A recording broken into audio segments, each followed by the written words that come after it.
into a new start. Welcome to the brand new world, with the children of our mother earth.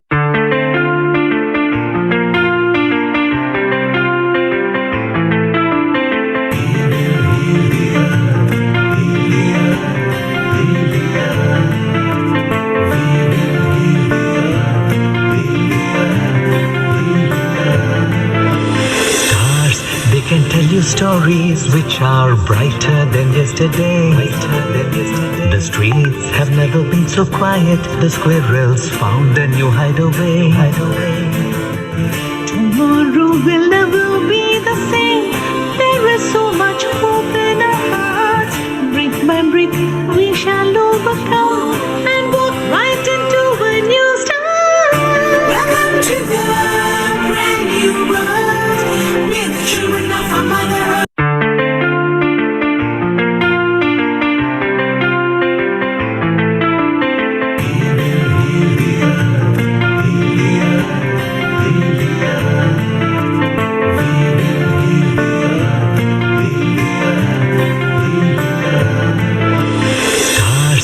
Can tell you stories which are brighter than yesterday. The streets have never been so quiet. The squirrels found a new hideaway. Tomorrow will never be the same. There is so much hope in our hearts. Brick by brick we shall overcome and walk right into a new start. Welcome to the brand new world, with the children of our mother earth.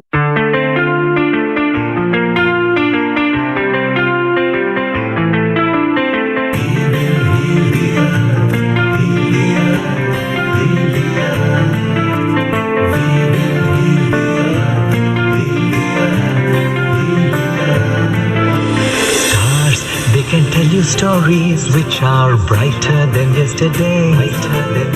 The streets have never been so quiet. The squirrels found a new hideaway. Tomorrow will never be the same. There is so much hope in our hearts. Brick by brick we shall overcome and walk right into a new start. Welcome to the brand new world, with the children of our mother earth.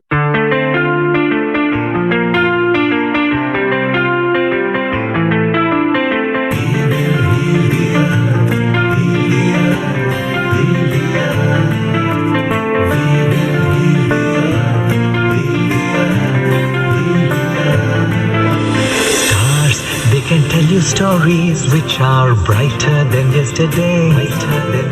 The streets have never been so quiet. The squirrels found a new hideaway.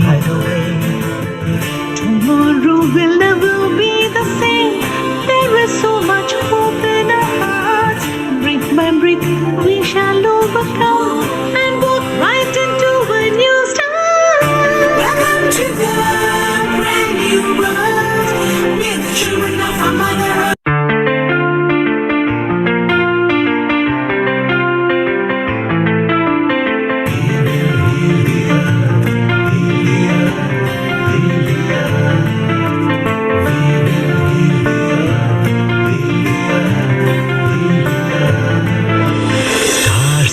Can tell you stories which are brighter than yesterday. The streets have never been so quiet. The squirrels found a new hideaway. Tomorrow will never be the same. There is so much hope in our hearts. Brick by brick we shall overcome and walk right into a new start. Welcome to the brand new world, with the children of our mother earth.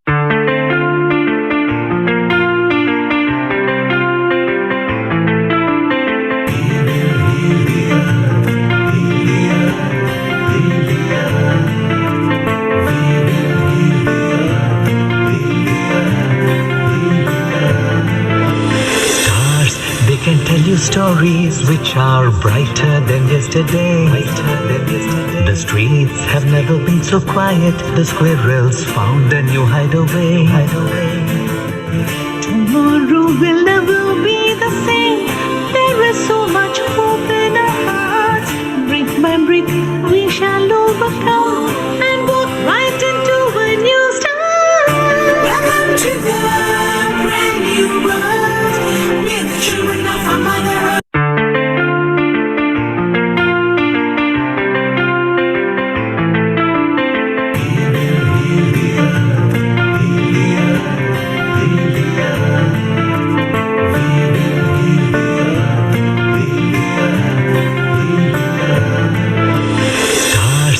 Can tell you stories which are brighter than yesterday.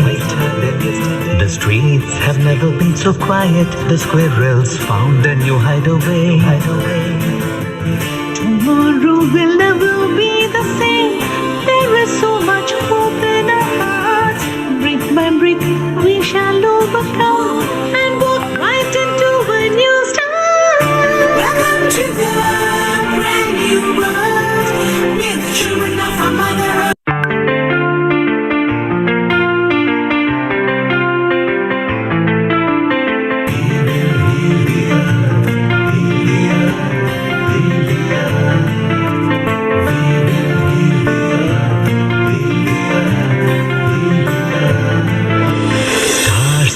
Can tell you stories which are brighter than yesterday.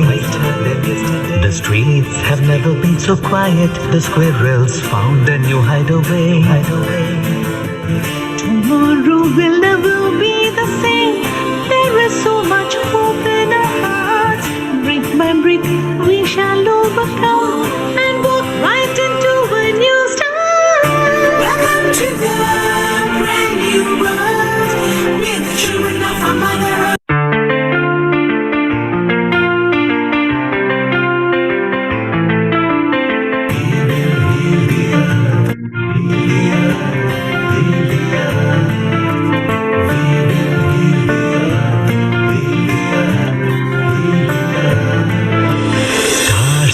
Can tell you stories which are brighter than yesterday. The streets have never been so quiet. The squirrels found a new hideaway. Tomorrow will never be the same. There is so much hope in our hearts. Brick by brick, we shall overcome and walk right into a new start. Welcome to the brand new world. We're the children of our mother earth.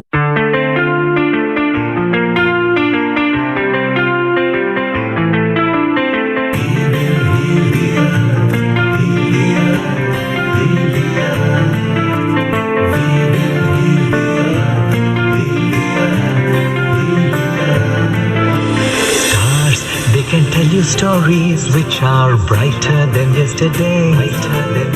The streets have never been so quiet. The squirrels found a new hideaway. Tomorrow will never be the same. There is so much hope in our hearts. Brick by brick, we shall overcome and walk right into a new start. Welcome to the brand new world. We're the children of our mother earth.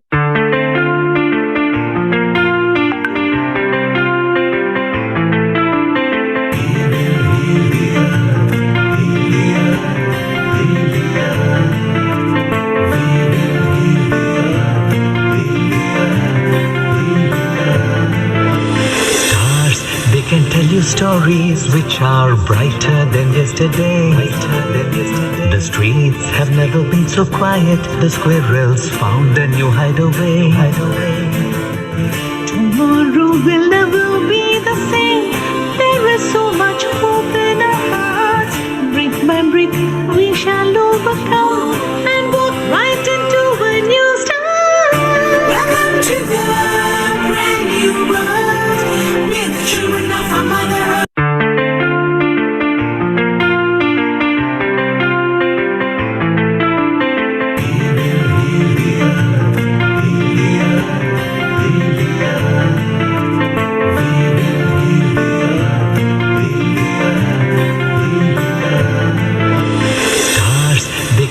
you stories which are brighter than yesterday.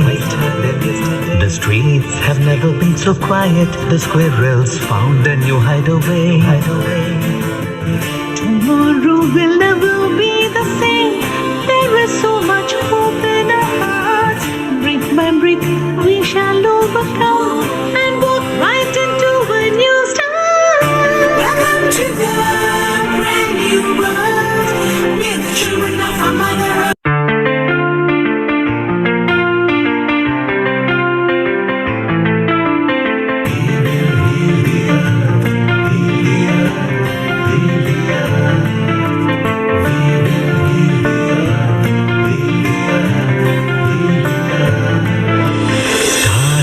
Can tell you stories which are brighter than yesterday. The streets have never been so quiet. The squirrels found a new hideaway. Tomorrow will never be the same. There is so much hope in our hearts. Brick by brick, we shall overcome and walk right into a new start. Welcome to the brand new world. We're the children of our mother earth.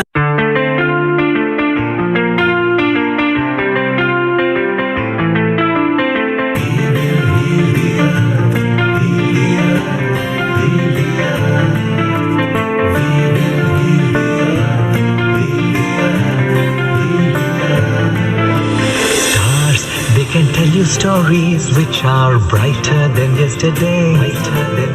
The streets have never been so quiet. The squirrels found a new hideaway. Tomorrow will never be the same. There is so much hope in our hearts. Brick by brick, we shall overcome and walk right into a new start. Welcome to the brand new world. We're the children of our mother earth.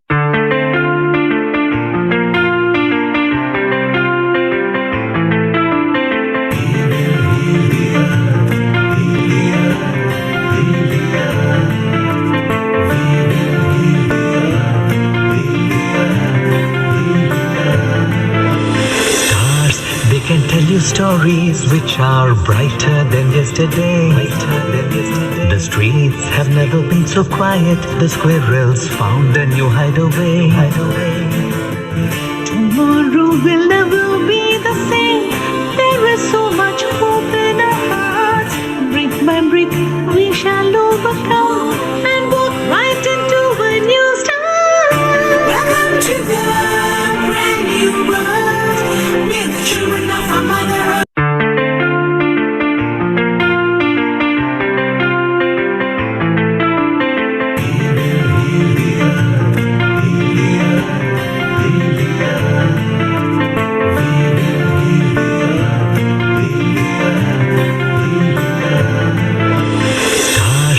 Can tell you stories which are brighter than yesterday. The streets have never been so quiet. The squirrels found a new hideaway. Tomorrow will never be the same. There is so much hope in our hearts. Brick by brick, we shall overcome and walk right into a new start. Welcome to the brand new world. We're the children of our mother earth.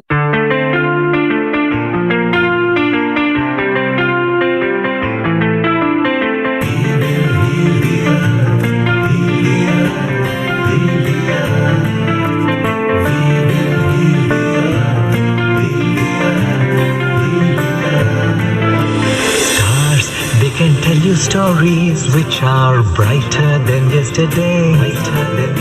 The streets have never been so quiet. The squirrels found a new hideaway. Tomorrow will never be the same. There is so much hope in our hearts. Brick by brick, we shall overcome and walk right into a new start. Welcome to the brand new world. We're the children of our mother earth.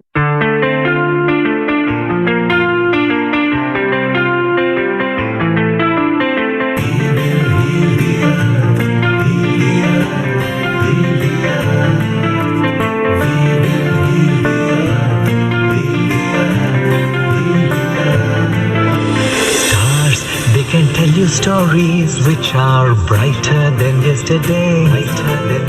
The streets have never been so quiet. The squirrels found a new hideaway. Tomorrow will never be the same. There is so much hope in our hearts. Brick by brick, we shall overcome and walk right into a new start. Welcome to the brand new world. We're the children of our mother earth.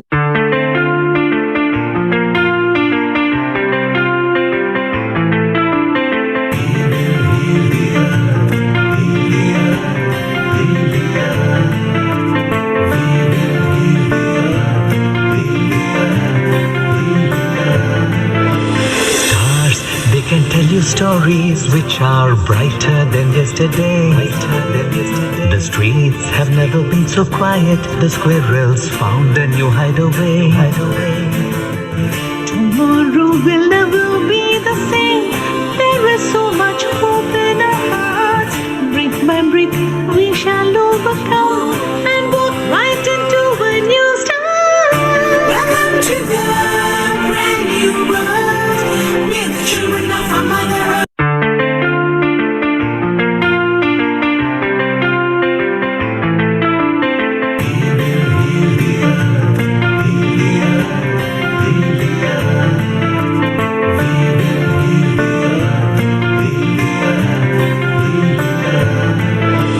Stars, they can tell you stories which are brighter than yesterday. The streets have never been so quiet. The squirrels found a new hideaway. Tomorrow will never be the same. There is so much hope in our hearts. Brick by brick, we shall overcome and walk right into a new start. Welcome to the brand new world. We're the children of our mother earth.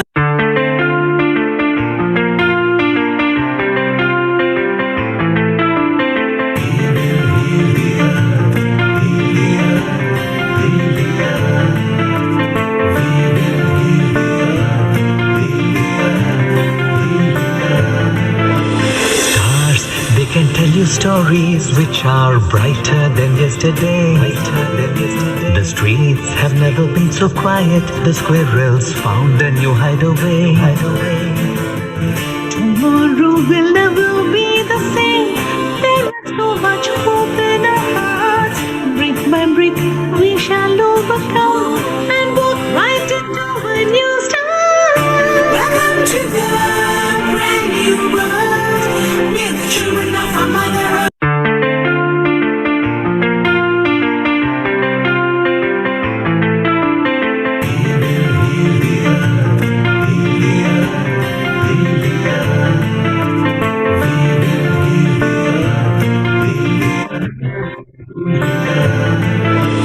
Stars, they can tell you stories which are brighter than yesterday.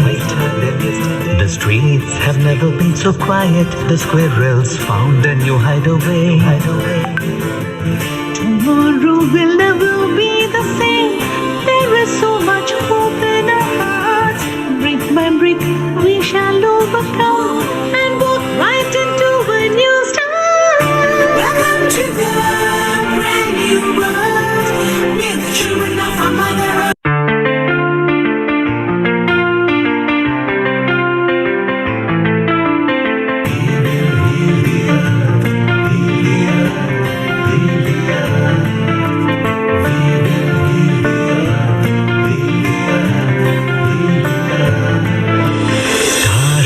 Can tell you stories which are brighter than yesterday. The streets have never been so quiet. The squirrels found a new hideaway. Tomorrow will never be the same. There is so much hope in our hearts. Brick by brick, we shall overcome and walk right into a new start. Welcome to the brand new world. We're the children of our mother earth.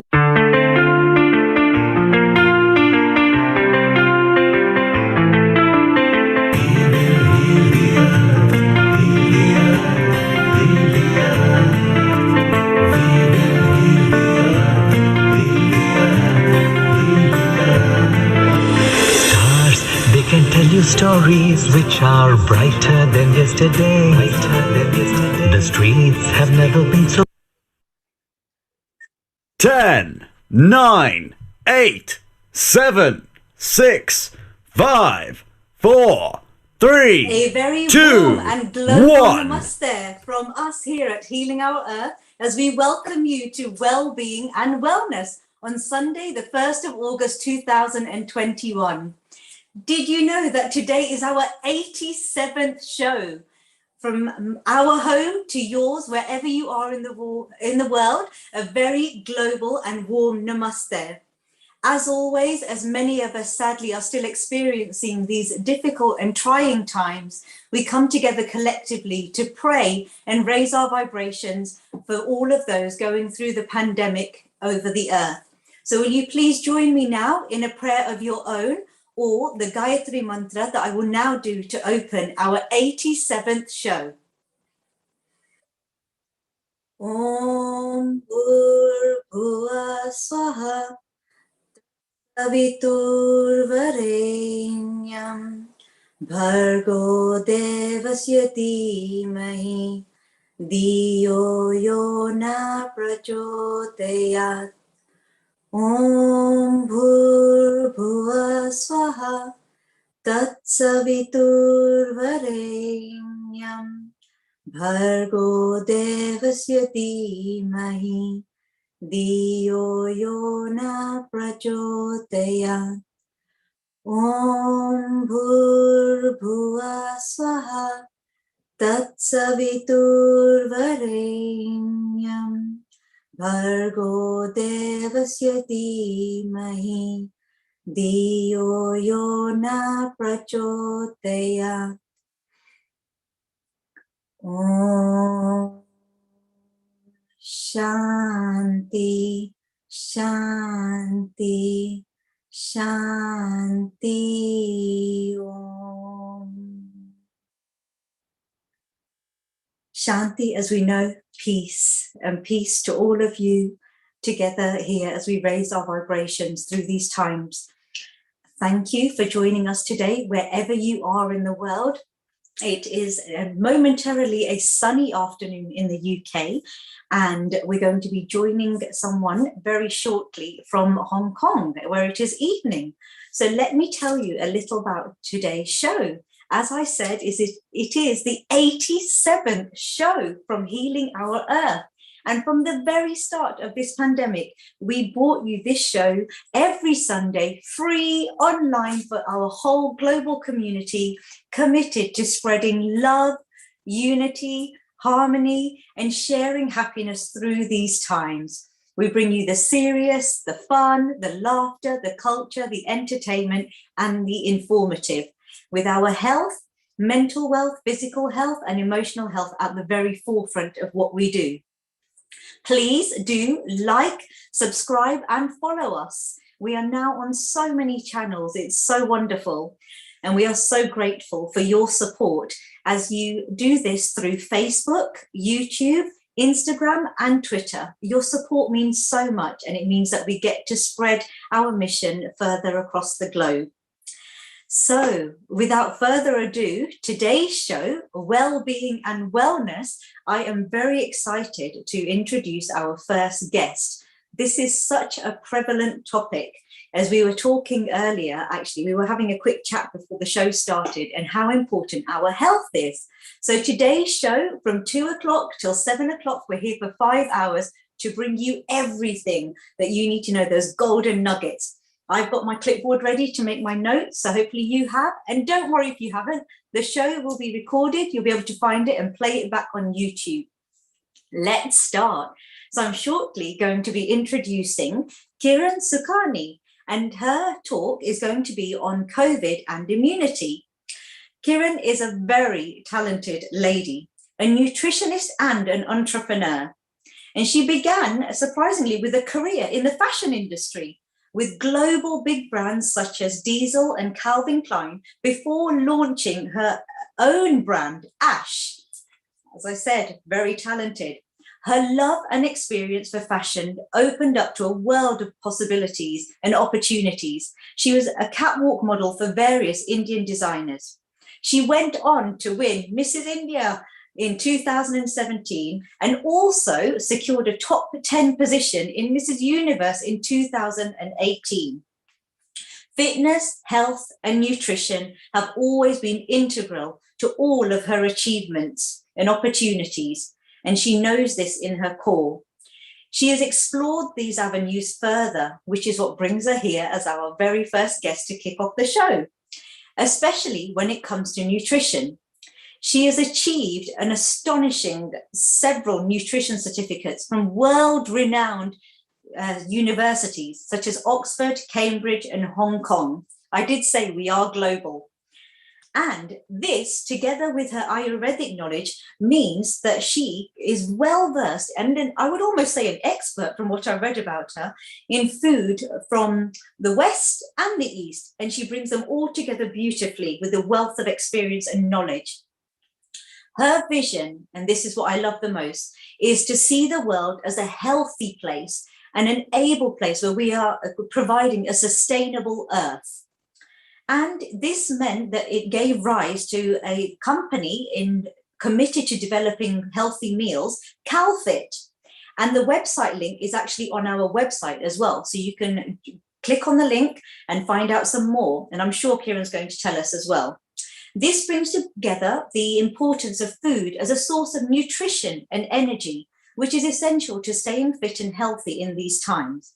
Now more than ever, Kieran knows, as do we all, that it is so important to eat and drink in a way that your body is able to not only satisfy itself, but to fight and prevent disease. So without further ado, please join me in a global namaste to welcome our very first host. Welcome, Kiranji, a global namaste to you. Oh, I think you're on mute, Kiranji. Okay, let's have a look. Here's one of the joys of Zoom. A global namaste. Deepa, can you hear me now? Perfect. Thank you for such a warm welcome, Deepa. Thank you. A global namaste to you and to everyone. Thank you very much. I love the way you said that the earth should be a healthy and peaceful place. That's what my mission is. And I really like the way you described this as my mission. Thank you. Oh, you're very welcome. Well, it's from your vision. So thank you. It's so nice to be connected with you and Healing Our Earth program to come and to share my knowledge, my experience, and my expertise with everyone. And I'm hoping that everyone will be gaining some knowledge and some tips to stay healthy during this pandemic time and to stay happy. The most important is to stay happy, right? Completely. I think that's half of the mindset battle, isn't it? Healthy mind, healthy body, it all works together. Exactly. They work in synchronization. So if the mind is not healthy, the health will not come from food or from anything else. Totally. So let's see, what have you got in store for us today then? I'm going to focus more on the immunity, how to boost up your immunity, what you should be eating, what you should not be doing. I mean, we read a lot of scientific knowledge, but most of the things, people, a normal person cannot connect with them. So what I want to say here is, in a simple language, in a very layman language, what is immunity and why it is important, and how we can get it from the food, and how we can stay healthy without doing anything extra efforts, going out of the way, just with our normal food, with our normal daily habits, how we can achieve a good immunity to fight not only with COVID, but to fight with all the other virus and the pathogens which are around. We will never get rid of any pathogens, Deepa. The earth is full of all kind of pathogens, animals, bacteria, everything. So it's us. Our body has to protect us from the harmful things. So we have to recognize what is the best way to improve internally as well as externally to protect ourselves from all these problems. So what do you know as, like, if in general, if I ask you, what do you know about the immunity? Well, we just know that you've got to, you hear the phrase to keep a strong immune system. And, So but yes. how that we know it through maybe diet, eating a wholesome diet. But sometimes I don't feel that we know, or we're educated or reached out enough to know why certain things help to strengthen and build our immunity. Exactly. So this has to be clear in the mind that it doesn't comes only with the supplements, that you eat the supplements and you will be immune to the kind of problems which are around. It doesn't work in this way.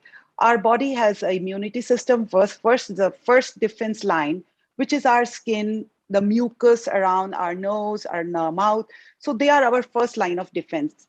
So first line of defense is always attacked by many virus, many pathogens, and they try to kill them in their it without recognizing that if they are harmful or they are good. So they just kill anything which they feel it's not right, or it's harmful for our body. The second line of defense is internal. So, for example, your skin is not able to protect, or your nose is not able to protect, or the mucus, and some virus or some pathogens enter inside our lungs. For example, COVID. COVID first attacks on the lungs.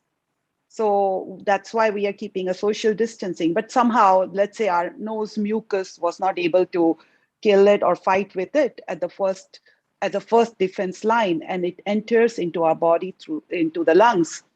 So it starts to infect our lungs. The virus has entered. So here the second defense line starts to work. The second defense lines comes from lymphocytes, which is like T cells. Lymphocytes are the cells which kills or which fights, which they are the killer cells in our body. They have just one task: to kill all the pathogens which are harmful. So these two defense lines, defense mechanism, help us to protect from everything. The T cells they play a very important role in killing all these pathogens. And where you will find there's an inflammation on your lungs, sometimes an inflammation on your body. So why this inflammation happens? That is a sign that your body is trying to fight with some kind of problem. There are a lot of T cells gathered over there. There are a lot of bacteria in that area. So they all gather, a lot of fluids get gathered. So that means there is something going on, some kind of internal defenses going on in that area. So inflammation is the first sign of something is going wrong in your body. And lungs infection, lungs inflammation, that means lungs are infected. So these are the basic things about the immunity system, outside and internal immunity. Now, how this immune system works? It works with the building up of certain cells. And as you know, our whole body is made up of cells. Thousands, millions of cells are there in our body.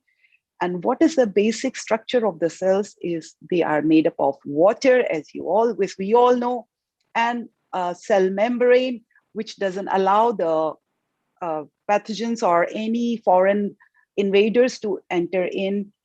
And these cells are made with the layer of phospholipids. Now, let's say we are infected or our lungs are infected.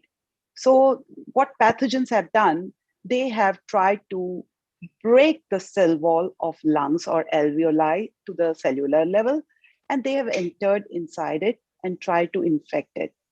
So the T cells are fighting, but they are not able to fight. They are not able to recognize this bacteria. The bacteria is replicating faster.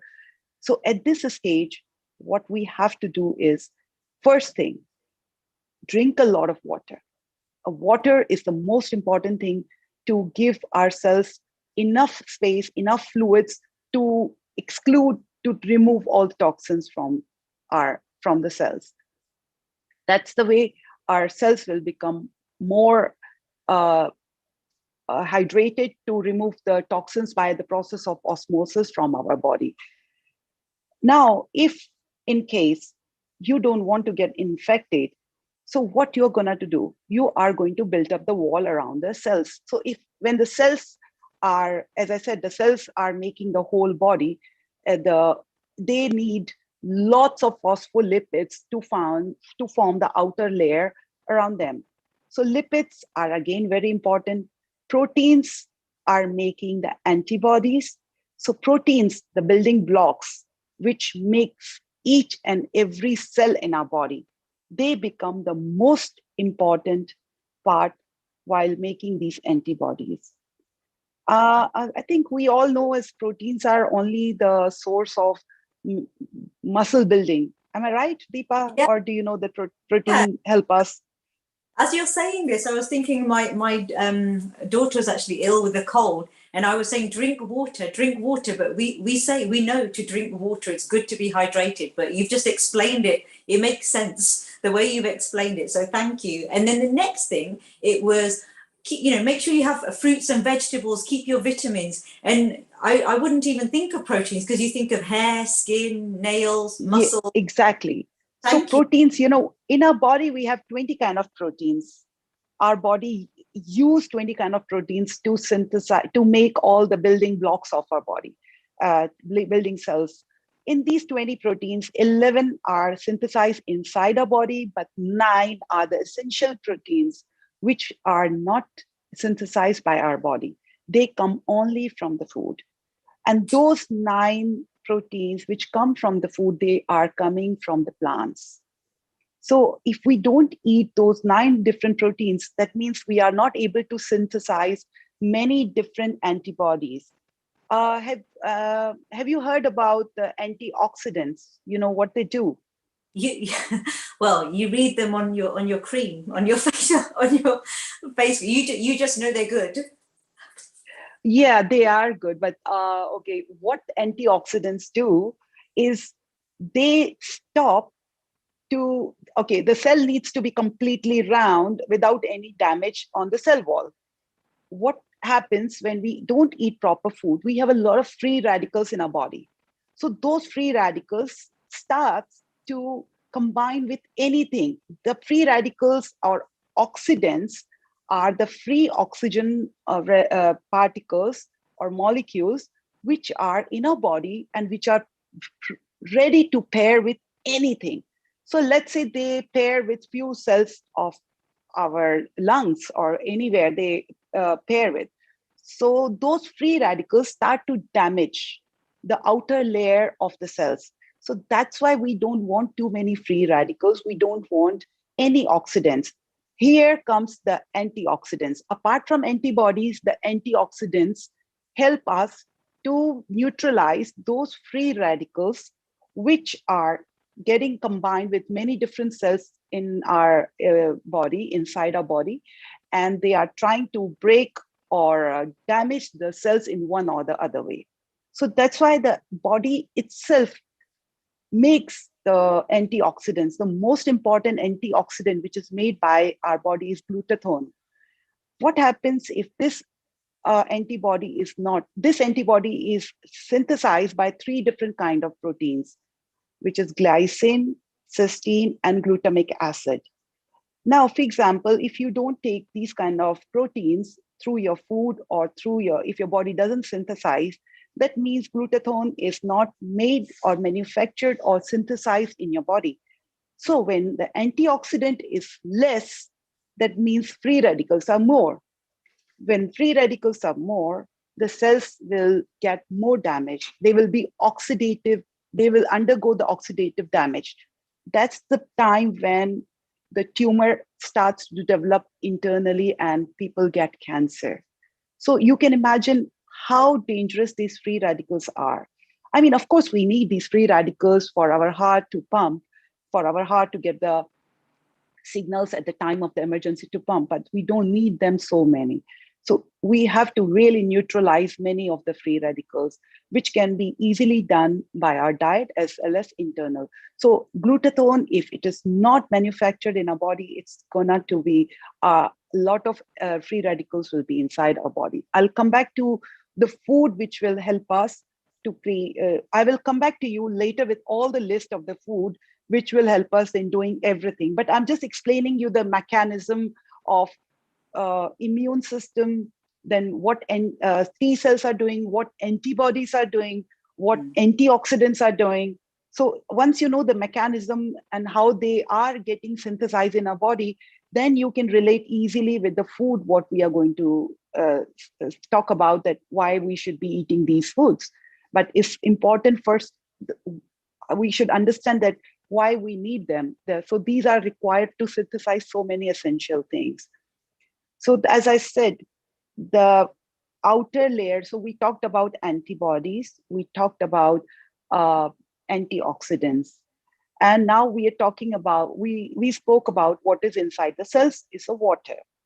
And what is this outer membrane of the cells? It is made up of phospholipids. Phospholipids means phosphorus and lipids in the combination of phosphorus and lipids. That means we need minerals. Lipids, that means we need good fats. Otherwise, the cell will not be into its right shape, or there will be some holes, there will be some damages, and the invaders will be able to go inside. So that's why we say when you have a healthy skin, it glows. But when your skin is not healthy, you will see a lot of wrinkles or a lot of freckles or some pigmentation. That means your skin is trying to fight with many things by creating those pigments and all. So when you see some very strange signs or different kind of signs on your skin, that means something is going wrong and your skin is not able to fight properly with it.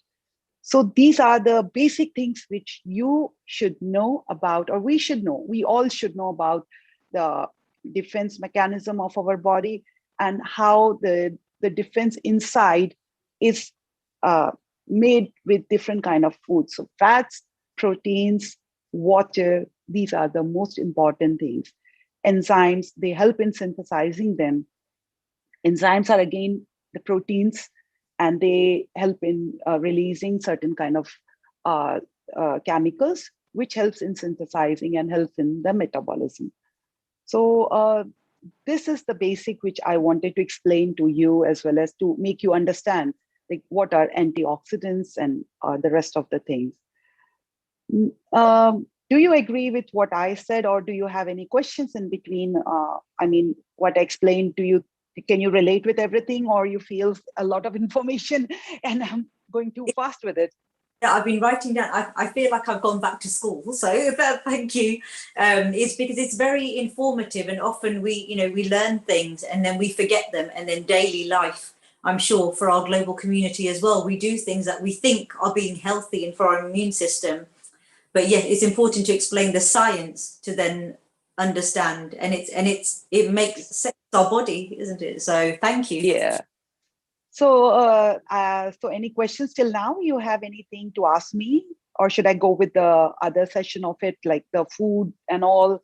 And yes, I think you can carry on. I think our global audience is probably processing everything they know as well. okay. So talking about, as we spoke about what we need for them, the first thing is the water. If I talk about the immunity, more than the food, I give importance to the water, because it is a medium. It is the only medium which allows the toxins to go out of the cell through the process of osmosis.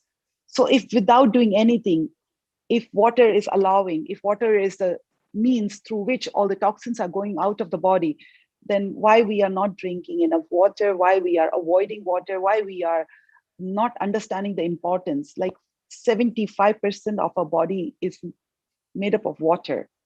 So from immunity point of view, I give a very, very high importance to the water. It depends. I mean, I wouldn't say that you must drink 10 glasses of water or 8 glasses of water. If you're in a cold area, you can drink 6 to 8 glasses of water, or 8 to 10 is ideal in general. So I suggest a lukewarm water, which helps the mucus also to be lubricated, your mouth, your nose, everything to be lubricated with a lot of mucus, which traps bacteria externally also. So the first thing which I believe, a lot of water will definitely help us to make our immunity stronger. The secondly, I'll come to the proteins. As I said, immunity means antibodies, antioxidants, and antigens, which are made up of proteins. So we need all the proteins. And where does these proteins come from? If we talk about the vegetarians, a lot of proteins are there in legume family, which we call pulses, we call beans. They all are very rich in protein. Deepa, our nature is so rich. Nature has given us everything. Everything. Talk about every single nutrient. It is available in the nature. It is just we have to explore and eat a variety of the food.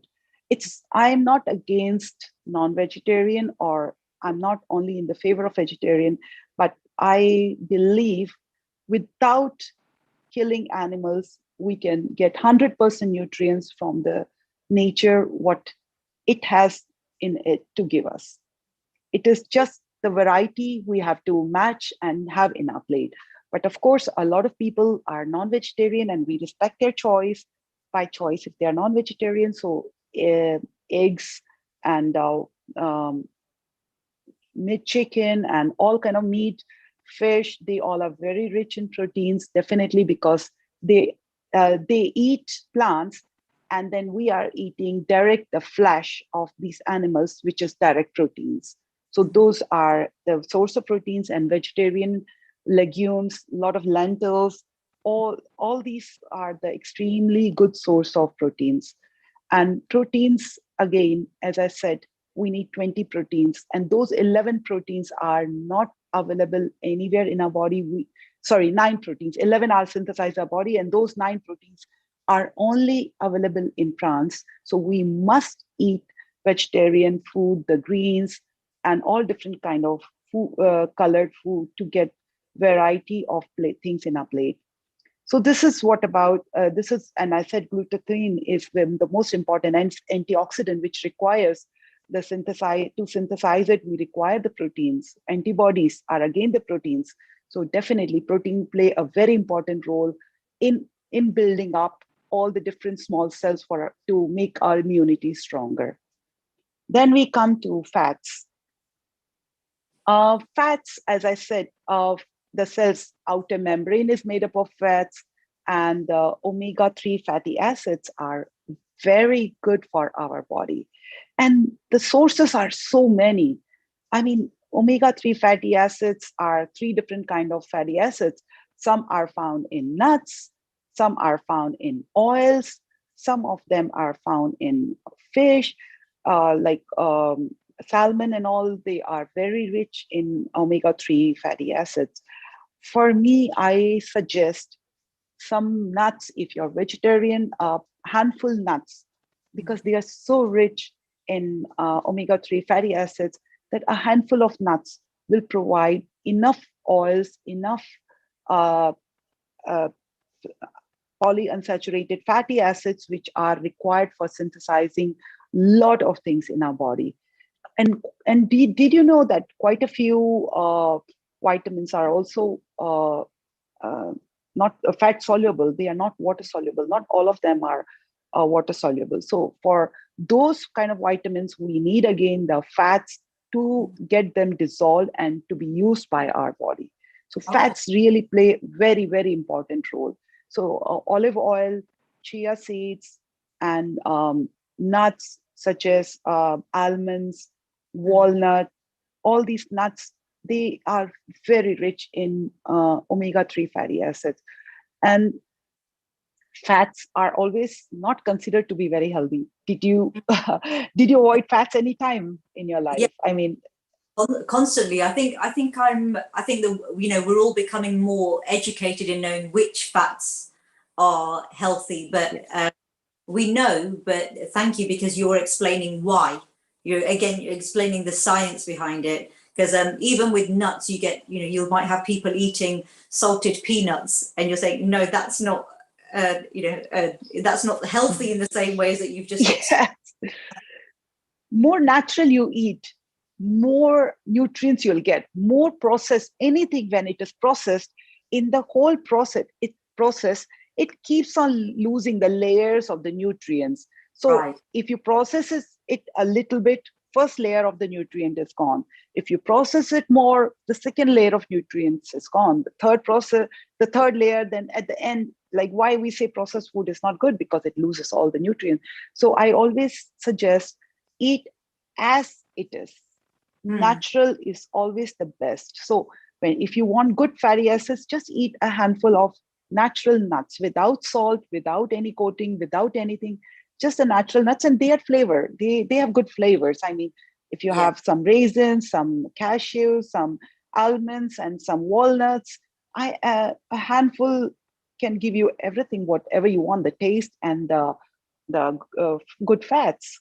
And the process as well, just for our audience, by process, it's not even just salting them or something, or adding something. By process, you also mean the cooking as well, because a lot of people are like, oh, I just roast them. I don't add anything, but I just roast. Yes. Still affected. You've still done something.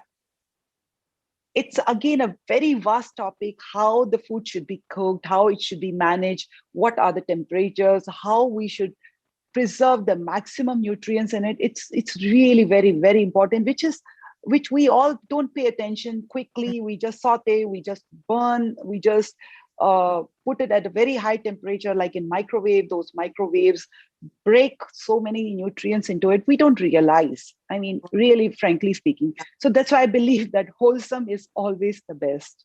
I like try that. to eat Yes. Yeah, try to eat as it is, without touching them, without getting them into any kind of things. So this is what I said for the proteins and for the fats, good fats. Yes. And Kiranji, sorry, we've just had a question. I'm just going to make, sometimes we get to the end and we're rushing, so I'm just going, because I'm sure this will help. As you're talking about fats, we've just had a question as well. What about avocados? What are your thoughts in, would they be classed as a healthy fat? Again, does it depend on how much? And is it, again, keeping it as natural as possible to just eat it straight? Sorry, say again. Avocado. And the avocado. Oh, yes. Yes. What are your I was about to come on the avocados after the nuts. Avocados are considered to be the only vegetable or only fruit or only green, fresh thing which is full of good fats in it. So yeah, avocados are amazing, and then you must add them into your diet. Of course, anything in excess is not good. Even though it's good, it has good fats, but it's not good in excess. So half avocado or maximum one avocado per day will really help in getting lots of good fats inside your body. Thank you. Okay, so this is about the fats. I told you about the proteins. I told you about the water. Now coming to the minerals, there are lots of minerals which we need in our body to build up the immune system, which is T cells. Copper is the most important component to build up our T cells. And where do we get the copper from? Well, yes, ironically, my mum bought me this. You cannot eat this copper, of course, but we have to eat in the edible form, which comes from the mushrooms. Mushrooms are really rich in copper. Yes. Goodness. Yes. Bananas are rich in phosphorus, but mushroom, potassium, and mushrooms are very rich in copper. So copper from the mushrooms helps in building up the T cells. Zinc, selenium, all these helps in building up, in synthesizing of WBC. Zinc and selenium are available in seafood as well as in the nuts.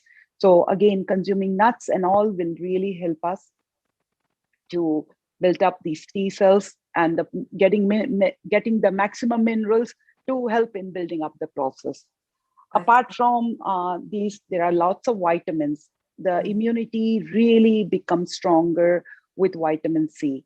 And vitamin C has always played a very important role in building up a strong immunity.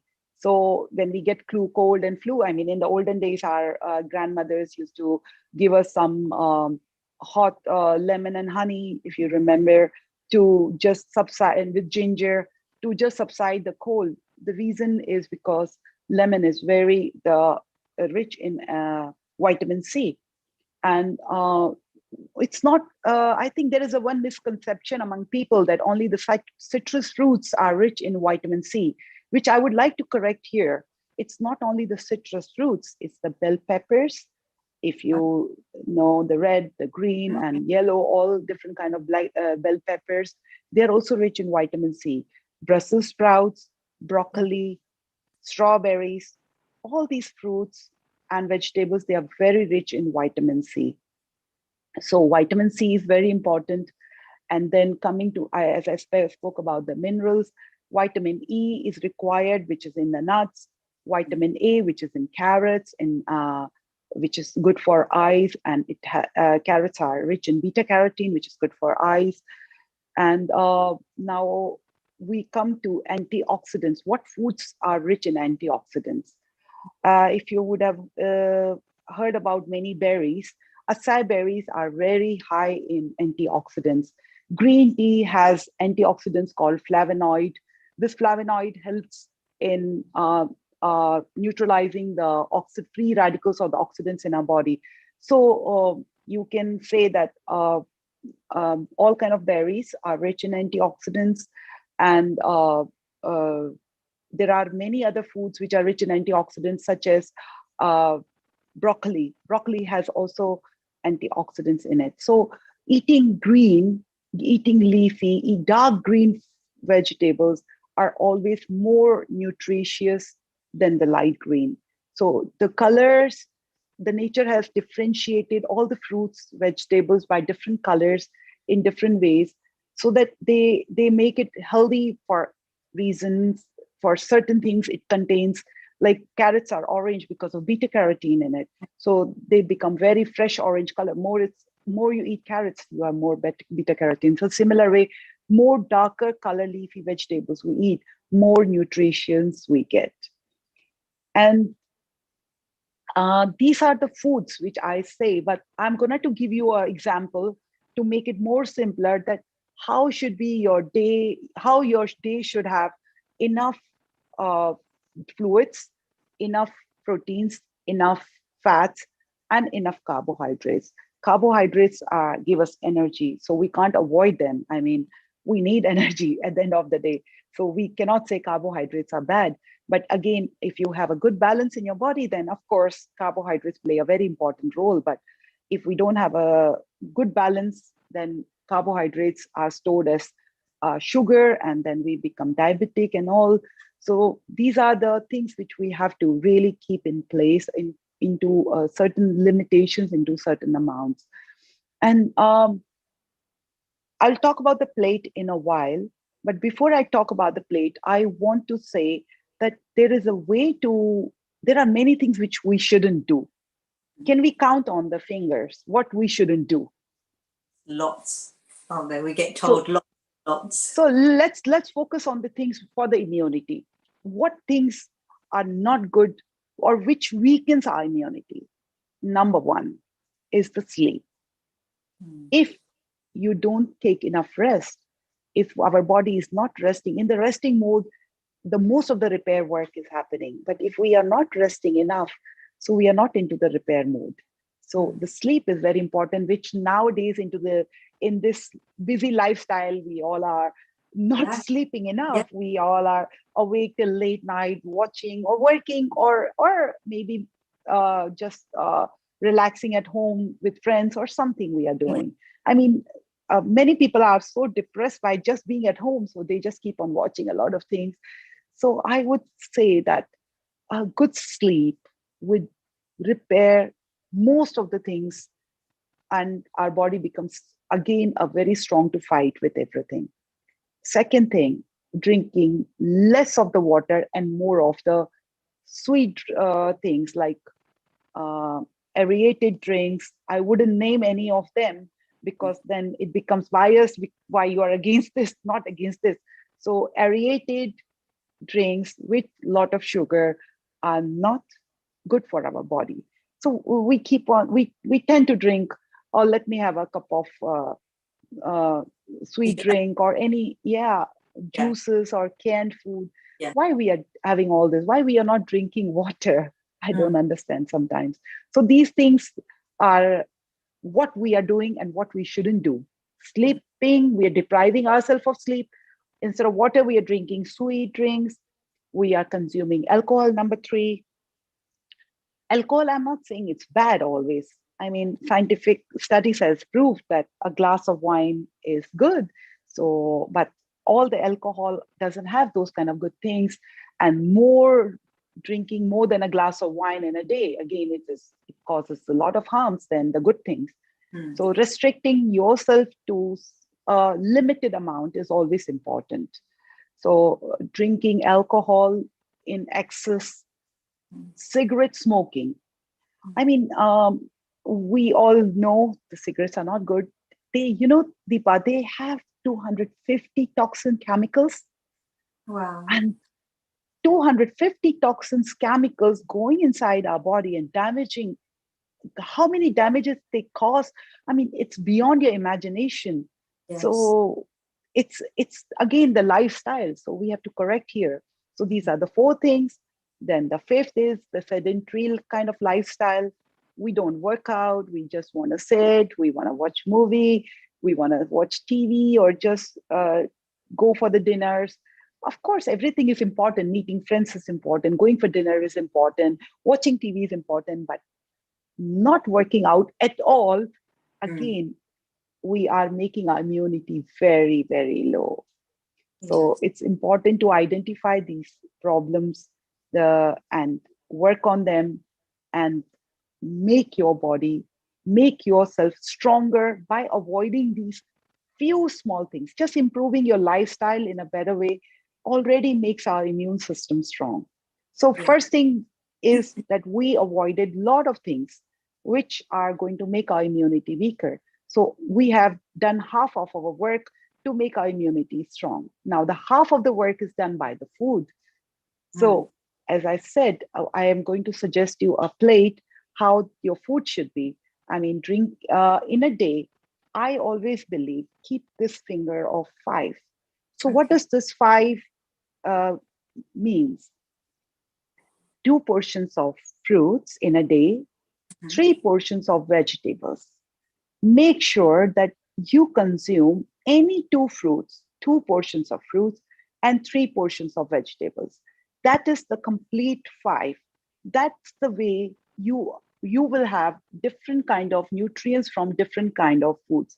You don't have to eat 10 different kind of fruits or foods in a day, but just keeping these 5 portions, 2 fruits and 3 vegetables in a day will give you quite a lot of nutrients to fulfill your daily requirement. So 5 things, 2 fruits and 3 vegetables can be divided into the 3 meals, into lunch, breakfast, dinner, or into snacks and all. So I suggest start your day without any toxins. Again, in our lifestyle, we have a lot of caffeine also, which we should avoid. Yes, caffeine is again not good, but of course, caffeine is important or it's useful to stimulate our nervous system. So we all want to get into the mode of working or into the mode of energy. But too much of caffeine will cause our stress hormones to release a lot of cortisol. And cortisols have the tendency to weaken our immune system. So too much of caffeine is again not good. So don't start your day. Now, coming back again to the day, don't start your day with any stimulants.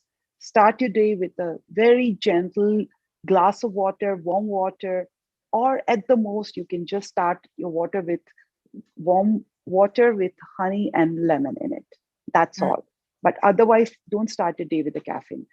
2 glasses of water in the morning, good breakfast with fruits, and some wholesome grains like oats. You can start your day. Then in the lunch, you don't need to really take care of superfoods or something. I mean, superfoods are good, but they are not the must. They are not only the one which are rich in nutrients. They are very, very rich in nutrients. But we are talking about how to stay healthy by having the general things at home. So consume the wholesome grains, not the processed flours like white flour and all. They are very, very processed and they are bleached. So they lose all the good things about all the good nutrients. So in avoiding, there should be snacking or the junk food should be avoided. So start again, coming back to the start your day with water, fruits in the breakfast and some oats. In the during the daytime, you can have your meal with grain like wheat or rice or buckwheat or millets, whatever you like to eat in the with along with some proteins from legumes or from meat like chicken and all. And again, after the food, don't drink a lot of water. First, drink water, then you start your food. And I think that's a misconception as well, because everyone normally Yes. you sit, and as a child or growing up, it was always, well, get your food and get a glass of water, and you're Yeah. eating, drinking at the same time. Yes. Yes. So we should chew our food in a very normal, in a very relaxed, in a very calm way.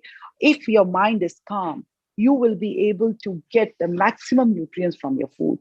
So, so this is a lunch. I would suggest an evening snack can be nuts, and dinner can be again with some soup, with some wholesome grain. Or if you don't want to have any grains, then you can just have some proteins in form of green peas or some snow peas. They are very good with the proteins and all.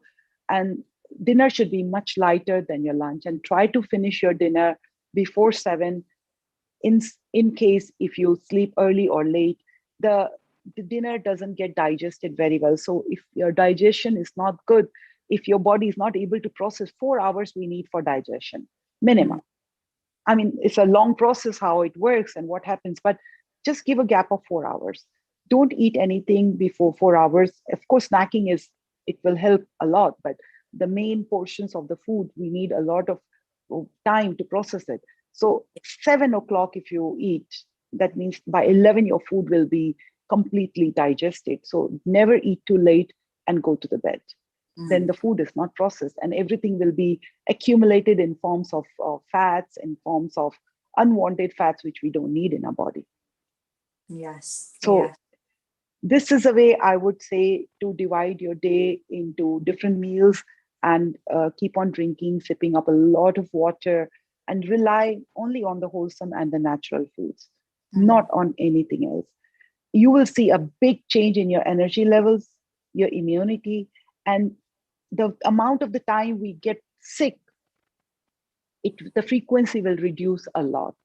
And that's, I think that's important what you said about caffeine, because we're so used to, especially us the Western world as well. It's coffee. First thing is coffee to start your day. Because feel we need that boost. Yeah, you're right. It's an alternative as well. Instead of coffee, you can start with green tea. But again, green tea also has stimulants. I mean, it's good, but again, it has stimulants. I suggest to start with the water your day. And if a cup of coffee is fine, but not more than a cup. Like a glass of wine is good. Similarly, a cup of coffee is fine, but it should not be too much. And and our immunity becomes very strong if we start to enjoy our sports and our mental health is good. Then when your mental health is good, it synchronizes with our food. And then we are able to get all the nutrients and we stay happy for whatever we eat, whatever we do. So sports play a very important role in making our life more active, more happy. And we become much more relaxed after doing sports of our kind of our choice. It can be anything. It can be swimming, playing badminton, playing golf, going for a soccer, or running, jogging with our friends, or anything it can be.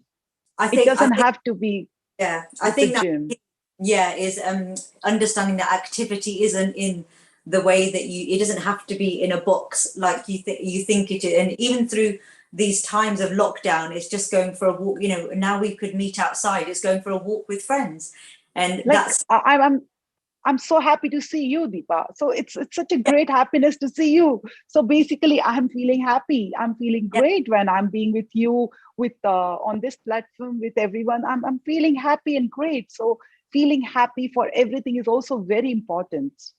yes, exactly. And Kiranji, I'm really sorry. We've had another question for you from Nigeria. So Yes. we've got, so this is going to challenge you now, going to get you thinking. So we want, Georgina in Nigeria would like to know, what are the 3 foods that you would highly recommend in terms of immunity boosting? You had to make sure that you include, you know, had a top 3. What would you say they were and why? Okay. As I said, vitamin C is the most important source for immunity booster. So I would say please add citrus fruits as fruits and broccoli, Brussels sprouts, and bell peppers. These things comes from vitamin C, the most important component for immunity. And second is a good fats, which comes from nuts.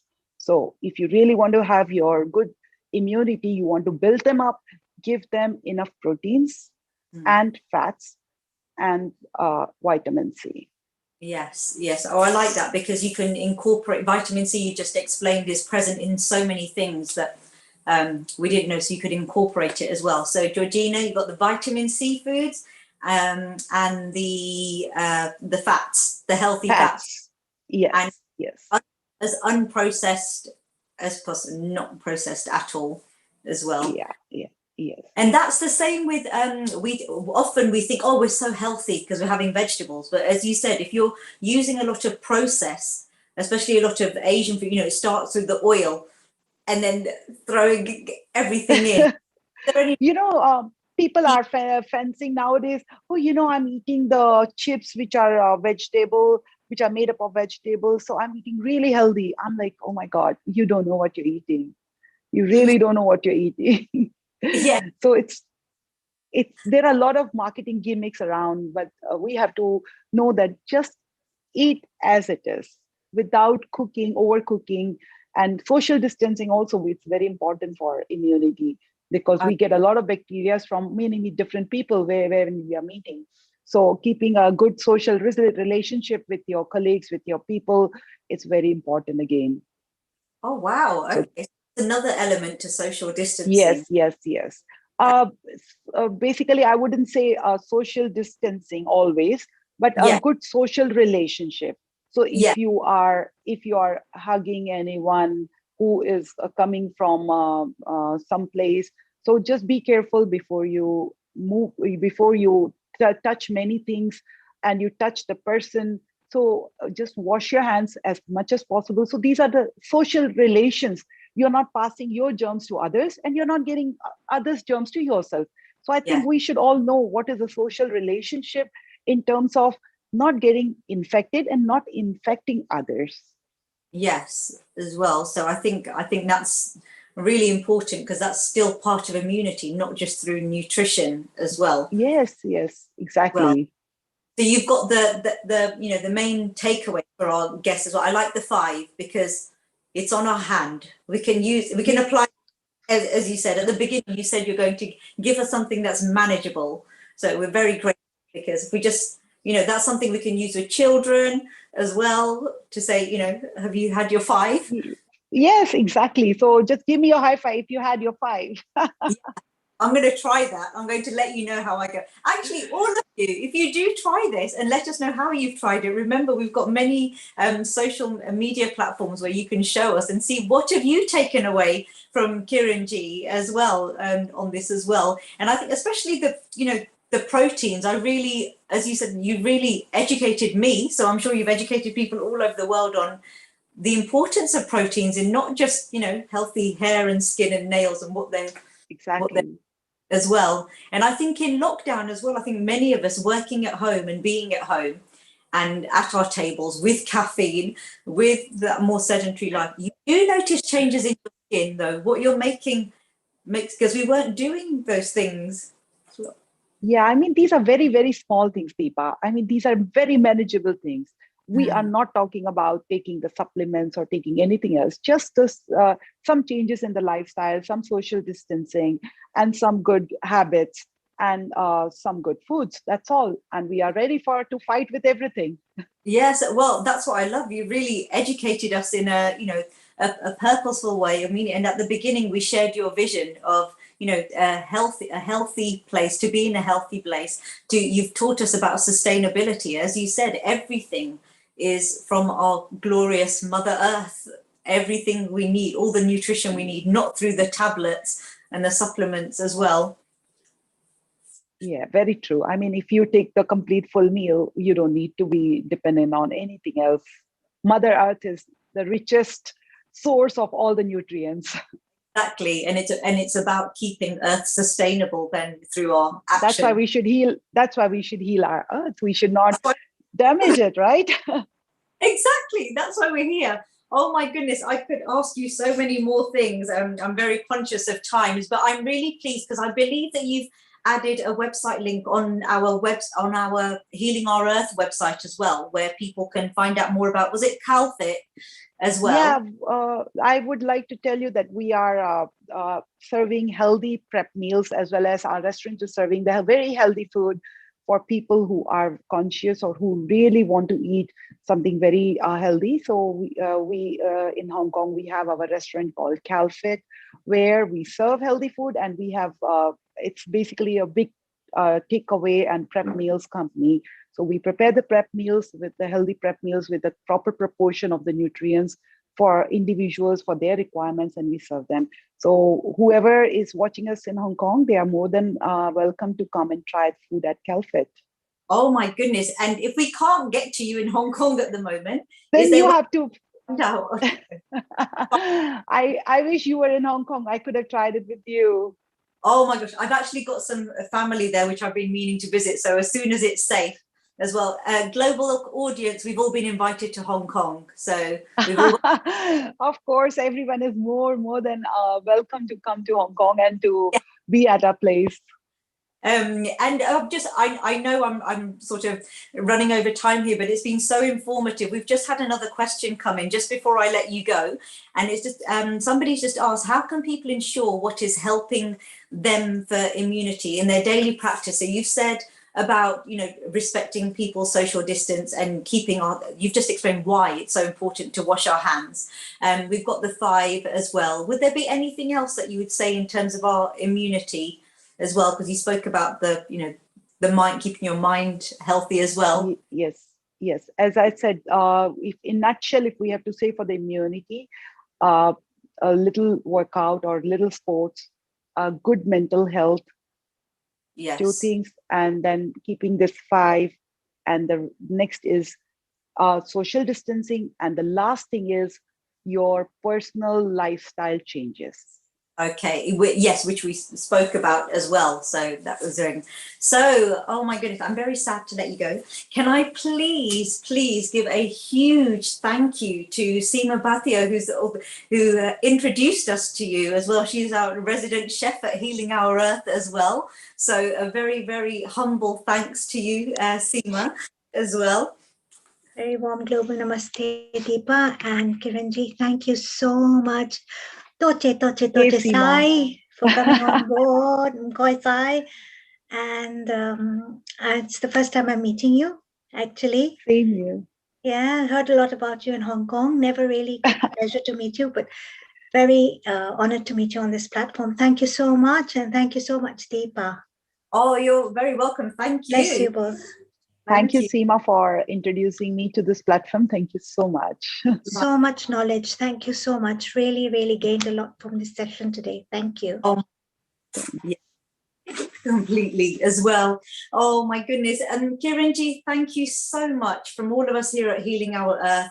I think you're going to be getting a lot of attention on your website and other media platforms as well for your informative and educational and your real talk on how we can really, really help ourselves in a manageable way with what's in our own environments. We don't need to go anywhere. It's all within us as well. So a humble thanks to you from us at Healing Our Earth.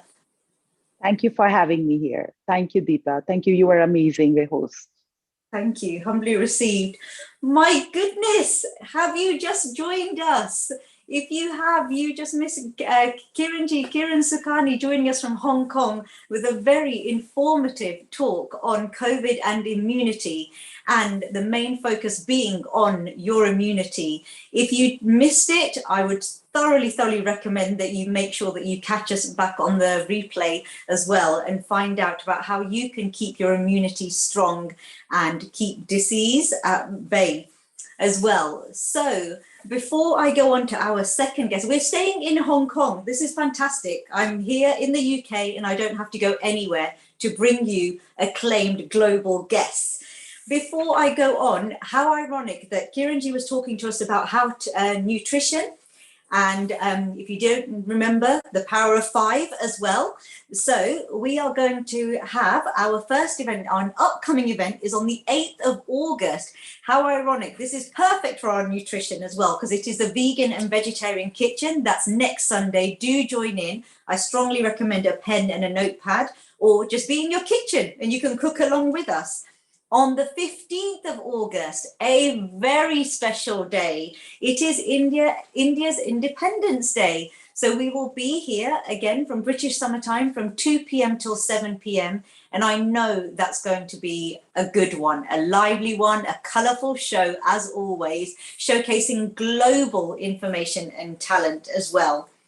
And the next event is, apologies, in August on the 22nd, we're celebrating again. We did say we bring you information, education and entertainment as well. And this is going to be, again, from 2 till 7 p.m, 5 hours of celebrating dance from all over the world as well. So please do connect with us. Maybe you've got something that you'd like to share, a talent or a skill, information, education. You can reach us through our website. There is a tab that pops up and you can connect with us. And I'm sure that the director and the production team will really love to get to know more about you as well. So what have you taken away from the first guest? I certainly took away a lot, and this makes me super excited for our second guest. So please allow me a moment while I introduce her. And so we're going to have Angie Turani, I hope I've said the name correctly, and her talk is going to be on how to strengthen the immune system, building on from the immunity that we just heard through nutrition.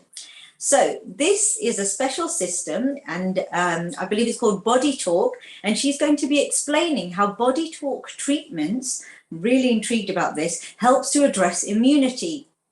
She also facilitates self-help workshops through which people can learn and help themselves. This is fantastic because we've just learned about how to help yourself with nutrition, and now we're going to explore another way. We're going to be listening to Angie, who specializes in working with a whole host of mental health concerns that can come up for people, such as emotional issues, anxiety, depression, insomnia, a weak immune system, and sensory integration disorder. This is something new to me, so I'm really excited. Through the way that she does this is through physical and distant healing. Angie is passionate about self-help techniques. I love this. It's all about empowerment. And through various forms, such as an access seminar, meditation and mind skills through Mindscape seminars, and training others, sharing your knowledge and training others to become Body Talk practitioners. Given the times that we're in, Angie is committed to emphasizing how important healthcare is. It's more important almost than the treatment that happens after. And we can do this through a mind-body approach. I'm not going to talk anymore because Angie has developed this, is going to educate us on this Body Talk system. And there is also further information on her bio on our website. Without further ado, are you ready? A global namaste. Angie, welcome to Healing Our Earth. Thank you. Global Namaste, Deepa. Thank you for having me on this beautiful platform. It's a privilege to come and share and talk to you about mind-body medicine. Excellent. I can't wait. I've never heard about this, so I'm really excited. Sure. So I'm going to start a screen share so we can look at some slides as I talk through it. And then we can have a little bit of Q&A. And I'm going to teach you one technique that you can learn and do it on everyday basis to manage your stress and optimize your health. Thank you. So I've been with Body Talk System since over a decade. I got into Body Talk System looking for alternative health for my kids. Back in 2005, my kids were really young. And I believed there was a better way of looking at health and wellness besides just giving antibiotics every time kids fall sick. And that's how I came across Body Talk System. And I've been practicing and teaching it since then. The Body Talk System is, the founder is Dr. John Weltium. He is Australian. It's established since mid-90s.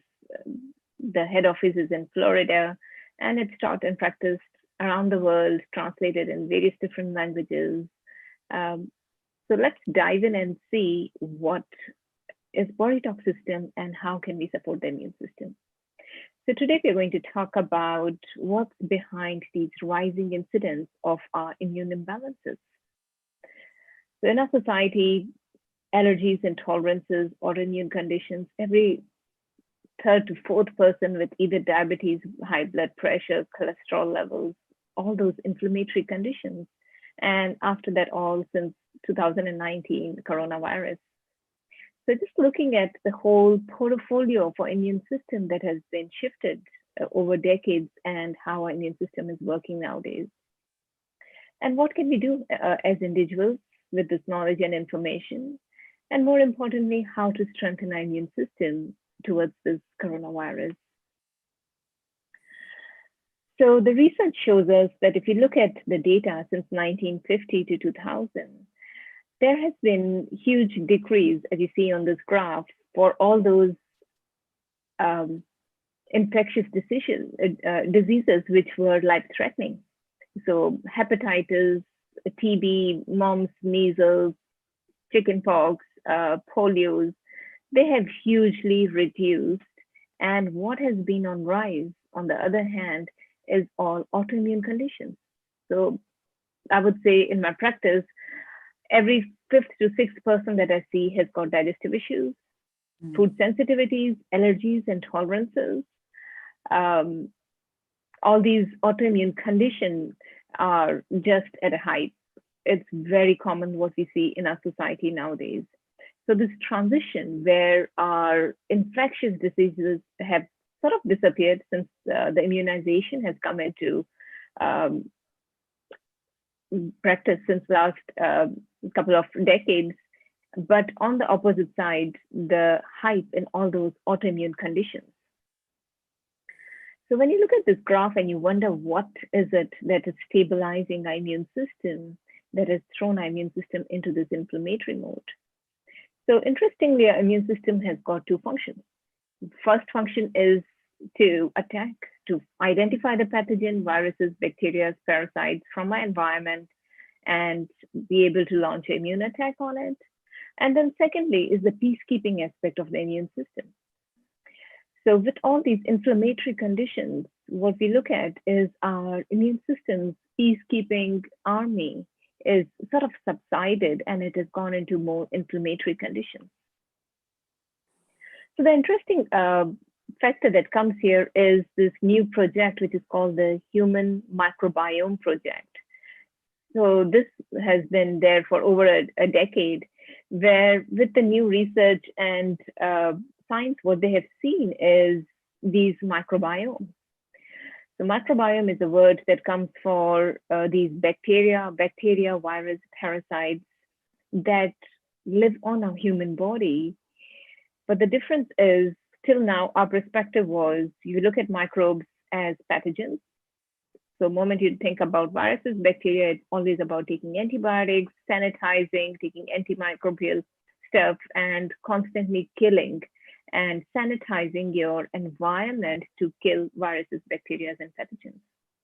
Now, this new science and new research, the Human Microbiome Project, has just brought a revolutionary shift in the perspective of whole healthcare, because it discovers that our body has got these billions of microbiomes, which are various different ranges of viruses, bacteria, parasites, that are living on our body, and our body is like a host for these billions of living bacteria. If you look at each inch of your skin has got billions of bacteria. So eyes, nose, the whole of the respiratory system, the gut lining. It's like if you open up the gut lining, it's like as big as the football pitch, and each inch has got billions of these bacteria. So interesting fact is that these bacteria are the ratio of 1 to 100. Human cell is like one human cell equals to a much bigger proportion of these bacteria who thrive on our body. And interestingly, they've got a function. They keep us alive. So our body is like a host, nice, cozy, warm host where they live on, but they are mutualist. They give and benefit our body. So a whole of our digestive system, the way we function, the way we absorb nutrition. So as we just in this previous talk spoke about nutrition and got all those valuable tips of absorbing these nutrition at the cellular level, that's the job of this microbiome. So even though you could have an amazing diet and supplements and nutrition coming through, unless these army of microbiome are not functioning very optimum, they are not able to absorb this nutrition at the cellular level.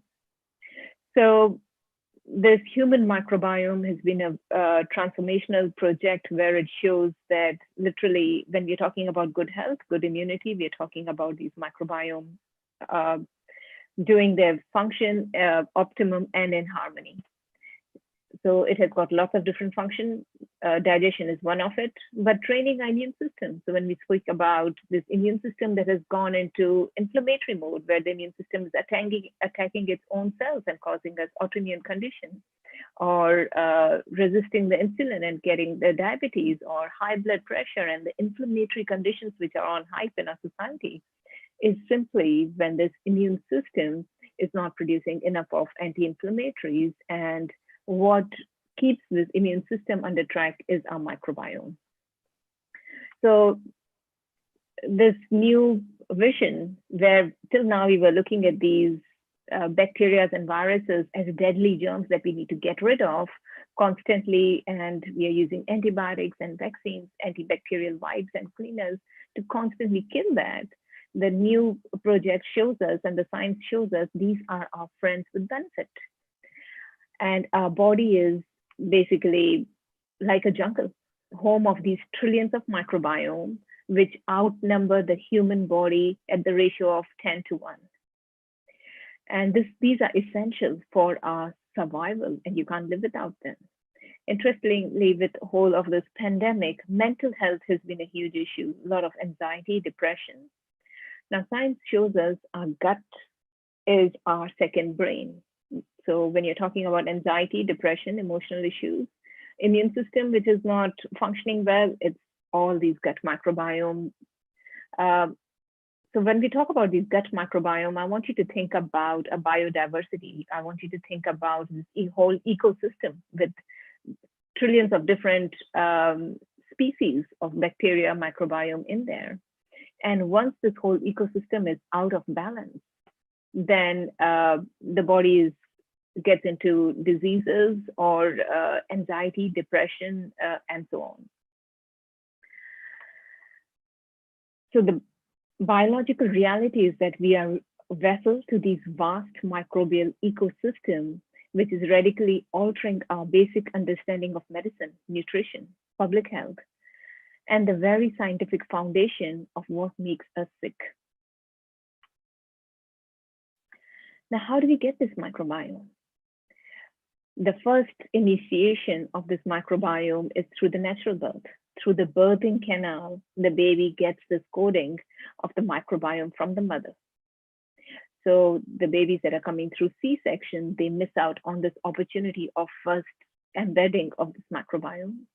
And thereafter, the second opportunity is through breastfeeding. Imagine a child that has missed the natural birth and breastfeeding. Their immune system is already deprived of this microbiome, which prevents it from getting into the inflammatory mode. And then the biggest disaster thereafter is antibiotics. Taking antibiotics, but nowadays antibiotics are literally there in our diet.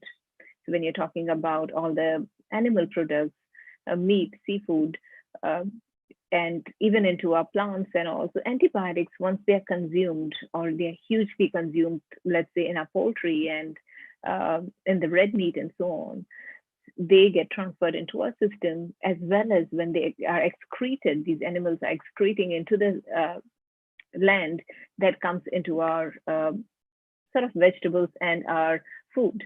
Now, these antibiotics, either you're directly taking it or it's coming through the cycle, it hugely disrupts your microbiome. So each time that you're taking antibiotics, it not only kills that particular bacteria, but it throws this whole ecosystem out of balance.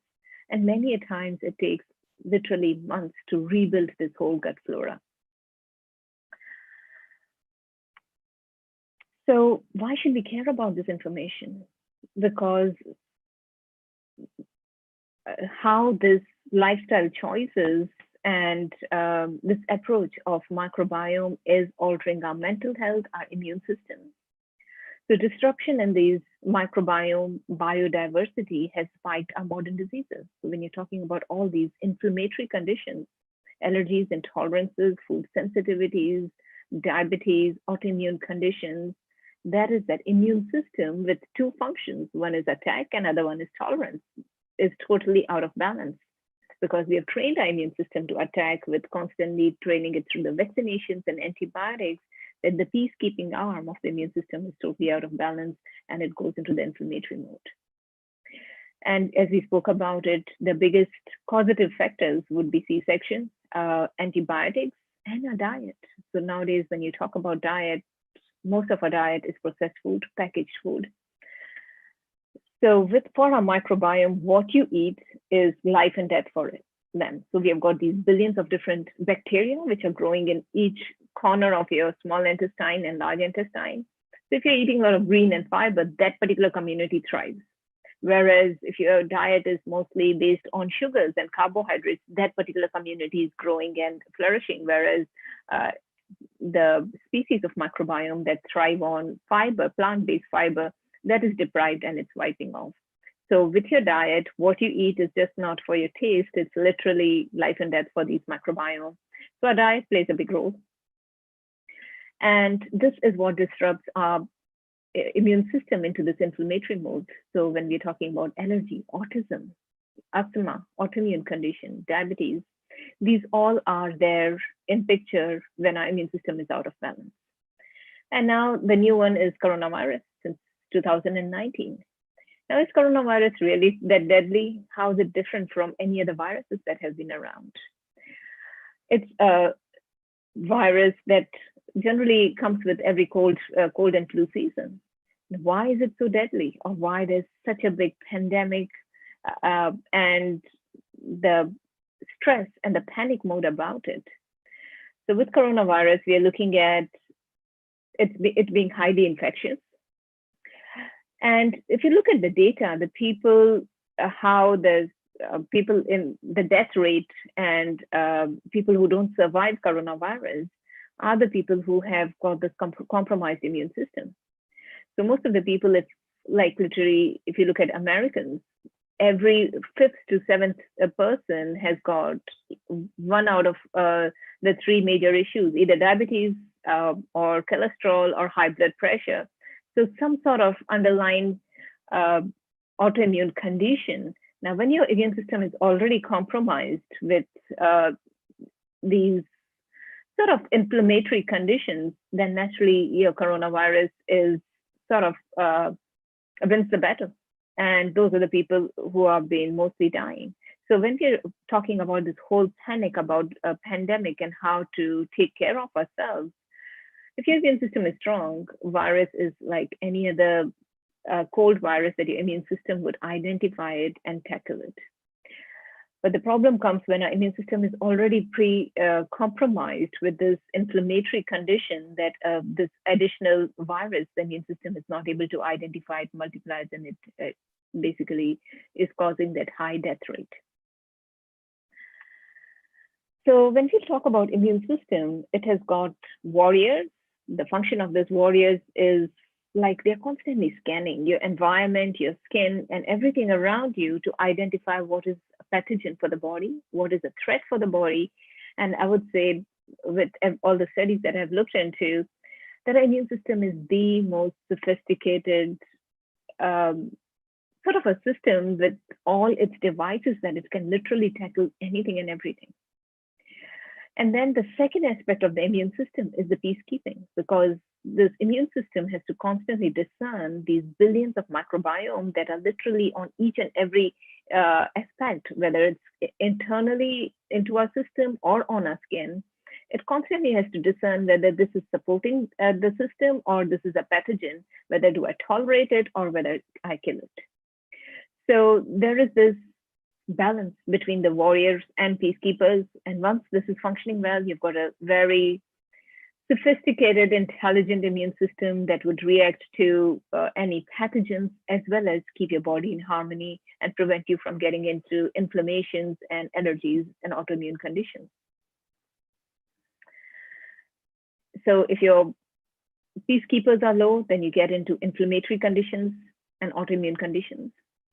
So now what can we do as individuals to strengthen our warriors to prevent this coronavirus, as well as keep this peacekeeping army of our body in balance? So the key here is the microbiome, because we spoke about the ratio of 1 to 100. There was a huge population of these microbiome, which literally is way bigger than our human cells. So when we talk about these microbiome, it's all about biodiversity. So having a diet which is diversified with fruit and vegetables, the microbiome, the healthy microbiome, they thrive on plant-based fiber. Getting dirty is interesting one. So back in time, if you remember, it would be like, for children, you're constantly sanitizing their bottles. If their pacifier has dropped, you want to make sure it's sterilized before you put them into the mouth. So constantly sterilizing, keeping our environment clean, that was, I would say, a pattern some time back. Now, this all new research shows us the more dirt, the more microbiome animals. If you have a dog in your house and the dog is coming and licking your baby, now that's the best immune booster, because the dog has got billions of microbiome, and each time the baby is exposed to those bacteria, the immune system is getting built and it's building its memory. The more you get exposed to the dirt, to the environment, the stronger the training your immune system has. So diet, taking care of your fiber, getting in touch with your environment, breastfeeding for babies would be what supports your biodiversity, and avoiding antibiotics and C-sections and the diets that are depleted with greens and high on processed food. So feeding your bugs, think about all the plant-based fiber. So when you're having a huge bowl of salad, it's not giving you any nutrition, but that fiber is feeding the billions of population of these microbiome in your gut. So our innate biology, we are like a community. So when I look at myself in mirror and I call myself Angie, I'm not talking about one person here. I'm talking about this community of billions of microbiome and human cells, and each one is a complete sophisticated system. So it's like a huge community that is in constant communication. So we are home of these diverse ecosystem of millions of friendly flora that are on the surface of our body as well as inside. And biodiversity is the key here. So lots of plant-based fiber would be the first thing if you want to look after our immune system and our gut health. Then the second big one is stress. Now, interestingly, stresses of our everyday life have hijacked our evolutionary important stress response. So as per evolution, we have got this two types of nervous system. One is called sympathetic, which is also called fight, flight. When you're in survival mode, stress mode, the sympathetic fight, flight mode gets activated. And when you're totally relaxed, calm, your parasympathetic nervous system, which you also can call as repair and regeneration mode. So imagine your nervous system has got, again, parallel two arms. One is each time you're stressed, it activates this fight, flight, survival mode. So imagine the caveman. The moment the caveman sees the tiger, the fight and flight mechanism gets activated. The focus of the body here is to survive this moment. Immune system is not a problem. So for example, you've got a virus or a tumor cell that will kill you in 6 months or 1 year. Body is in survival mode, threat mode, which means surviving this moment is a problem. And any long-term projects, such as your digestive system, immune system, reproductive system, hormones, everything is not body's agenda. It's put on the back burner. You could have a virus or a tumor that's developing and body will say, not important. Survival mode, survive this moment. Otherwise, I'm going to die. So that's the survival mode, which is called fight and flight mechanism. Whereas the parasympathetic nervous system is when you're in the relaxed mode. Then the body will look at long-term projects, optimizing your immune system, your digestive system, your hormones, and so on. Now, your psychological stresses trigger the same physiological response as a predator attacking you. So in caveman's time, let's say this caveman would see or sense a tiger in his environment once in a couple of days or once in 10 days. And that's where the fight and flight survival mode gets activated.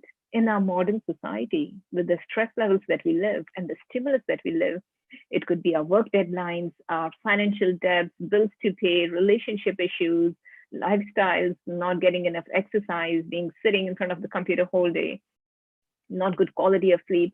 Now, all these emotional, psychological stresses, having a stressful job and so on, trigger our brain into the same fight, flight, survival mode as if the tiger is there. So basically, our psychological stresses trigger the same physiological response, and our body is constantly getting into this fight, flight, survival mode.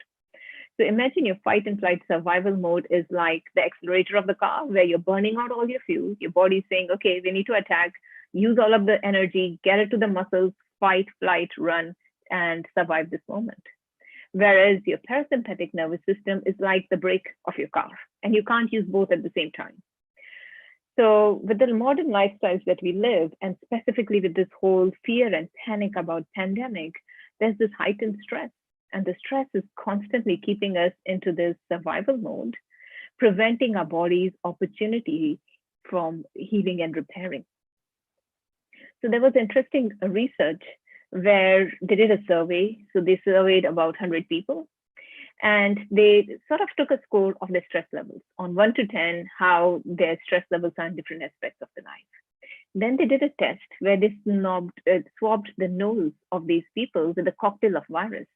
They brought virus and put some virus in the nose of these 100 people.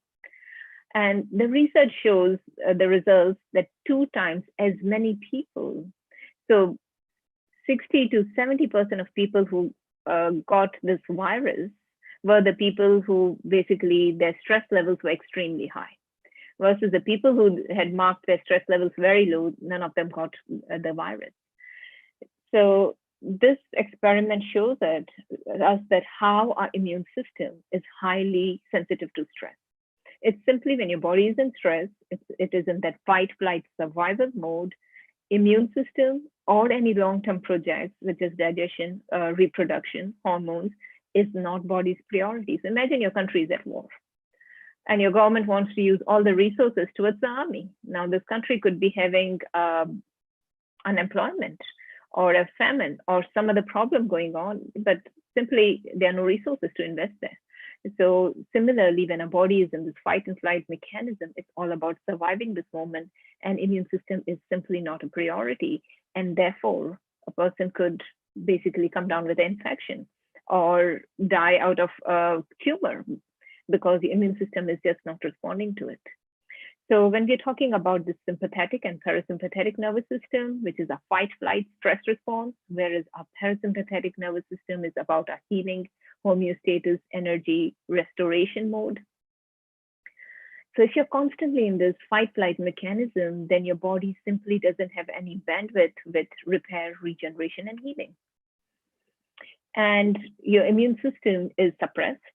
You're into massive inflammatory mode. So nowadays, this hype of inflammation that's going on in our society is hugely related to stress, as well as our depleted immune system, due to which our body is not able to fight off coronavirus and it's basically getting infected.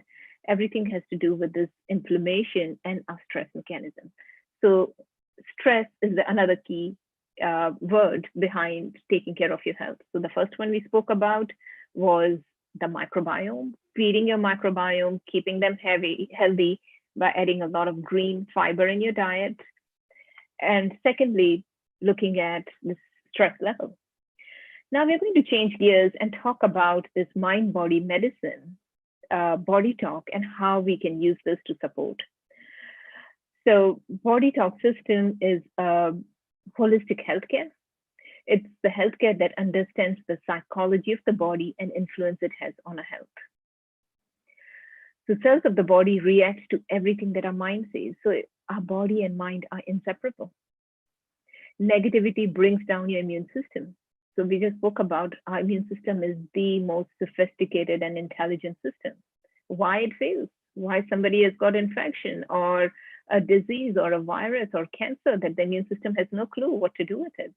It's how our emotional stress impacts and switches off the intelligence of our immune system.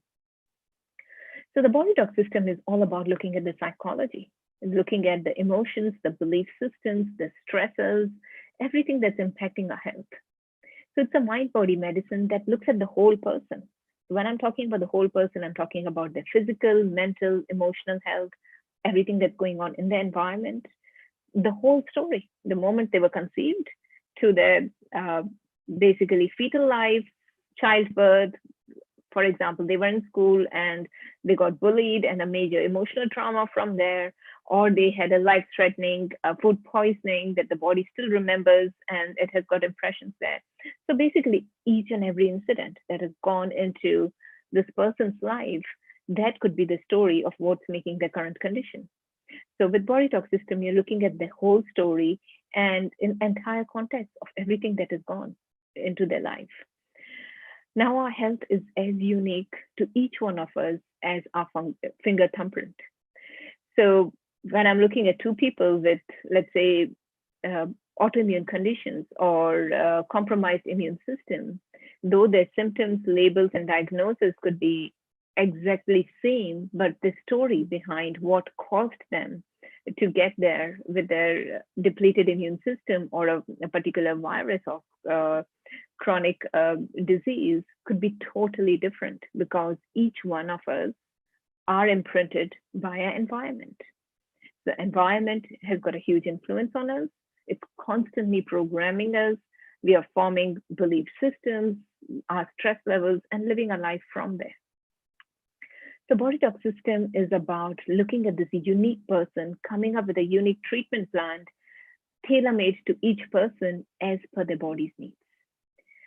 So a modern healthcare is like, for example, you've got a health condition, you're feeling sick, you're feeling tired, you've got fever, cold, flu, you go to a doctor who will run a diagnosis, find a label, and come up with a treatment plan to treat your symptoms. Now, this could be Western medicine, or you go to any alternative healthcare, such as Chinese medicine. They will look at your tongue and your different eyes and so on, and come up with a diagnosis plan as what is deficient and what is high, and then put you on whatever treatment plan as per the diagnosis.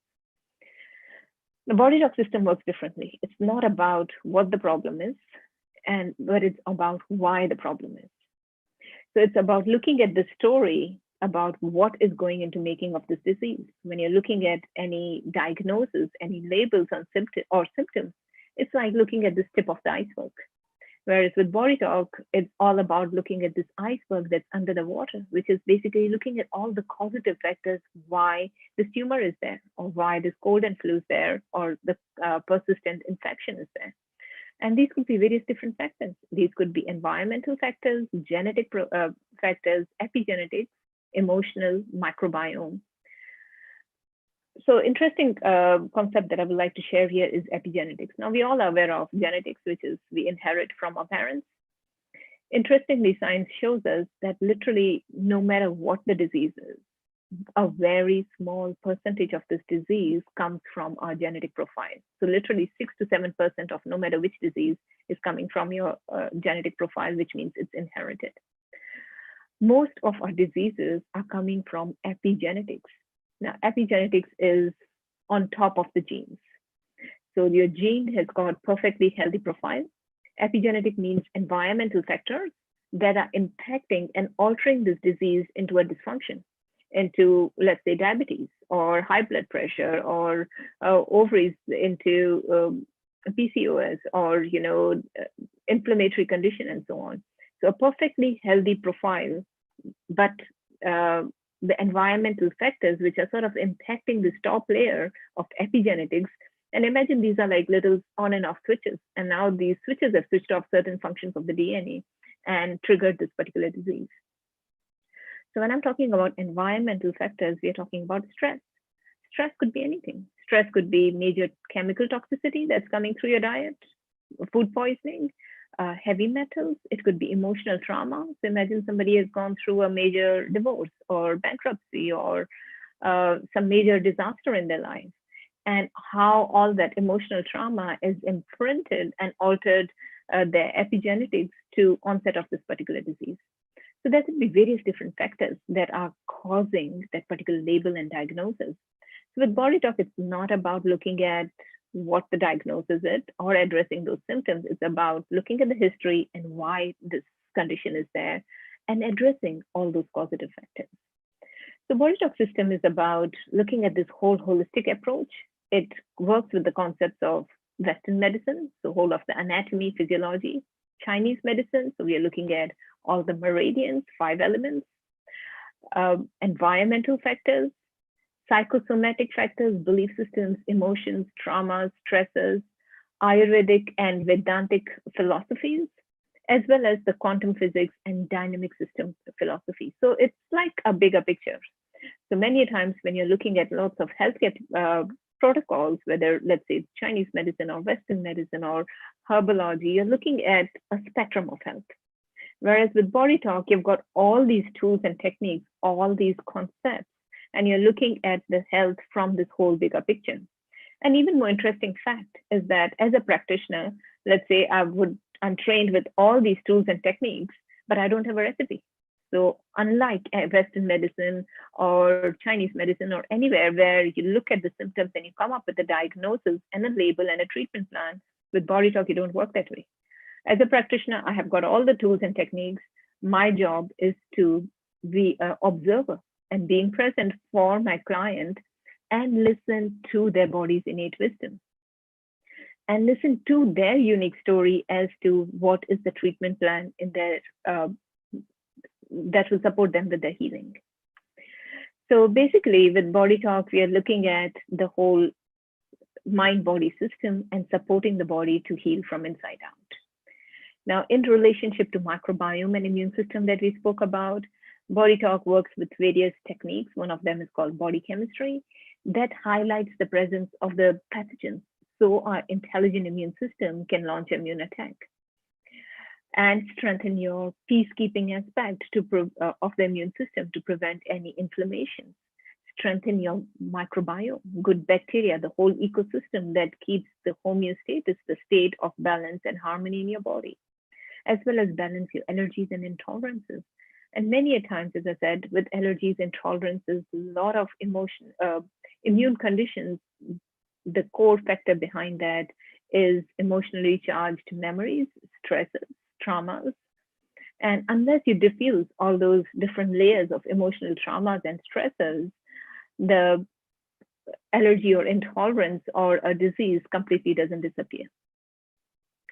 So it reduces the probabilities of you getting coronavirus and speeds up your recovery because you are addressing this whole iceberg and supporting the body to heal from inside out.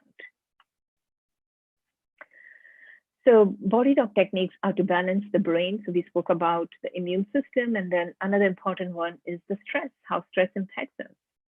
So with Body Talk techniques, you are shifting the brain out of that fight, flight, survival mode into the relaxation mode. Now, once your brain is programmed or settles in this relaxation mode, our body is extremely intelligent. It knows how to heal and repair itself.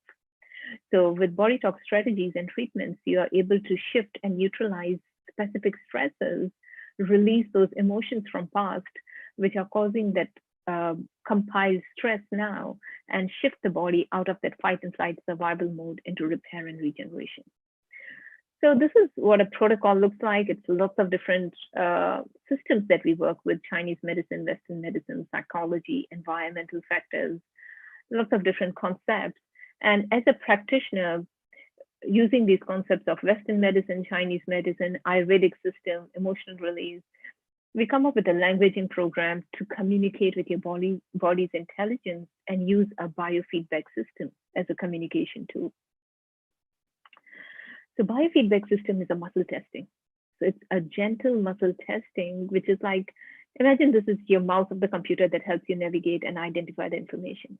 So with Body Talk, we are using a gentle muscle testing to get a yes or no response, to surface the story and the causative factors as to what is going on for this particular client. The key factor of Body Talk system that it works with is our innate wisdom, which is our inborn ability to heal and repair. Now, our body is extremely intelligent. You fall down, you scratch yourself, you're bleeding. In 2 days, your skin will repair and heal itself. So there is that intelligence at work that's constantly healing and repairing itself. And therefore, we are healthy most of the time. Think about an embryo, a fertilized egg. From this fertilized egg, a complete functional human being is made. The intelligence that is guiding that whole process is your body's inborn ability to heal. And we simply call this inborn ability to heal our innate wisdom. So with Body Talk system, we are communicating with the body's innate wisdom to identify where the blockages are and supporting the body to heal itself. So we look at health as communication networks. So as I mentioned, when I'm looking at myself in the mirror, I'm talking about these trillions of human cells and microbiome. Now, each human cell is like a complete body, mind, spirit, a complete function on its own. And we are looking at this community of these trillions of cells that are in constant communication. So imagine the dynamic communication system that's going on. So imagine in our country, when the communication system is compromised, your mails are not going through, or your postage is dropped, and your transport is completely blocked. The whole country is in a mess.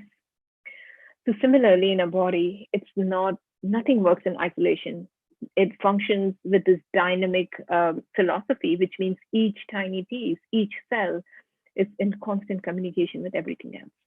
Now, many a times these communication networks are compromised due to stresses. And with Body Talk treatments, we are using this gentle muscle testing, which is a languaging program. We are getting yes and no response, communicating with the body's intelligence, listening to the story, what is going on in this body mind, which is compromising its healing process. And then we are running programs and treatments to address it. Interestingly, the treatments are extremely simple. We work with activating the central nervous system, the heart brain, and the gut brain. So imagine your central nervous system is your computer, and we are using a gentle tapping system on the nervous system, and this is to activate your computer to look at this communication network that is compromised and send signals to fix it. Then tapping on the heart is to activate your heart brain. So imagine this is your memory stick that will store the correction that the brain has just made, and your gut brain is all about assimilating and digesting it. Now, tapping is being used in a lot of yogic philosophies in past, and this is simply used as an activating tool to communicate and activate this head, heart, and gut brain, which are the three brains in the body, to sort of correct the system, the broken down communication network, memorize it, and install that correction and assimilate it. So a very simple, gentle treatment. So treatments are extremely relaxing. So when I'm physically doing a treatment for a person, the client is lying down on a massage table in front of me. I'll be gently touching their arm and getting a yes or no response, communicating with their body's intelligence, and have with this protocol and Body Talk system, there's a specific languaging, what questions to ask, what different tools we are working with, and that will help me surface the story. And the story could be, for example, a virus that's sitting in the liver.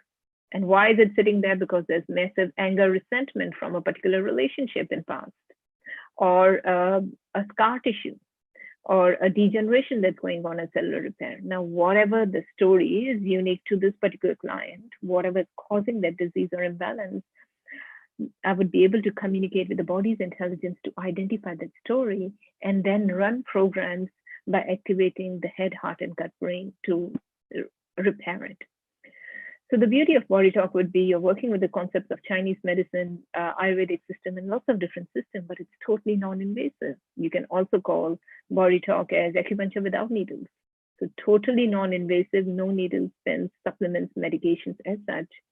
But you're working with the intelligence of the body, activating it to heal and repair itself. So it gives you a stronger immune system towards viruses and pathogens. Once you clear all those underlying emotional stressors, your immune system is extremely intelligent to launch its own immune attack, produce its own antibodies to fight off the pathogens. And symptoms gradually disappear, and you see huge improvements in health, but all over perspective. So when we're talking about health, we're just not talking about physical health. We're talking about emotional health, spiritual health. We're talking about relationships, how we deal with stress, and how this whole person, mind, body, spirit is all intertwined. It's all one piece of the puzzle. And that's what we are addressing with Body Talk system. So we spoke about our immune system, the microbiome, which is the key factor, the second factor, which is the stress, and how do we handle it through Body Talk system, getting Body Talk treatments. These treatments could be done physical, hands-on, as well as it could be done at distance. So I would say 50 to 80% of my practice is distance practice, where I have my clients around the world. They would be on a Zoom call with me, and I would be conducting the same treatment for them. So that is the Body Talk treatment. Now I'm changing gears and I'm talking about self-help programs. What can you do to help yourself? One thing is, when you have any chronic condition, find a Body Talk practitioner or book a treatment and get an online distance session. Second aspect is learning simple tools to take care of your health. So it's like, you learn a simple pranayam course or simple homeopathy one-day course so you can take care of yourself. So Body Talk Access is a set of simple techniques, 5 techniques and a fast aid protocol that you can learn literally in 6 hours training. Again, all these trainings are online, and you can learn these simple techniques to look after your health. So if you're looking at what do I do to take care of my health and be resilient to this coronavirus and all the stress and prevent myself from falling sick, learn the program and do this every day for yourself. It will just take you 10 minutes. You learn how to balance your brain, and I'm going to teach you this amazing technique called brain balancing at the end of this talk. You learn a second technique, which is called switching, and this is to do with your stress levels. We spoke about how stress is behind all your diseases, problems, immune system, suppressing your immune system, and so on. So how to switch your brain out of that stress mode into that relaxation mode instantly. Then we spoke a lot about how we have this hype of inflammatory conditions, so all these inflammatory diseases that are going on. And basically, hydration at the cellular level is a core condition that you can address to prevent this inflammation. Then body chemistry is the treatment that strengthens your immune system to fight off viruses, bacteria, pathogens, allergies, and intolerances without taking any antibiotics or any external support. So with this treatment, we are activating the intelligence of the immune system so it can launch its own immune attack, produce its own antigens and antibodies to fight off the pathogens and viruses. As well as another technique that you learn in this seminar is called reciprocal. The way I could describe it is benefits of acupuncture in 2 minutes with no needles.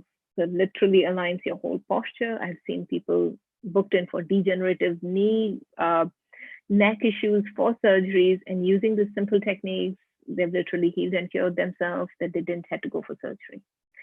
People with massive allergies and tolerances, learning this simple seminar, doing these techniques on everyday basis. I've seen kids with major anaphylactic allergies, and they've been perfectly fine since the parents have learned and used this for their children. So simple set of techniques that you can learn and look after your health. So that all is about self-empowerment. Invest 10 minutes in every day on your health and look after your health and your family health. You can literally reduce your medical bills by 60%, as well as you learn something called fast aid, which is simple techniques that can be miraculous and lifesaver any small emergencies or major emergencies. You can literally save somebody's life. So this is first step, which is simple set of techniques, self-help program that you can learn and look after your health and your family health. And the benefits would be a stronger immune system, improved coordination. If you've got postural issues that could be corrected, prevent any health issues. Now, no health issue just arises overnight. It takes a lot of time and a lot of those causative factors to get into the manifestation. And once you're using this program, you're clearing all those causative factors on an everyday basis. Maintaining your clarity, decreased medical bills, and amazing techniques for emergency situations. So that's one aspect where you learn simple program, look after your health. And if you say, wow, this is amazing, I want to get deeper into this, then you take another step, which is a 4-day seminar, which is called Body Talk Fundamentals. And with this seminar, you learn how to do the muscle testing, you learn how to communicate with the body's intelligence, you learn lots of tools and techniques, and you learn how to do body talk treatments, as well as you can train to become a certified body talk practitioner. If you're a health therapist with medical background, physiotherapy, osteotherapy, or anything, you can integrate this into your existing practice. Or if you have no background, you can still learn this and get amazing results. So when I spoke to you about myself, 2005, I had no background with science, medicine. I was a commerce student and I was in business. I got into it totally out of interest. And basically, you can learn this without having any background and get amazing results and transformations for your own health and use it as a profession. So that's a 4-day seminar where you learn the basic principles of body talk system, the biofeedback system, and lots of tools and techniques. You learn techniques to address your physical health, your circulation, scar tissues, immune system, organs, emotional health, taking care of those stresses, anxieties, traumas, belief systems, chakras, meridians. So a very comprehensive system. I would say the genius behind this system, Dr. John Weltium. The beauty of the program is how Dr. John Weltium has taken these sophisticated concepts such as Chinese medicine, which will take you literally a couple of years to get a simple diploma degree in college, or Western medicine, or all these different East Oriental concepts, how he has simplified and put it into simple program that any lay person with no medical background or no background with science, medicine, or energy as such can learn and get amazing results and train as a practitioner. So a very sophisticated seminar with amazing results. So now I'm sharing with you the third self-help programs. The first one was Body Talk Access, simple 5 techniques, learn it, do it for yourself, become a body talk practitioner, use it for your family, use it professionally. And the third one is called Mindscape, again by the same founder, Dr. John Weltium. So when we talk about mental health, we talk about stress. This is simple techniques to help you unleash your creative genius. So it's a sort of active meditation form. So imagine if you could get your brain out of this fight, flight, survival mode into this altered, relaxed state of mind, which we call alpha state of mind, which is also the state of mind when you just wake up in the morning, you get all your bright ideas and solutions, or when you're sitting in the nature scene, you're just coming up with all those solutions and creativity, that relaxed state of mind. Imagine if you could learn how to access that state of mind while you're in the middle of a board meeting, while you're running a marathon, while you're writing your exams, or talking to your clients. So being able to access that relaxed state of mind and being able to function from there 24/7. So when you meditate, you know the benefits of meditation. You can meditate for 20 minutes or 1 hour. Imagine being in that state of mind and being able to perform on everyday basis. The excellence of your mind that you get is your heightened intuition, your creativity, enhanced memory. You bypass stress, and you've got amazing tools for conflict resolution and overall optimum functioning of your mind. So Mindscape is a very valuable tool to optimize your mind for your personal growth, spiritual growth, stress release. And naturally, once you bypass stress, then it helps you with your immune system. So what we have learned today is what you can do to take care of yourself. Firstly, think about your microbiome, feeding your microbiome. Secondly, stress levels. You could be having lots of different tools and techniques such as meditation, Reiki, being in nature, and so on. Other things that we spoke about, that could help you, is Body Talk System, which is a totally holistic modality to dive into your subconscious mind and clear all those causative factors. And you can learn things to help yourself.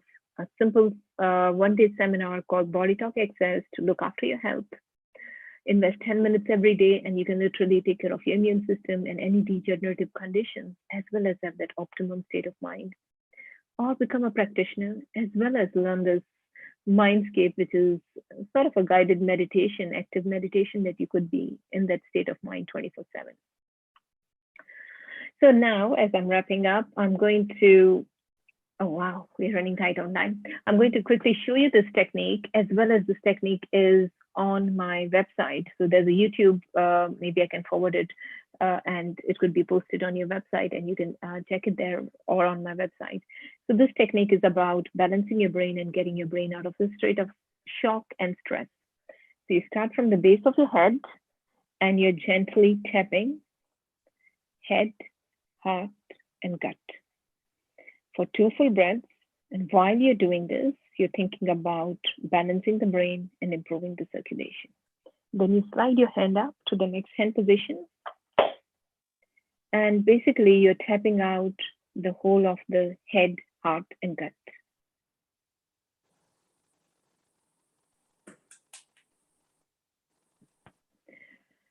So with 3 hand positions, you're covering the whole of the head with tapping head, heart, and gut. And then the sides of the head, which is also called the limbic brain. You're holding the sides, and then you tap it out. So this technique is called brain balancing. It's basically optimizing and balancing the left and right hemispheres of the brain. So I just want to quickly show you the upcoming seminars. You can take a screenshot, or it's on my website. So these are the dates, as well as there's some discount offered. So, okay. Any questions? Oh God, wow. Firstly, thank you so much. That was so informative. I've got pages and pages of notes as well. I'm just blown away. I'm just absorbing it all as well. Thank you so much, because we don't realize, like, when you started speaking about how it's on our body, it was just, oh, it's like, and then once you start understanding, you know, how precious we are, as you said, we're not just this. There's so much to us. It was so educational and so informative, and led on beautifully from, you know, from Kiranji, our first guest as well. And thank you so much for making the links available as well, because I know I personally would love to explore. It's something that we can do. We don't need to take a pill. It's about understanding the science and the molecular level of our body beyond medicine. Right. As we did have a question. I know I'm running very short on time at the moment. We do have a question. It doesn't link directly, but you may be able to advise, from one of our viewers in Florida, from Angie. And she asked that you mentioned about antibiotics and obviously their detrimental impact that they could have on your microbiome. So if somebody was prescribed and, you know, they felt they had to take it, is there anything that they can do, whether nutritionally or otherwise, to maybe ease the side effects if they don't feel comfortable, but, you know, they're in a hard place? Sure. So yes, every time you take antibiotics, make sure you're taking probiotics after that, at least for a month, to rebuild your healthy gut flora. Make sure you're taking lots of green juices and smoothie, and that body chemistry, that one-day seminar. If you can learn that and do those techniques, you will sort of reverse all the side effects of it and take care of your microbiome. But surely probiotics, feed your bugs, lots of greens and fiber, and the self-help program. Okay. Oh my gosh, that's fantastic. Thank you. That helps so much, because again, you're going back to the other side, which is the nutrition. I love the analogy as well of healing inside out. and we had to start with outside in with what we consume as well. So it's the yin and yang, it's the perfect balance. And allow me to take a moment just to thank you, but we're also very blessed here at Healing Our Earth today, because not only do we have you, but we also have Dr. Mukesh Batra, who is here and has just, he's launching a book. He's also a homeopathy expert. And so we've got a wave there, I think. Hello, Dr. Batra. Hello. I'm in the hills of Aravali in Udaipur, in India. My Good goodness. wishes and global namaste to everybody out there. Cheers. And have a lovely, lovely Sunday, and God bless. Oh, Thank you. I believe you have a book launching as well to do with homeopathy. Yes, I've just written my biography with HarperCollins, and it's doing well. Thank you very much. It's called The Nation's Homeopath. Oh, brilliant. We'll talk about it some other time. It's available on Amazon. And good luck. Thank you very much. Global Thank Namaste. you. Thank you for your time. I'm signing off. Thank you so much. Bye. Thank you. So that links so well, and Angie, with what you were saying as well, and just a whole body approach, again, away from Western medicine. And thank you. So people, you've invited a whole global community. You, again, are going to be very busy now. I hope you understand this, because that, that we've learned about Ayurveda, we've learned about Chinese medicine, we know it's about us inside. And the way you've just brought it all together on that scientific level and linking so much. I know I have arthritis, for example, and you've just so much has been like, wow, got me to explore. It's not about that, and it's not hereditary or anything. So thank you for your education, your information, and your insight. And we are so humbled that you are sharing this and putting your links as well, so we can all connect and learn more. So very humble and gratitude, heartfelt thanks to you. Thank you, Deepa. It was lovely. It's grateful to have this opportunity to share with you all. Global Namaste. Thank you. Global Namaste. My goodness, wow. We've had healing inside out, outside in, from two, I'm going to call them experts, from two experts from Hong Kong as well, with a wealth of knowledge that we can all apply whether you're in the East, the West, North, South, anywhere you are. I told you we're global with our one mission: happiness, unity, support. We grow and learn together. And it gives me great pleasure to actually go and sneak off and write my notes. And I'm going to go and connect with Angie and Kiranji straight away now, because I'm so excited. They gave us a nugget of their wealth of experience, so I can't wait as well. And so I'm going to hand over to our next esteemed host to take you through the next part of the show with more fantastic guests. The sun is shining here, you can see. I hope you can see me, global family. So I'm now going to welcome our next host for the next segment of the show, Dr. Hani Kalaria. And you've seen her here before. She is our esteemed mind, body and soul coach as well, an award-winning creative coach as well, with over 35 plus years in experience in art, culture and entertainment, training over 500,000 students, including mums in that as well. We know we're all up for female empowerment on all levels, with her own mother as her first guru at just age 4 years old. Dr. Kalaria is also a media presenter appearing on TV. She has choreographed for many films and has conducted celebrity work as well. And her coaching expands to a global level. We are so humbled to have her here as part of our resident host as well. She is committed to education through a combination of personal development, spiritual wisdom, and creativity. Perfect. I could not hand over to a better person. So a very warm global namaste. Dr. Kalaria, are you there? And you are on mute. Absolutely. Hello, and a global namaste to you, dear Deepa. You are absolutely amazing. What wonderful guests we've just had. Wow. Really wealth of knowledge, that they're sharing with us. But before I go, that I really have to say, because I really need to introduce Deepa to you too, to all our audience members, the whole global family that we have watching right now, because actually Deepa also is a primary school teacher and an entrepreneur. She also teaches in schools, and she's been teaching since 2006, which is fantastic. And her linguistic background, by the way, she speaks French, German, Italian, and I'm sure she's speaking Gujarati and Hindi as well, and English. Wow, she's multilingual, as you can tell. And in addition to teaching, she's also a part-time business. She kind of like runs a part-time business as well, which is committed to helping families save money. Oh my God, maybe we should all enroll on her course because we keep on spending too much. And of course, she does all this whilst looking after her 2 young children as well. And actually, just before we say bye-bye to dear Deepa, I just wanted to share that Deepa also embarked on a holistic and spiritual journey 15 years ago, and after experiencing the incredible benefits of Reiki healing. So I just thought that, wow, she's got a spiritual angle to her, she's got an educational angle to her, and she is pretty cool. So Deepa, we're also very proud to have you here as part of our team and our family here at Healing Our Earth. Oh, so much, humbly received as well. I am so excited for the next segment as well. So I won't take up any more time. I know we've got so much to cover today. It's fantastic. Absolutely. And of course, we have, of course, moving on to our next guest now. We've just had Deepa and all her wonderful guests who joined us just now, but we also have another fantastic guest coming on and joining us right now. And her name is Jyoti Bonsle.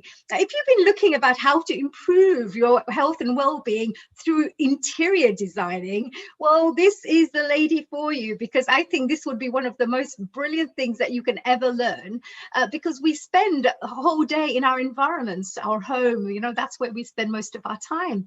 So what she will be talking to us is, of course, to improve our well-being through interior designing. But before we speak to her about this, let's have a little introduction about her. Now, Jyoti Bonsle, she's an architect with over 20 years of work experience in India and USA. She holds a bachelor's degree in architecture from Pune University, India, and a master's degree in construction management from Stevens Institute of Technology. Whoa, what a talent. And what a talented lady she is.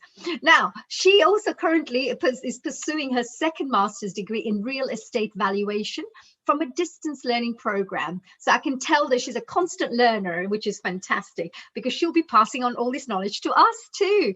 Now, she has vast experience in residential and commercial projects. For the last 6 years, she's been working in New York City and, of course, other various cities. Now, Jyoti has assisted award-winning architects in India and collaborated with international architects, MVRDV, which is in Holland, I think MVRDV Holland, P&G Consultants in Singapore. So you can tell she's absolutely an international talent, I can tell. And one of her feathers in her cap is an ultra luxurious residential project co-branded by Swarovski Lightning. Why? This is really amazing, because today I'm really going to be excited to ask her so many questions. Before we just finish off, let me tell you just a titch bit more about this lady, because she's got a huge feathers under her cap. Jyoti is also the founder and principal architect of Ariana Design Studio, which is based in Goa in India. And their firm focuses on renovation of exciting restoration work, as well as, of course, in this is mainly in old Portuguese homes. As you know, Goa was a place for a lot of Portuguese people many years ago. And she, of course, designs many restaurants, cafes and boutique hotels. So we know that if you're into residential and if you're interested in the real estate, this is definitely an interview you have to listen to. Jyoti is going to be sharing with us some interior tips on how to improve your well-being through interior spaces, which you can incorporate yourself. And of course, some latest trends in interiors post-pandemic. So of course, we've all gone through this terrible blues. We're all like, with this COVID. Well, we have Jyoti here. She's going to be our little savior right now. She's going to be sharing with us some amazing tips on how to uplift your mood and uplift your life through interior design. A big global namaste to you, dear Jyoti. And how are you today? Global namaste to everyone listening to this webinar. I would request the host to release make me a co-host so I can share my screen. Absolutely. We will definitely do that, and we'll make sure that the technical team will get that organized for you. And of course, we'll have some wonderful questions for you right at the end as well, Jyoti. So, please go ahead and share with us what you have to share with us for today. Okay, I'm going to go ahead and start my screen share right now. Okay, is it legible? Absolutely, we can see it all. Thank you very much. Hani, first of all, let me thank you for a generous and a really nice introduction, as sweet as your name. I'm overwhelmed. So here we go. We're going to talk about home improvement through interior design and how it can improve our well-being. A little bit about me already has been said, but I grew up in the Bollywood town of Mumbai. I did my education in Pune and I started my career in New York. And now I'm living my dream in Goa by the sunshine and beaches. So every activity, as we know, releases this happy chemical, and that can be hacked by staying at home, doing some things here and there at home. So we're going to look how to explore getting these happy chemicals out of our everyday activities. It's all about home. I mean, when we are spending so much time post-pandemic, we've all been through our highs and lows. So some tips which I've gathered over the period of time, here it goes. Tapestry, I mean, when we live we've been spending most of our time at home. It is almost like 24/7. I mean, groceries also come home, kids are spending time at home. So is our work, gym, everything. I mean, we are just confined to four walls. So the best time to get this, get a new look to our home would be through tapestry. So tapestry basically enhances, it's a quick change that can be brought in the ambience of the home. It's a versatile fabric based on the season, winter, summer, fall. We could change the colors, change the art, because in summers we want to look at something that is that quenches the eye in terms of water, or it could be something more pleasing to look at. In winters, we want something warmer, so we want to come home to a warmer space. So tapestry is quite an easy way to fix that. Use of geometry patterns that kind of breaks the monotony. We can use geometry patterns. Decluttering a home could be a great way to get rid of a lot of stress. So home which has less stuff, and it's easier to maintain, it maintains your Zen state of mind. There are a few tips I could like to pass on for decluttering. The easiest way is look at an object and see when was it the last time you used it, or would you buy it again? So if your answer is a no, then it's time to purge it. So, get rid of it so your home is less of clutter. What I usually do is I have a big bag of large bag, which I put it in my car boot, and whatever I don't need over the period of time, I keep filling it in. And when the bag is full, it's time to donate. You could actually be giving it to someone in charity and more useful for them. Take a 5-minute time to put things away, so that will help you not overload your weekends, and you could have a more relaxing weekend. Apply one in, one out. It could be related to your clothes or accessories or whatever. So if you're getting something new to the house, make sure you get rid of the old one. And less is definitely more. It's less stress, less mess, and less time to clean up. We all are working from home. We are mothers. We know how much that means.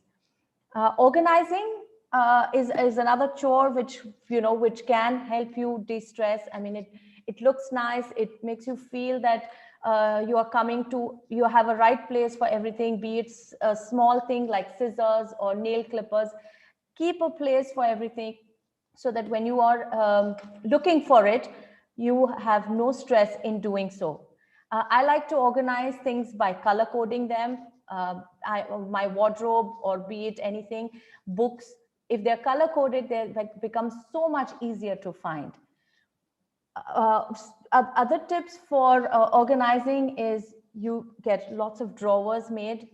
Each drawers can be designated for a particular thing. Get drawers that are, or containers with the lid on the top. Don't get the containers that are stackable, because the ones at the bottom never get explored. Labeling is a great concept for organizing. So label everything, so whether it's you or your family using the stuff, they know where exactly to find it. Archive unused items, put them away, put them up in storage. So if you need them later, you know where to find it. For those who hate doing laundry, there are a couple of tips, hangers and organizers, hooks that are available, which look really pretty and make the place a little bit more appealing, so that that chore doesn't feel that taxing. Invest in good hangers. As I said, there are various different products available in the market that can help you organize your wardrobes. And light it up. No closet feels organized if it's not lit up. So there are LED lights which are available, which can be clipped on, and they are motion censored. So when you open your wardrobe, it looks more organized and tidy. Decluttering any space basically clears up your mind and helps you improve your mental state. And after doing decluttering, it definitely gives you a sense of achievement. It gives you that adrenaline rush. By adding a personal touch, when I'm doing someone's home, I'd like to know what the family is like, what the husband is like, what the kids like, because your home is your story. So make sure that you have a personal touch to any home. The best way to do it is capture the moments, make an art wall of family photographs, be it Thanksgiving, be it Diwali. The smiling faces will always, when you look back, they remind you of the good time, and it's a great way to unwind. Souvenirs, I mean, yes, we haven't traveled much, but looking at the souvenirs, where you picked it up, it could remind you of your time in Caribbeans, or it could be your time you spent in Paris. Being an architect, I like to collect the little miniatures of Eiffel Tower or Statue of Liberty. So every time I travel, I pick up one souvenir and it goes on my shelf. So every souvenir reminds you of a story. And of course, personalized mementos. If you have kids that are growing up, making up these little DIYs is the best time spent together. And it's something that you create together, and it could create that moment, and you could relive that by hanging it up on your wall or making a DIY. One of the other mood lifters is lighting. Sometimes you enter some spaces and it's very dull, and you feel very depressed just walking in. Lighting could be the game changer over here. So when I like to design my space, they have multiple levels of lighting. So it's not one source of light that lights up a room. So there are different ways where, like the ambient lighting, which is a source of light that is hidden. So you don't see the source, but it just diffuses the whole ambience. It creates that dreamy environment. It basically makes the interior space very, very flattened and creates no shadow. In combination with an accent light, these are those large chandeliers or shades that you want, which acts as a decorative item and a source of light. Following that would be the task light. These are the lights which we use for doing any task. Like it could be in the kitchen, it could be along your workstation, it could be in the bathroom. So these task lights are bright. They are used, you could combine them even in the living space, probably with a dimmer. Aesthetic lights are the ones that we use for accents of statues or artwork. And these only emphasize on the element of art that is there in the space. So a combination of these lights with dimmers can create magic. They can create that very bright task kind of environment and mellow it down to an evening sundowner where you're ready to go to sleep. So light is a very, very important element when we are doing interiors. And I would say it's pretty much a game changer. Lights can be selected according to their light. So basically, you have cozy lights, which are 2700 Kelvin. These are warm lights used in the living room. Usually they look like yellowish. They look like an old bulb. So if that's what you see, then it's the warm light. Soft white light or daylight. These are the lights which are almost similar to your natural daylight. Those can be kept throughout in the house, wherever you're circulating, or it could be used in office space, so that even if after the sundown, if you don't have much natural light, your eyes are not strained. Then there's the white light, which is a higher Kelvin. So this daylight, the bright light is used kitchen, bathroom, where you want to see the ingredients, you want to see the small script. So that's the 4000 Kelvin. And anything brighter than that is used for outdoors, for security. So you're not recommended to use that inside. It's very, very bright. It's very harsh for the eye. Most therapeutic is to adopt a pet, but that can be a lot of work and that can be a lot of expense. So my suggestion to you is adopt a plant. Adopting a plant is as good as having a pet. It has huge health benefits. You can get an house plant. There are various different breeds or types of plants that you can use. Looking at green can be very therapeutic to the eye, especially if you've been staring in the computer, which we all do, or the kids are looking into the phone all the time. So it's very therapeutic because it's equivalent to bringing in home nature. Then also it clears the dust, accumulation of dust. It pulls out the carbon dioxide and gives you back oxygen. So definitely keeping potted plants near your workstation studies have shown that it reduces stress. So and has a very, very calming effect. Then they are definitely excellent room decor. I mean, I love having plants in my office, my home. So you can just have a variety of them put together, and anywhere you put it, they are always a great fit.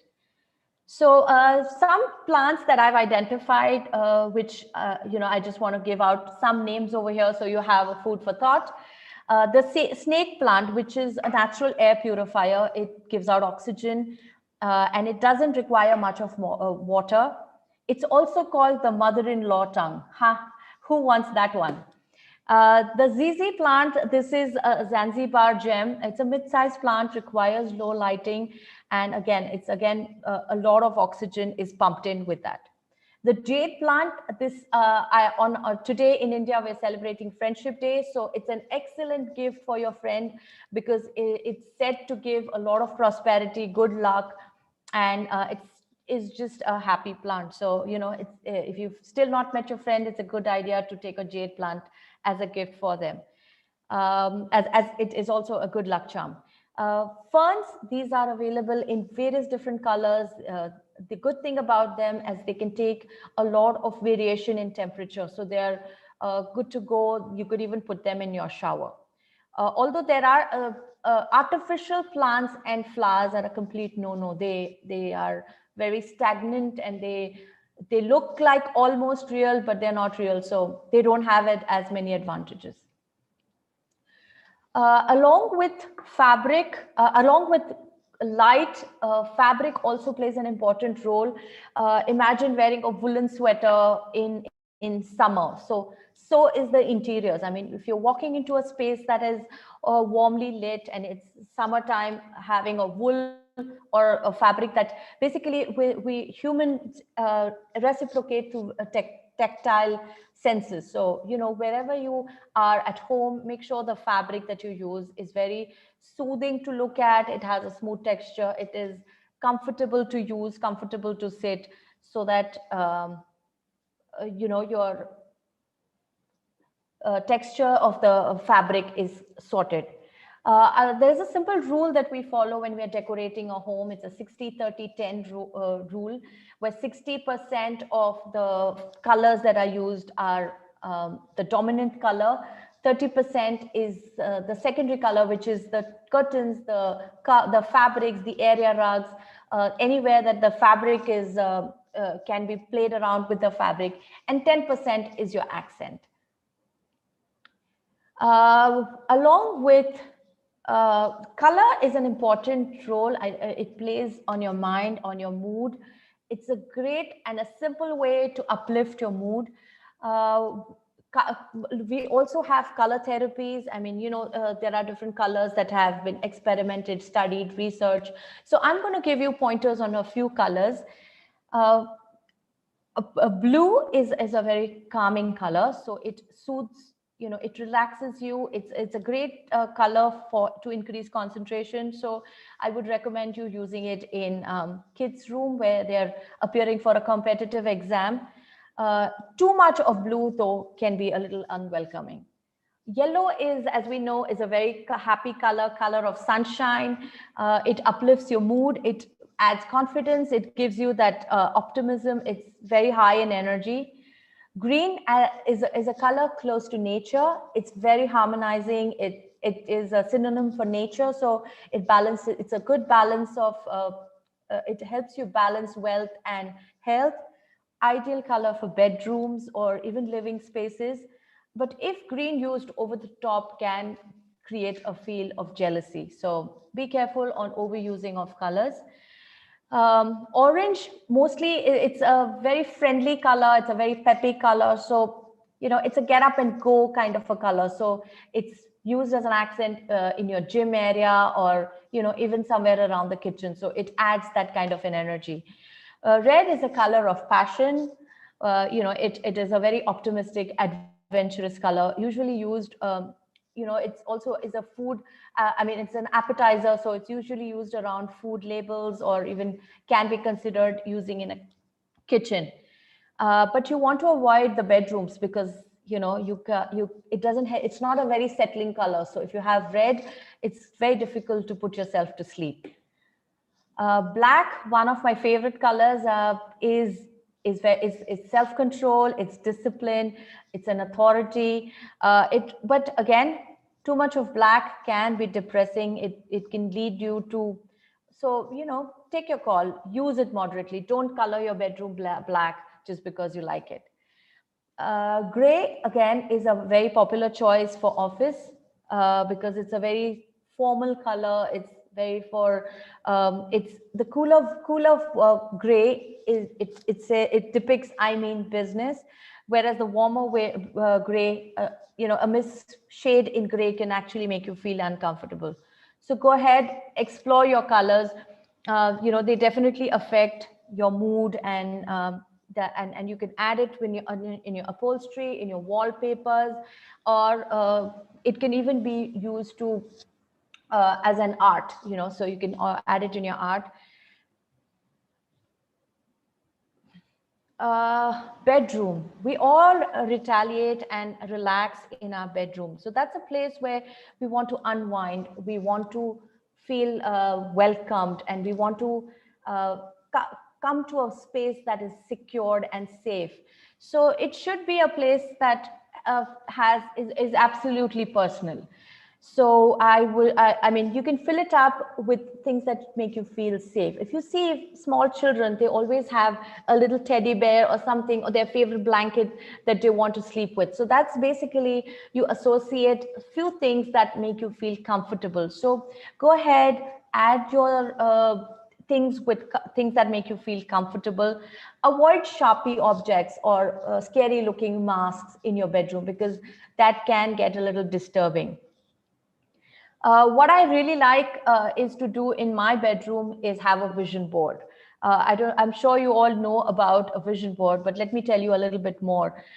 Vision board is a board that you create. It could be a DIY or you get ready ones. This is a place where you write your things on your wish list. It could be travel, it could be family goals, it could be your fitness goals, or just could be things that you want to buy. And once you put this thing in your vision board, you're looking at it before you go to sleep, and you're looking at it before when you just wake up. So subconsciously, it works on your mind, and I have tried it, and it comes true. So go ahead and add a vision board. I highly recommend. Of course, this is something that I recommend my kids to do, and I would recommend everyone to do, is fix your bed once you're up. Fixing your bed just gets you out and about. It takes only a minute to do, and once you come back home, it definitely has a more soothing effect. It gives you that neat and tidy space to come back and relax. I would also recommend you a book called written by Admiral William McRaven. He's written the New York bestseller, which says, make your bed, little things that can change your life and maybe even the world. So this is a recommendation of a book. These are few things that we saw what we could do in our home, and there are some scientific approaches to this, mainly Vastu, color therapy, Feng Shui. So we're going to explore a few modern day adaptations of the same. So Feng Shui literally actually means wind and water, and it's an ancient study of elements energy from ancient China. But we will be looking at their modern day adaptations. Since everything cannot be fixed, these are just few pointers that I have given out, which you can incorporate very, very easily in your homes. So the first and the most important thing is the entry to your house. So use the front door. Many of us always access the garage door because it's very convenient, or the back door because that it's easier to lock. But the main door is the entry to your chi energy. It's a place, should be nicely lit up. It should be nicely decorated. It should be used more often than you usually do. That brings in positive energy.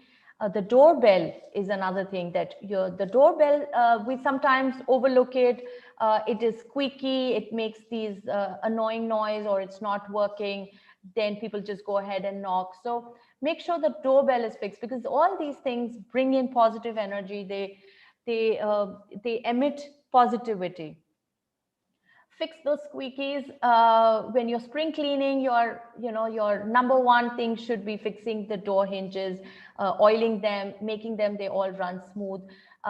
We use the squeaky door, and over a period of time, it's just that noise just goes at the back and it doesn't bother us. But it's actually a very bad energy, can drain out your positivity from your home. So make sure that you fix all squeaky drawers, doors, anything that is making an annoying noise. Likewise, make sure your windows are clean, because when your windows are your vision to the world, and if it's dusty and it's mucky, your vision between your progress, you're kind of crumpling it. So make sure that you have your windows clean. The doors, make sure your bathroom doors are always closed, because those are two different vibrations from your living space and your washroom. So, and all the gentlemen who are listening, I'm sure the ladies follow this, but this is nothing to attack men, but make sure the toilet lid is closed at all time, because it flushes out your positive energy from your home. So keep your bathroom doors closed, keep your WC seats down, and also make sure there are no leaky taps. Even the dripping sound or the dripping in the kitchen or any faucet, make sure that is fixed right away, because that's draining out your wealth. Location of your bedroom. There are a few tips I can give you for location of the orientation of your bed. Make sure the bed is oriented so that it's not in the hallway, but you can see the door opening. So whoever is coming in and out, because that's your sensories are alert if you cannot see the main door, the door to the bedroom. Use calming colors, use that are pleasant. They're not harsh to your eyes, so they can calm you down, put you to sleep. Don't have a mirror where you can see yourself. So don't have a mirror anywhere that you see yourself sleeping, because that again reflects bad energy. No television in the bedroom. It's a complete no-no, because again, it acts as a mirror and it can reflect your own image. So if you do have a television, make sure it's covered. It has some kind of a covering so that when you're done watching television, it's shut and you can have a good night's sleep.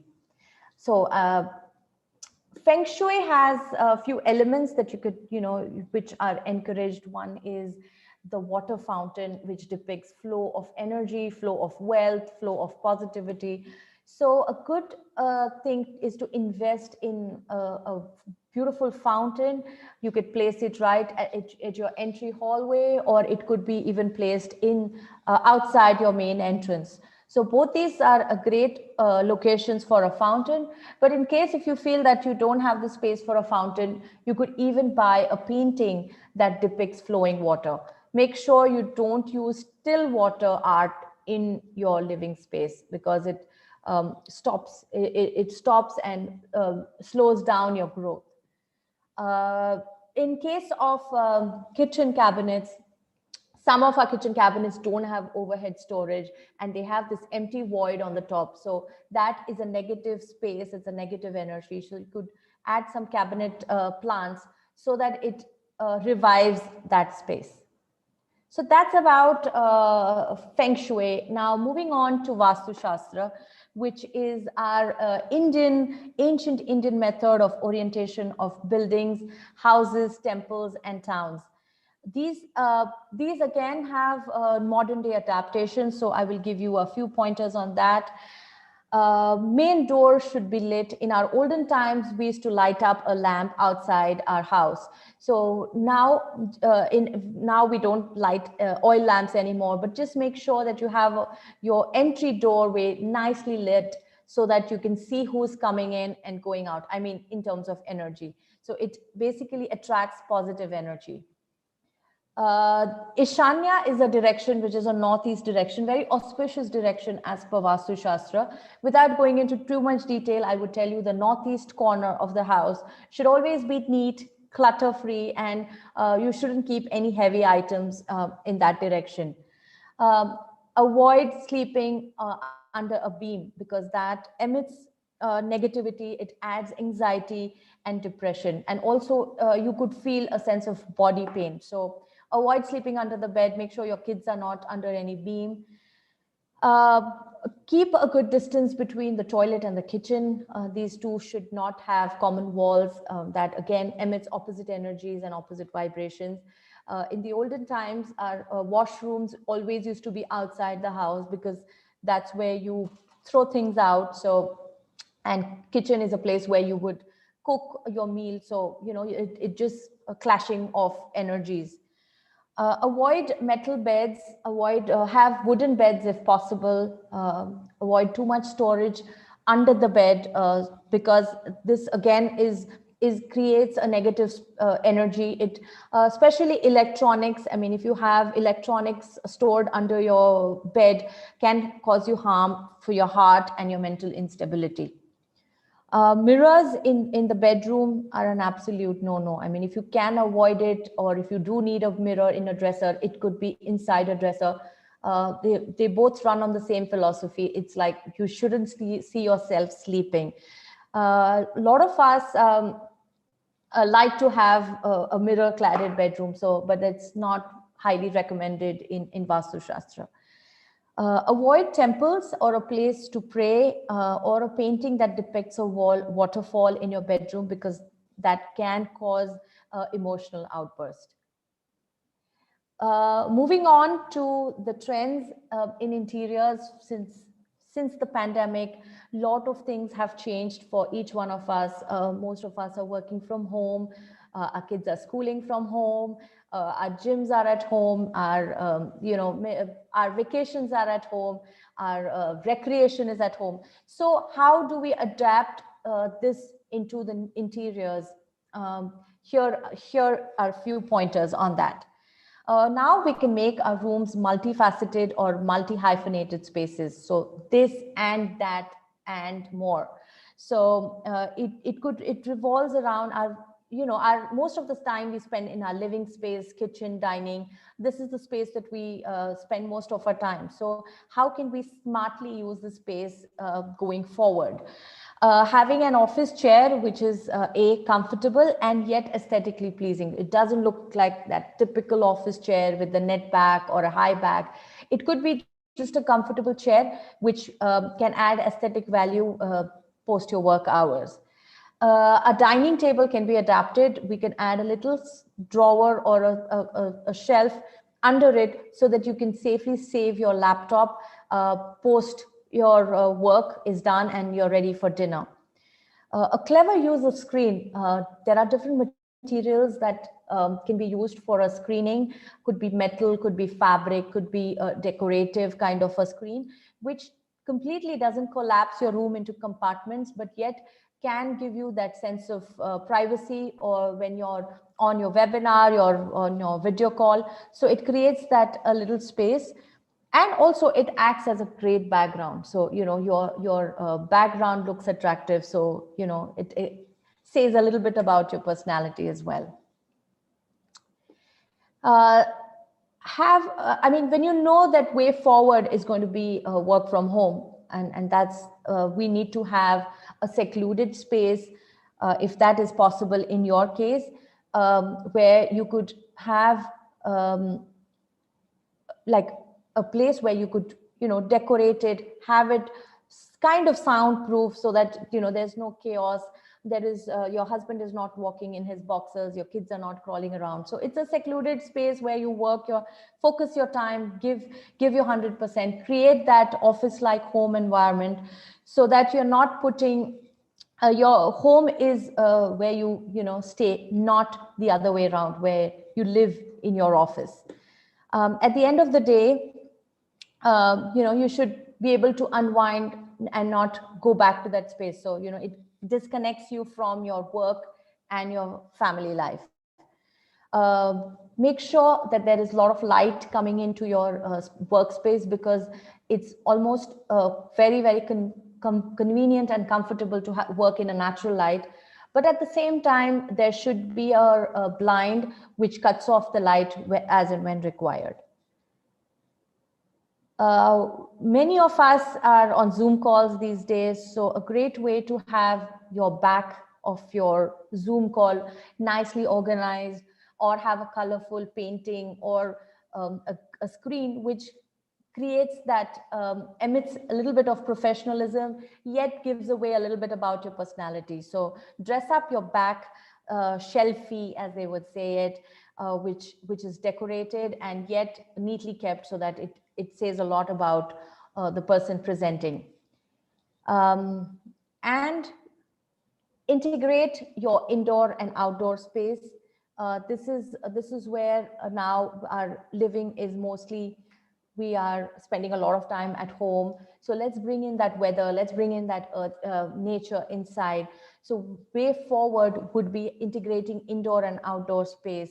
So, it could be your backyard, it could be your front yard, so you're just adding in additional space, not just few tables and chairs, but it could be outdoor dining, it could be working from outdoor, it could be just lounging or entertaining guests.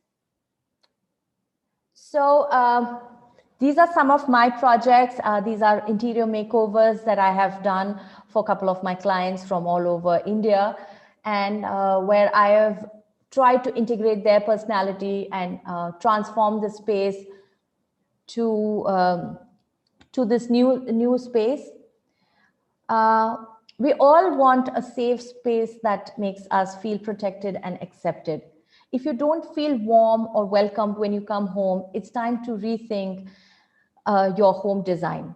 Whether it's a tiny apartment or an enormous estate, simple changes in interiors can make a big difference in your mood. And when you're ready to take professional assistance, we are just a video call away. So walk us through your home and we can help you revamp your home. And you can get in touch with us on our phone number, that's India code, and or email us on my personal email address, bhosle.jyoti@gmail.com. Visit us on our website, www.arianastudio.com, or follow us on Instagram, Ariana_design_studio. Thank you. Hope this was helpful. That was absolutely amazing, Jyoti. So brilliant, and so much information all packed into one little hour. Wow. And you've got this wealth of knowledge, and you've gone from so many different subjects, how to look at the room and how to lay things out, and the lighting and the plants, and so many different aspects of the interior design, which is fantastic. Actually, you also have worked with a lot of award-winning companies yourself. So you've had a chance. I mean, can you perhaps share one of your most memorable projects that you have worked on? One of my memorable projects was the Swarovski lighting project. It was a very high-end residence. It was the tallest building in Pune at that time, at a 40-story, one floor, one apartment. So it was, luxury glorified.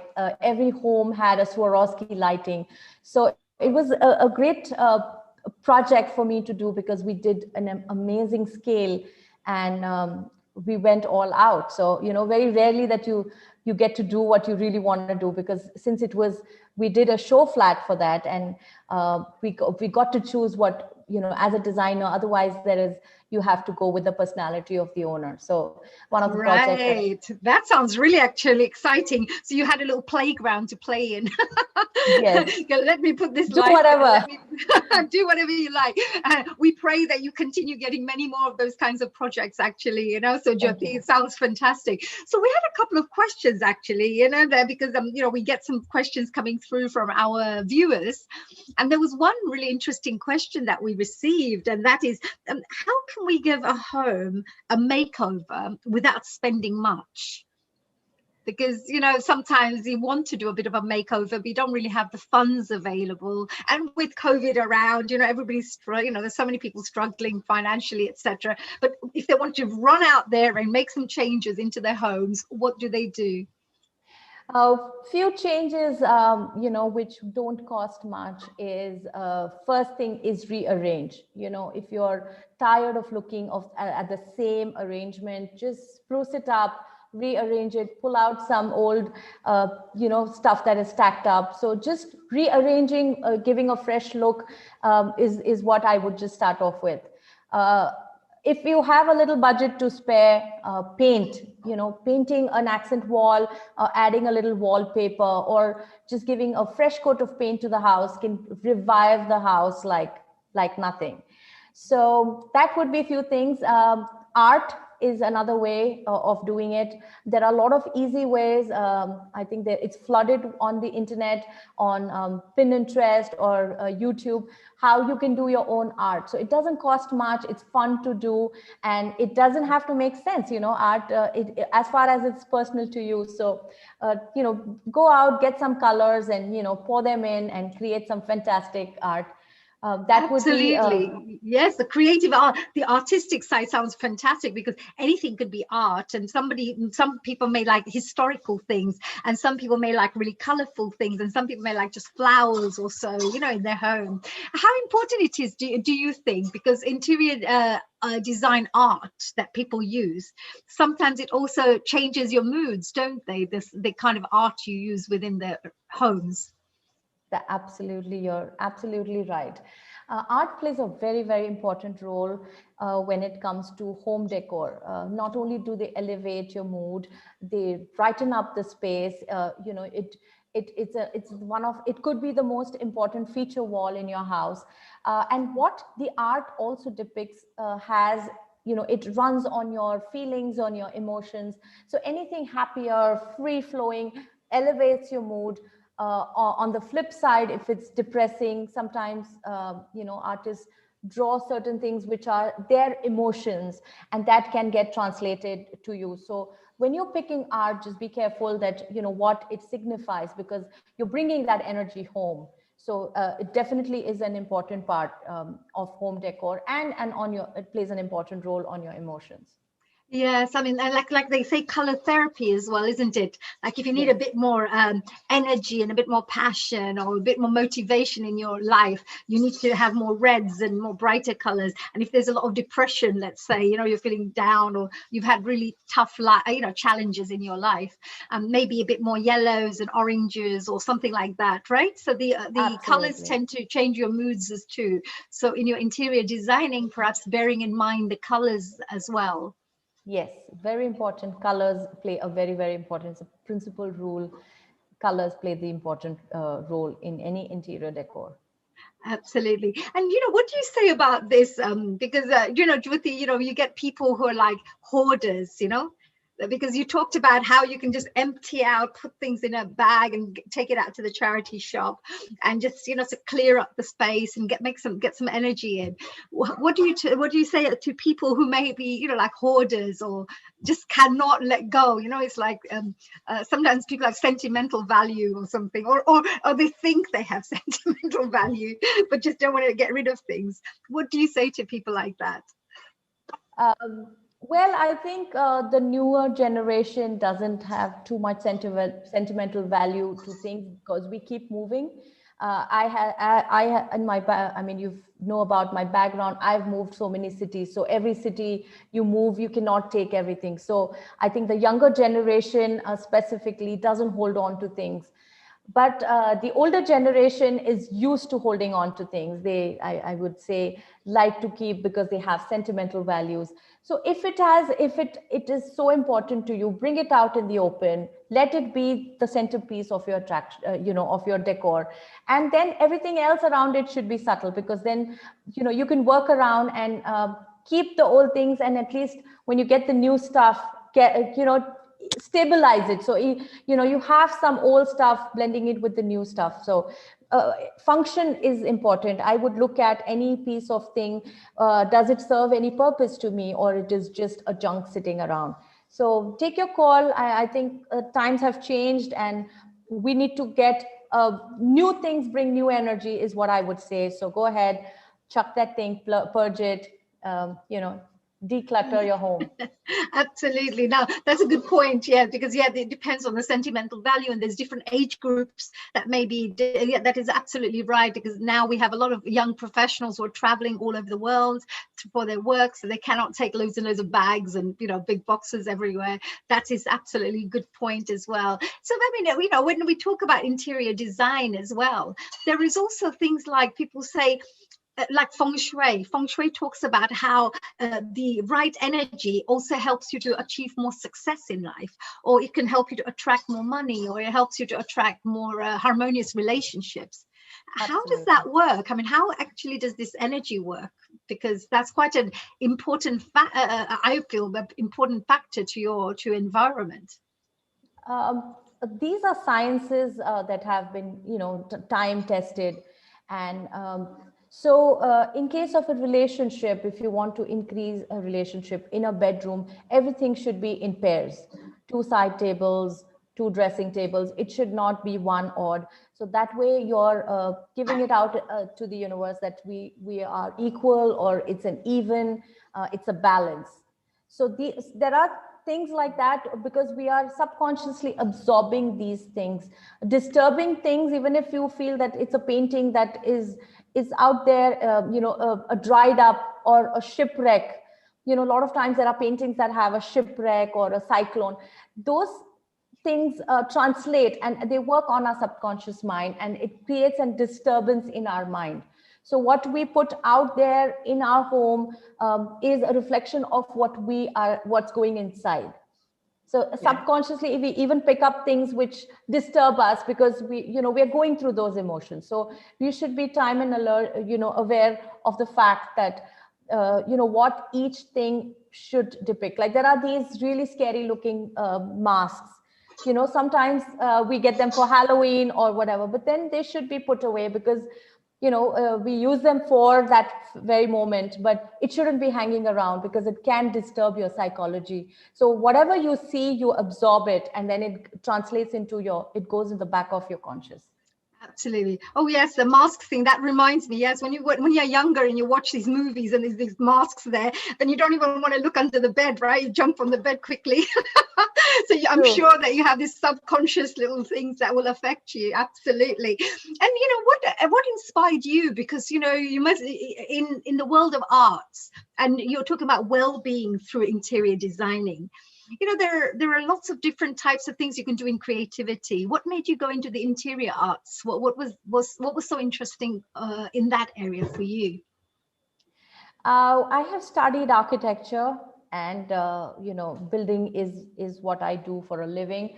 But my passion lies in interiors. I work with existing structures because every structure has a story to tell, and I feel I can express. Be it someone's home, be it someone's office, be any place.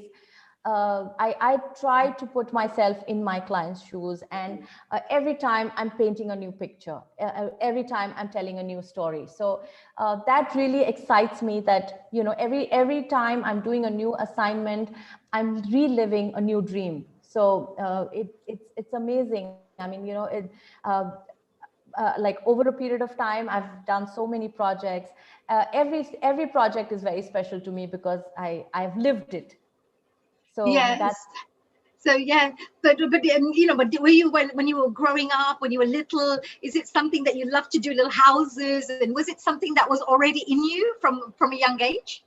I wanted to be, I wanted to get into fashion. And of course, I also wanted to be a professional, have an engineering degree. So it was a perfect balance between art and engineering. So it just kind of gave me that platform. That's That's fantastic. No, but really, no, it's fantastic because it's really interesting to know that what goes in people's minds, what is it that really, draws them to a particular field, which is really good as well. So one maybe final question here for you, Jyoti. There are so many listeners and viewers watching right now. And they probably have homes, different types of homes. Some people are living in flats, some people are living in houses, some people are in bungalows in the countryside, and some people are in really busy cities right now. But everyone is going through the COVID pandemic, situation at this moment in time. Is there anything that you could connect with interior designing, wellness, and the COVID, pandemic that we've gone through? Is it something, because a lot of people, there's energy that's a little low right now with, amongst people, amongst communities. There's a little bit of fear in people.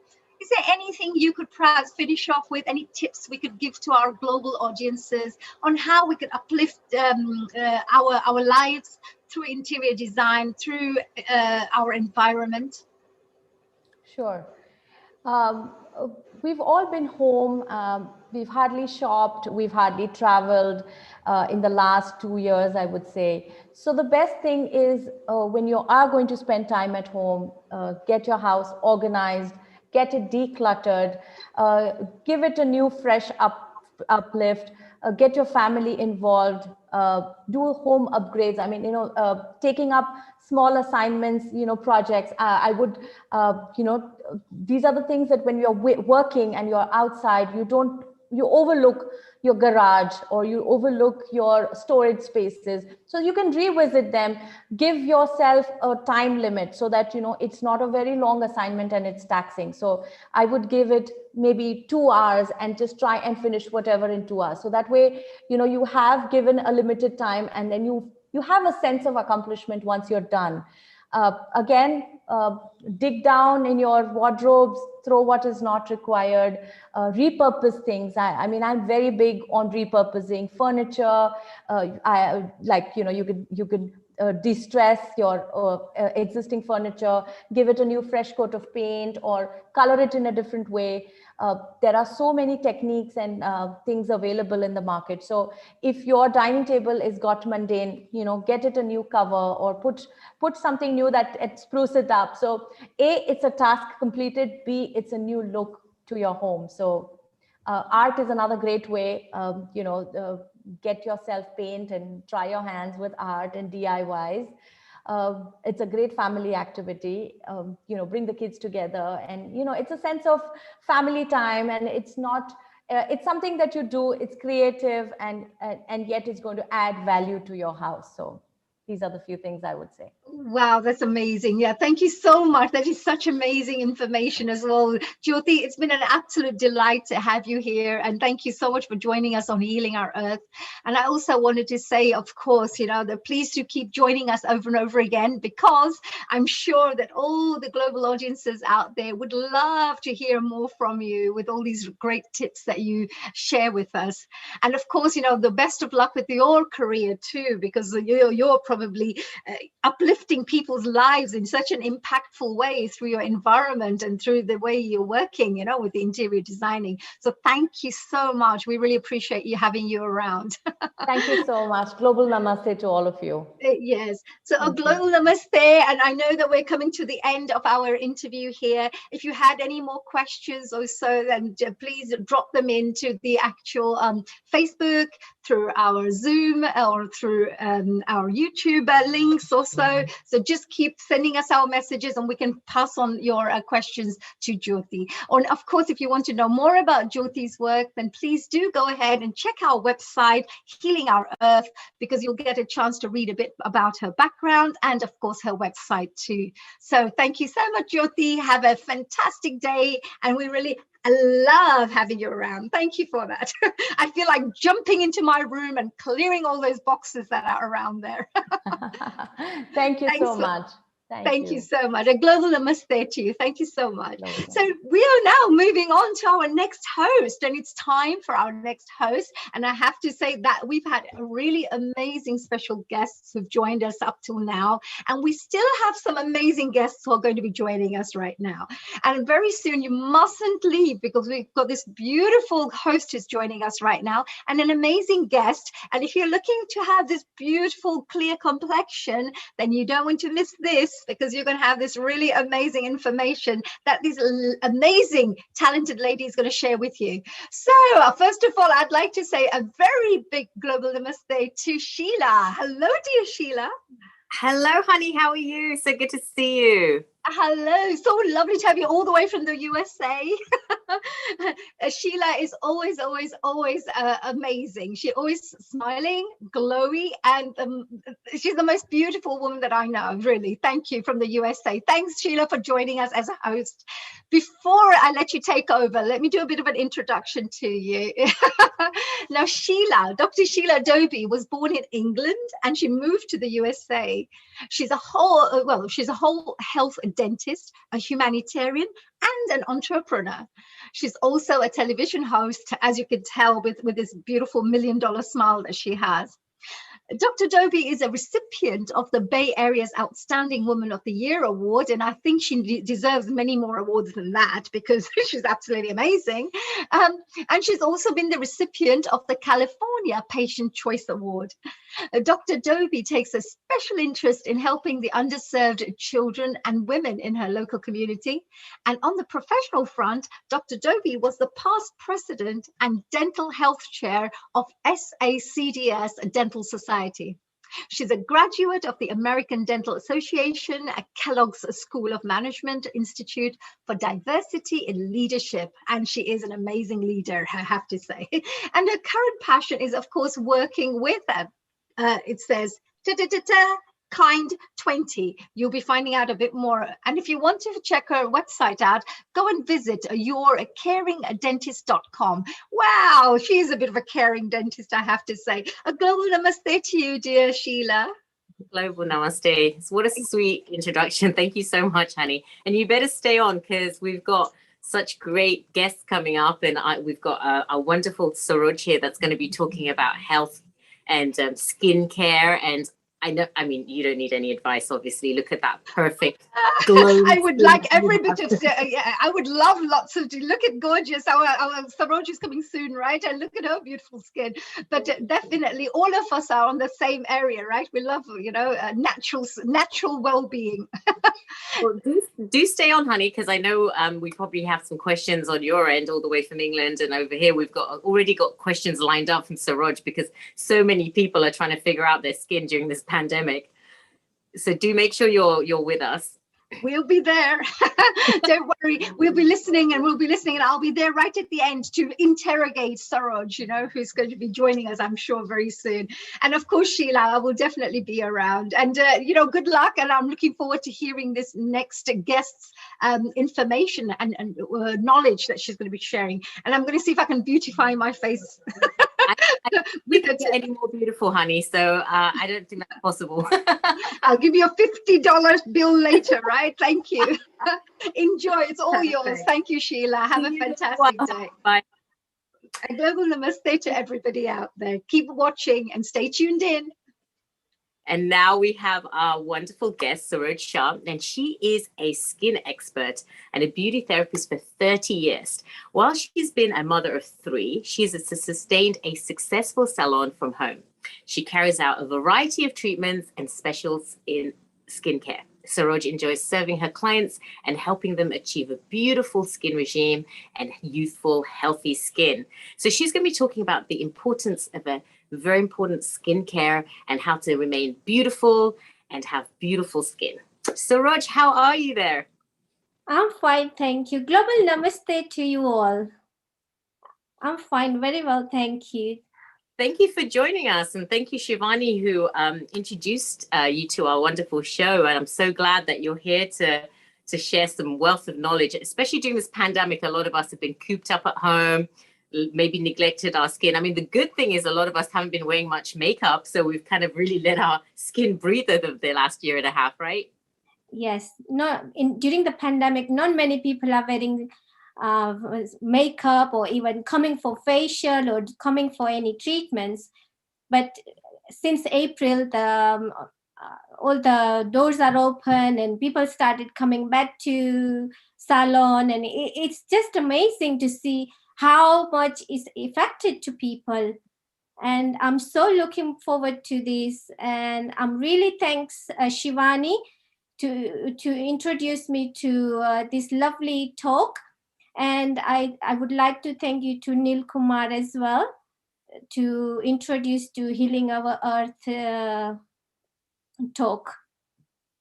Yeah, I mean, we already have a lot of questions lined up. And if any viewers have any questions, please type it in the Facebook chat or YouTube or wherever you're watching globally. And then we can ask Saroj any questions that you have at the end. So go ahead, Saroj. Let's hear about how to get our skin all looking luscious. Yes.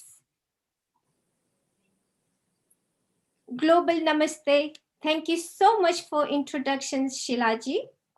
And thank you so much, Jyotiji, for such a fantastic talk on improving well-being with the interior design. What a great tips and what a great idea she gave us. It's such a privilege to be invited by Healing of Our Earth team, Neil Kumar and Shivani. I'm so honored to be here. Thank you so much.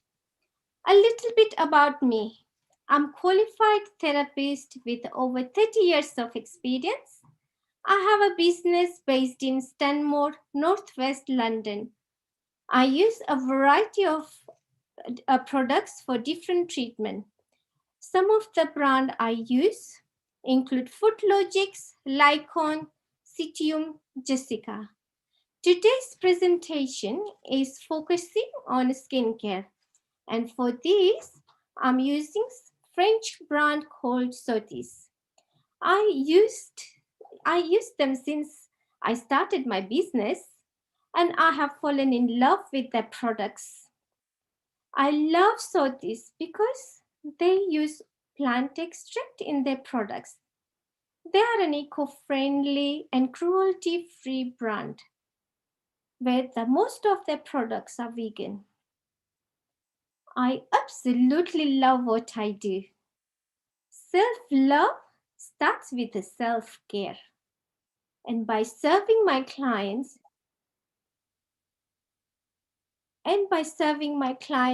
to help them improve their skincare routines and achieve their skincare goals is really exciting. My motto is, to look good, you must feel good. We have got to take care of ourselves. There is so much emphasizing on this on social media these days. And we often focus on eating well, sleeping, exercising. Similarly, our skin also requires extra attention. So let's talk about our skin.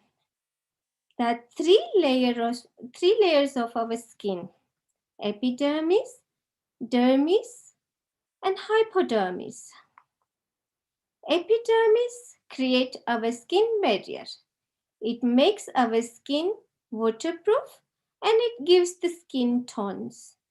The dermis under the epidermis connect tough tissue, hair follicle, and sweat glands. Hypodermis, the deeper subconscious tissue, is made out of tissue and fat connective tissues. So now, ladies and gents, take a guess. How many types of skin do we have? There are mainly 5 different types of skin: normal skin, dry skin, oily skin, combination skin, and sensitive skin. Do you know your skin type? And if not, how can you figure out your own skin types? So let's start with a normal skin. If you have a normal skin, your skin will feel and look really smooth. There is no impurities and it's a very flawless skin. If you have a dry skin, it will look flaky, matured, tight feeling on the face. If you have an oily skin, your face will be shining a lot. You'll have lots of impurities. You'll have lots of spots. If you have a combination skin, your T-zone area will be oily, but cheeks will be normal or dry.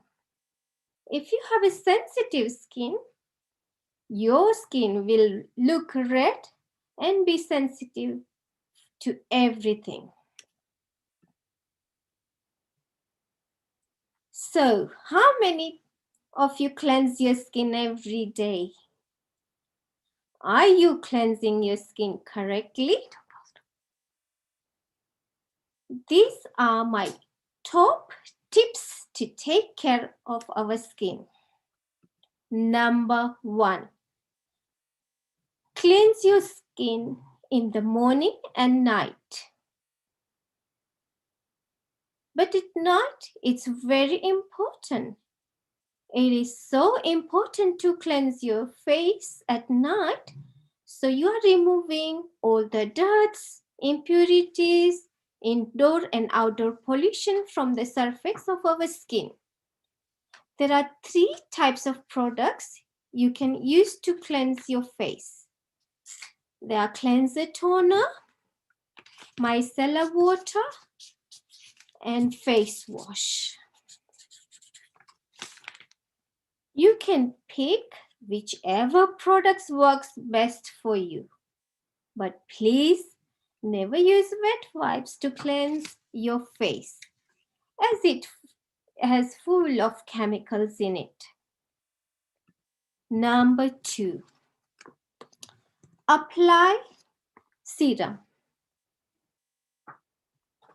After cleansing your face, it is important to apply serum on your clean face, as it works within the deeper layer to the outer layer of the skin, so that it starts repairing and rejuvenating your skin cells.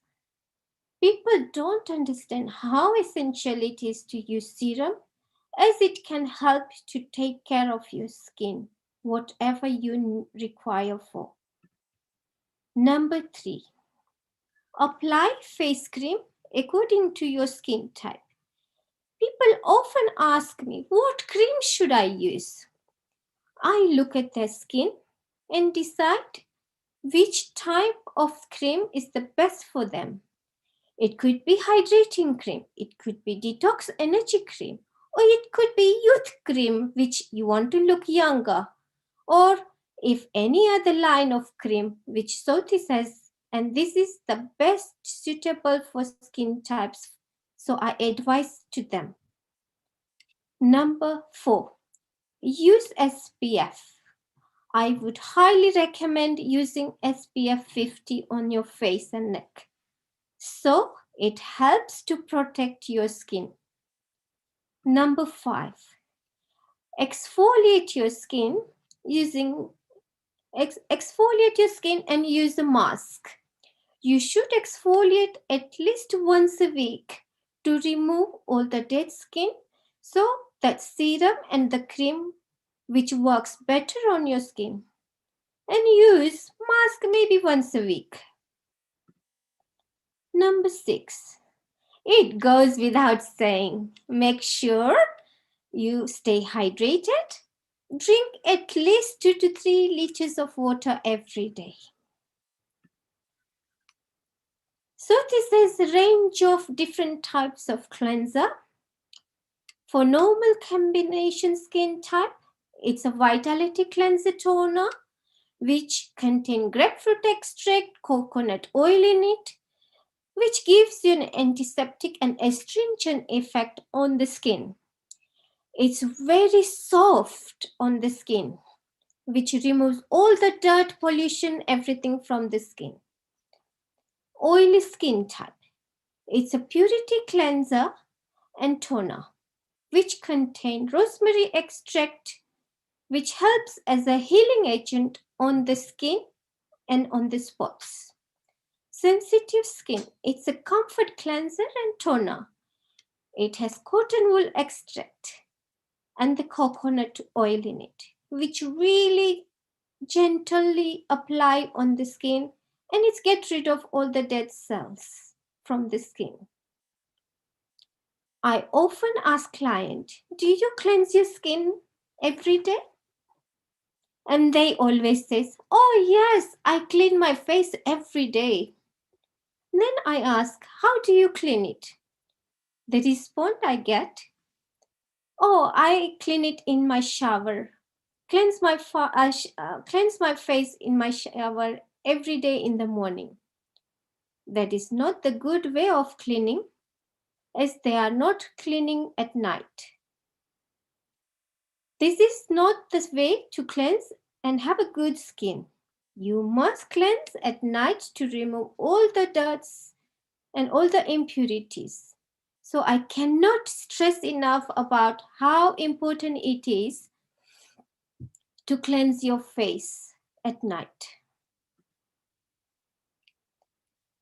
Why should we exfoliate? There are few types of exfoliate. Today, I'm going to talk about Soti's Desicrum exfoliator, which has been around for over 50 years. It's very gentle, eliminated all the dead skin cells and soften the sebaceous blackheads. It cleanses the skin very deeply without any aggression. It gives immediate results and it gives clear complexion. It facilitates the extraction of blackheads and it's tighten the pores. You should exfoliate at least once a week. It is excellent for those who feel their skin is dull, gray, and leave a lifeless complexion.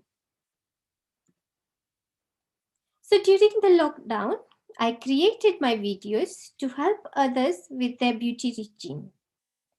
This video is my morning skincare routine. When watching the video, notice how much of each product I'm using, and I'm only using my fingertips when I'm applying the products. So you can watch.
Let's talk about eye care.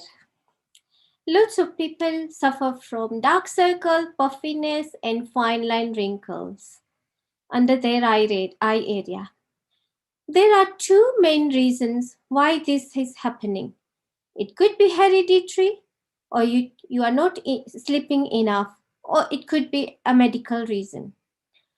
I would recommend you to use Soothis eye cream because it is a fine, delicate texture enriched with active ingredients selected for overall action against wrinkle, dark circle, and puffiness for your youthful look.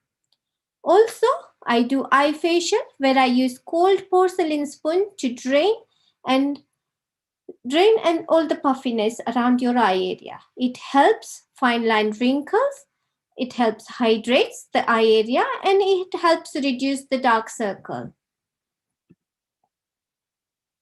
We are in summer and not like in lockdown.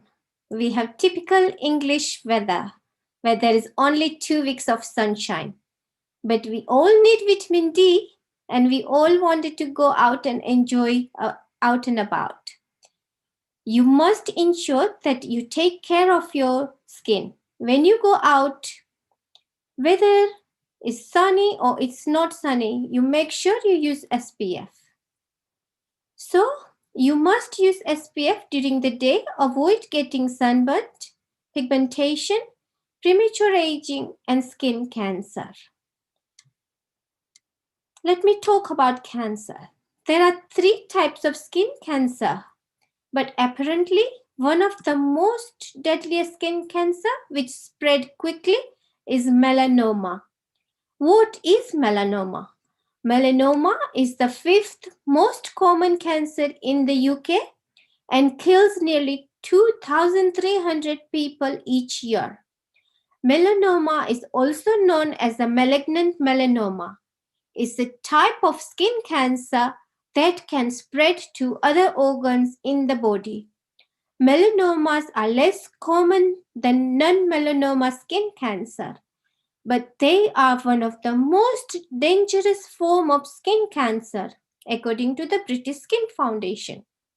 They can develop from existing mole, but they more often anywhere on the body. But this can be appear anywhere in the body. But the most commonly affected areas are back of in the men and the legs in the women. So please check your body parts. If you see any marks, I would advise you to go and see the doctor. I highly recommend using Soothis SPF. A broad spectrum UVA, UVB absorbance system offers ideal skin protection. The non-sticky formula with vitamin E and sunflower extract hydrates and leaves the skin really soft and supple. Protects the skin against the sunburn, premature skin aging with a hydrating, replenish moisture.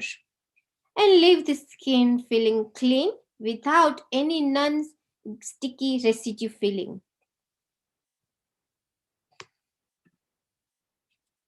A lot of ladies have come and asked me about pigmentation. They ask and say, what do I do? How can I treat my pigmentation? Pigmentation appear for variety of different reasons. For example, it could be hormonal, it could be sunburn, it could be iron deficiency, and so on. To prevent this happening, to make sure you apply SPF if you are in the sun, mainly. I had a client came to me where one half of her face was pigmented and so much wrinkle on her one side of the face, whereas other side of the face was normal. This happened because while she was driving, her job was a driving job and she did not wear sun cream and she had a face with a direct sunlight. So one side of her face became more pigmented and one side was more wrinkly. If it's due to hormone, It is hard to treat, but I recommend rubbing lemon on a pigmented area. And I do a peeling facial that really helps and eliminates the pigmentation with the facial. It definitely lightens the pigments area with the facial. So this is my night skincare routine. This is a very important routine. You should all do it. Again, when watching the video, notice how much products I'm using and that I'm only using fingertips then when I'm applying the products.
As you can see in my both the videos, I have used a small amount of products. This is because these products has active ingredients, which means that you only need a small amount for it to be more efficient.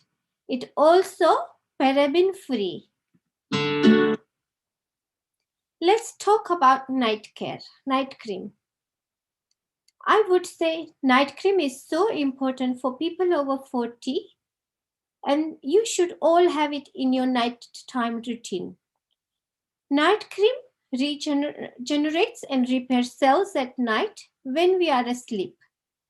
And for under 40s, use your day cream as the night cream as well. So you use morning and evening the same cream. As you just saw in my night care routine, I use this night cream.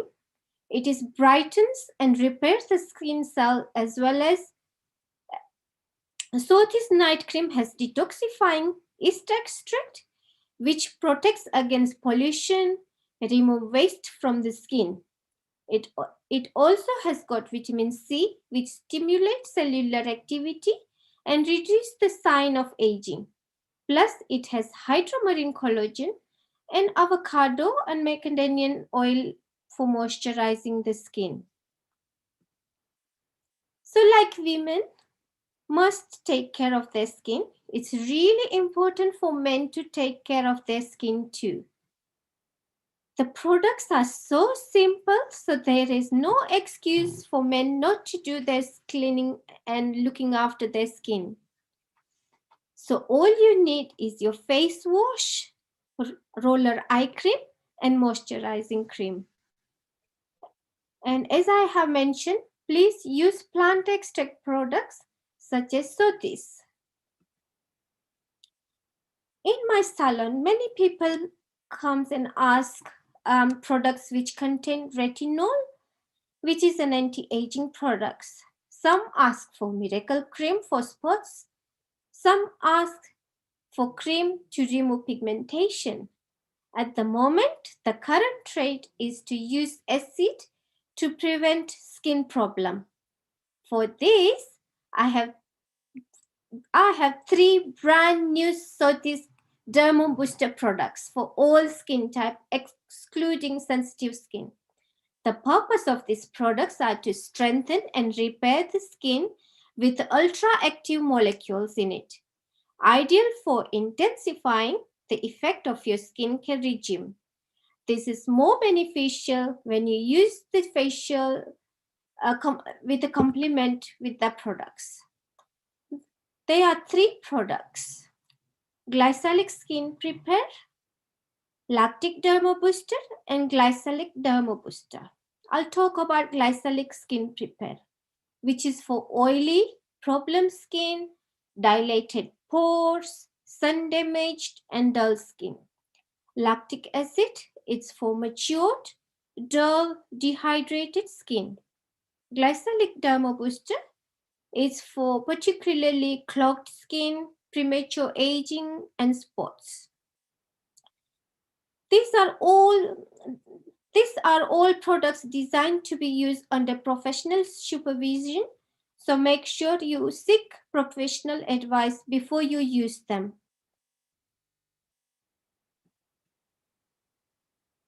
For people who love to wear makeup, as well as having a good skincare routine, it's important to use mineral makeup and that friendly to the skin. So when you choose makeup, please be aware of the products. Choose natural products as it will have a direct effect on your skin. Find an environment-friendly brand. You might not know, but Sotis have a mineral makeup range that suits individual skin types for better skincare results. It's a treatment foundation. So Sotis have 3 types of mineral-based liquid foundation. One for mattifying finish, second one for anti-aging, and third for normal skin. So mattifying, I'll talk about mattifying. So mattifying for oily skin, for example, the ingredient, it contains rosewood extract, which helps on the spots, leave the skin non-greasy finish. So it doesn't give you any shine on the face. Similarly, there are key ingredients for anti-aging foundation, which helps to diminish the fine line wrinkles.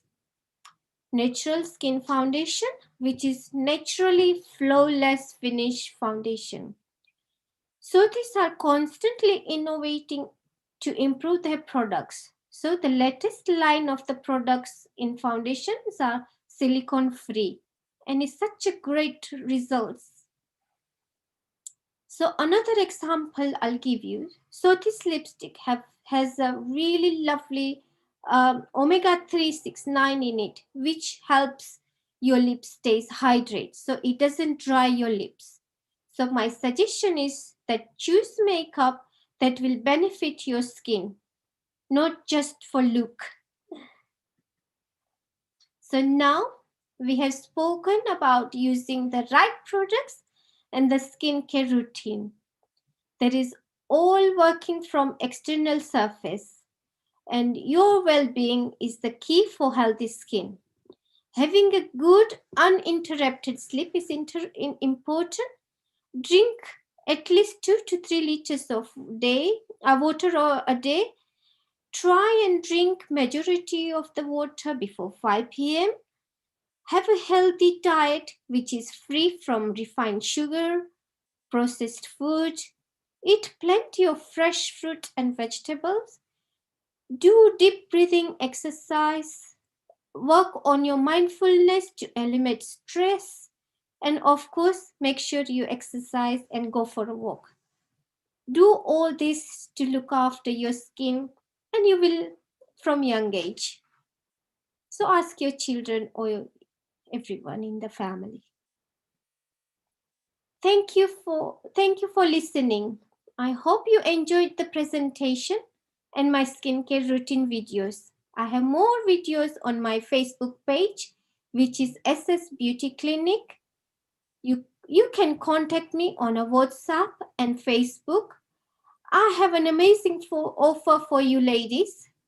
If you are one of the first 10 people to rebook within the next 2 weeks and spend £65 and over for any facial treatment, you will receive a gift of £15. Thank you again. I will now hand over to Shilaji for any question. Thank you, Saroj. That was so interesting. I learned so much. I mean, I kind of go home and then I do the shower and I just use some soap, and I thought I had a good regime. I now have to add on quite a few steps now. Yes, a lot of people use different soap in for their face, and it's obviously I wouldn't advise them to use soap for their cleansing routine. Yeah, I can see. What is it? Because it's too dehydrated. I guess it doesn't have all these great products and minerals and everything in for your skin, right? Yes, it's definitely dehydrate the skin. It's really feels your skin really. It sometimes if you use it and you will feel my skin really tight. Why my skin feeling tight after washing my face with a soap? It's just because it's really drying the skin. And I thought it was just cleaning it so well that it was nice and tight. Yes. So most important to cleanse your skin every day at night. So for those out there that have their own products that they're using, are there some particular ingredients that they should be avoiding when they look at the label? I would really recommend using plant extract. When they look at the label, check it's not too much chemicals in it. So you are becoming more environment friendly as well, and you are not putting any harsh products on the skin. So it's very important to look at this a label of the bottles in the skincare bottle, all the ingredients. Oh, thank you. And are there any natural products? I know, like in the Ayurvedic realm, there's a lot of people that'll put like haldi, turmeric on their skin. Do you recommend any natural products that you can find in the kitchen? Yes, definitely. I really recommend. Even some people use like semolina. They mixed with a yogurt, and it's such a great way to exfoliate your skin.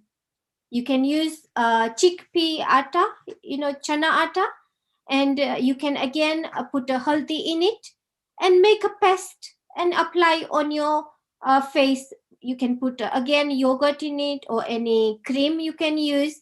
So you are using lots of home remedy so to apply on your face. And if you have a dry skin, you can use coconut oil at home. You can do avocado packs. You can do so many things. And even as I mentioned earlier, for pigmentation, I have seen so many people comes and say, oh, I've got so much pigmentation, what do I do? And for that, I would say, first of all, start using SPF. And then secondly, you can use even lemon. Rub the lemon on the skin as well, which has got vitamin C, which has got property that it's lighten the marks.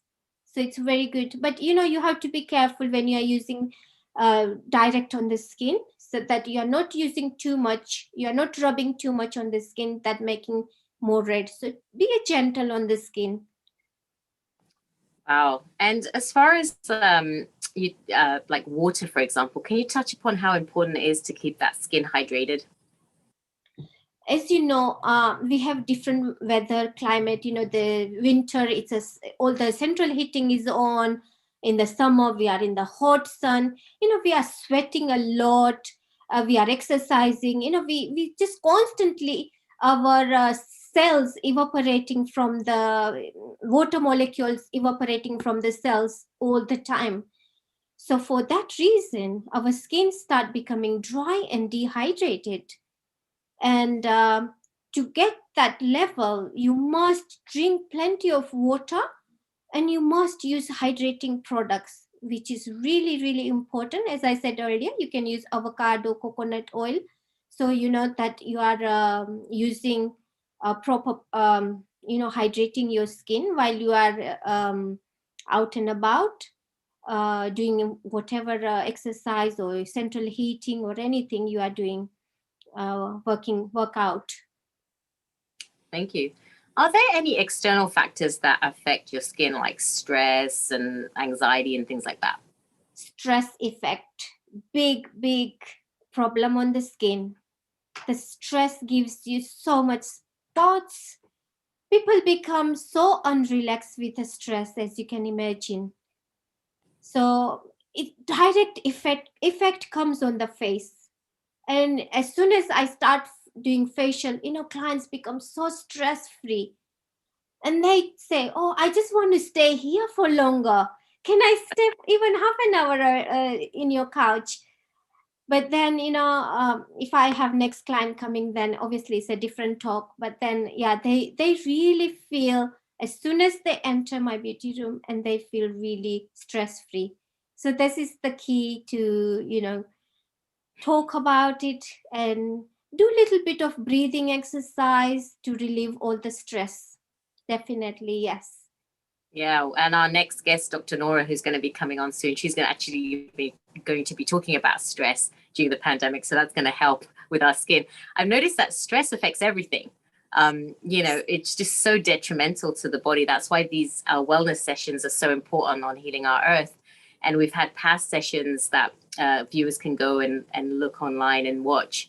And we have many future sessions to just help with stress, so that we can kind of help get it under control, so that it doesn't affect so much of our bodies. We have a few questions from around the world. We have Fatima from South Africa, and her question is, instead of using beauty products, are there any foods that are best for skins? It depends what is the problem, first of all. I always advise Fatima, what sort of skin problem do you have? So according to that, I can advise you what food you should have. And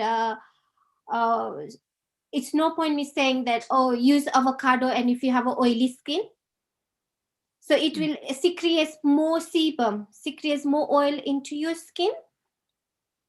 So I would really like to know, what sort of skin type do you have? According to that, you should go for your food intake.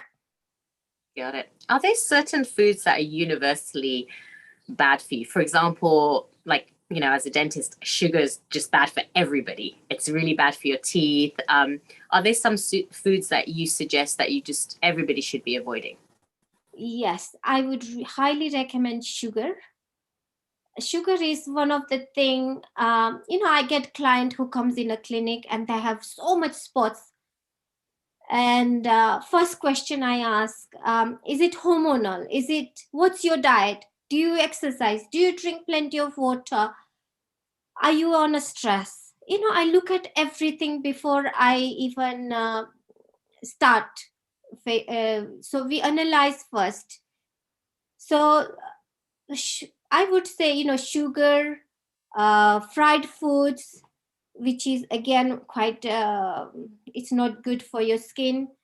And just be healthy, like eat plenty of fruits, eat vegetables, and be mindful what you eat.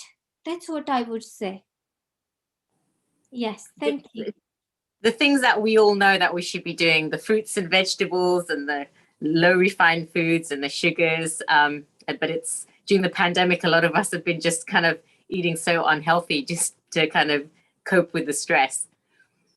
So we have another question from Cassandra from Greece, the beautiful island of Greece. And her question is, she's saying that I am very fair skinned, but I do break into spots when I eat spicy foods, which I love. Any advice on this?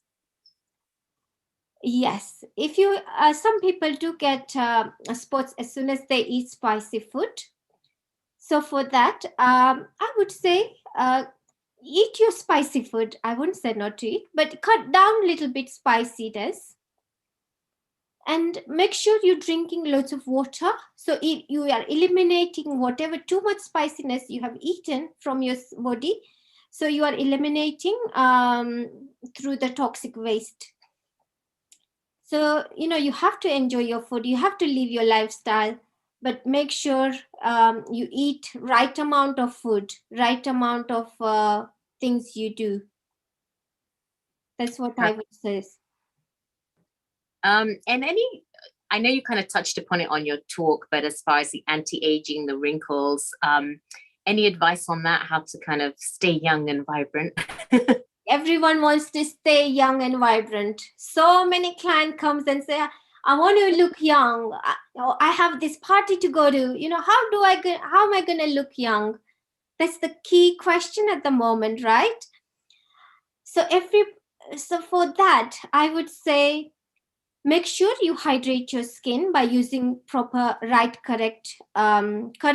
products, and use a right amount of anti-aging products. Use serum. Again, I would say serum is key factor in your skincare regime. And you can do facial. You can start looking after doing facial for healthy looking, younger looking skin. And how often are you recommending facials? Depending on your skin type, roughly I would say once a month is really good to do it. But if you have a really good skin and if you have really good skincare routine, then maybe you can stretch 2 months once. But I do even package like four facial in within 2 months. So sometimes people comes every once a week for facial, sometimes comes every fortnight to facial. And it really gives big difference on the face when they do the facial. I'm just going to have to fly down, Saroj. Yes, anytime you come. I'm going to have to come down from the US, get my facials done. And we have a couple of our hosts that are on, and they have some questions. Sharon Rose, she's from the US, as you can see. Sharon is out there. I can see her right here, and she's got a beautiful background. She's like in the wilderness somewhere. Sharon, how are you doing? This is where I live. I'm doing great. Namaste to you all. Yeah, this is where I live, actually. Wow. Crestone, backgrounds. The mountains of Colorado. Oh, yeah, wow. It's we've had a lot of rain, and this is the greenest it's ever been. And my question and my thought really is about longevity. I would say that one of the keys is, number one, really hydrate. Yes. And number two, live in joy. Yes. Lots of exercise, I would say, dance, sing, and really, and eat well. We have a greenhouse and like a mini farm we are dealing with right now, and here. And I was thinking the other day as I picked a cherry tomato and ate it, that I wished every human being could experience what it's like to grow food and to eat it directly from the vine. I think that really helps with longevity, really taking care of yourself, going for a massage, and just enjoying your life. My dad worked till he was 92 in his business. And as soon as he stopped working, he went down. Within a couple of years, he was gone.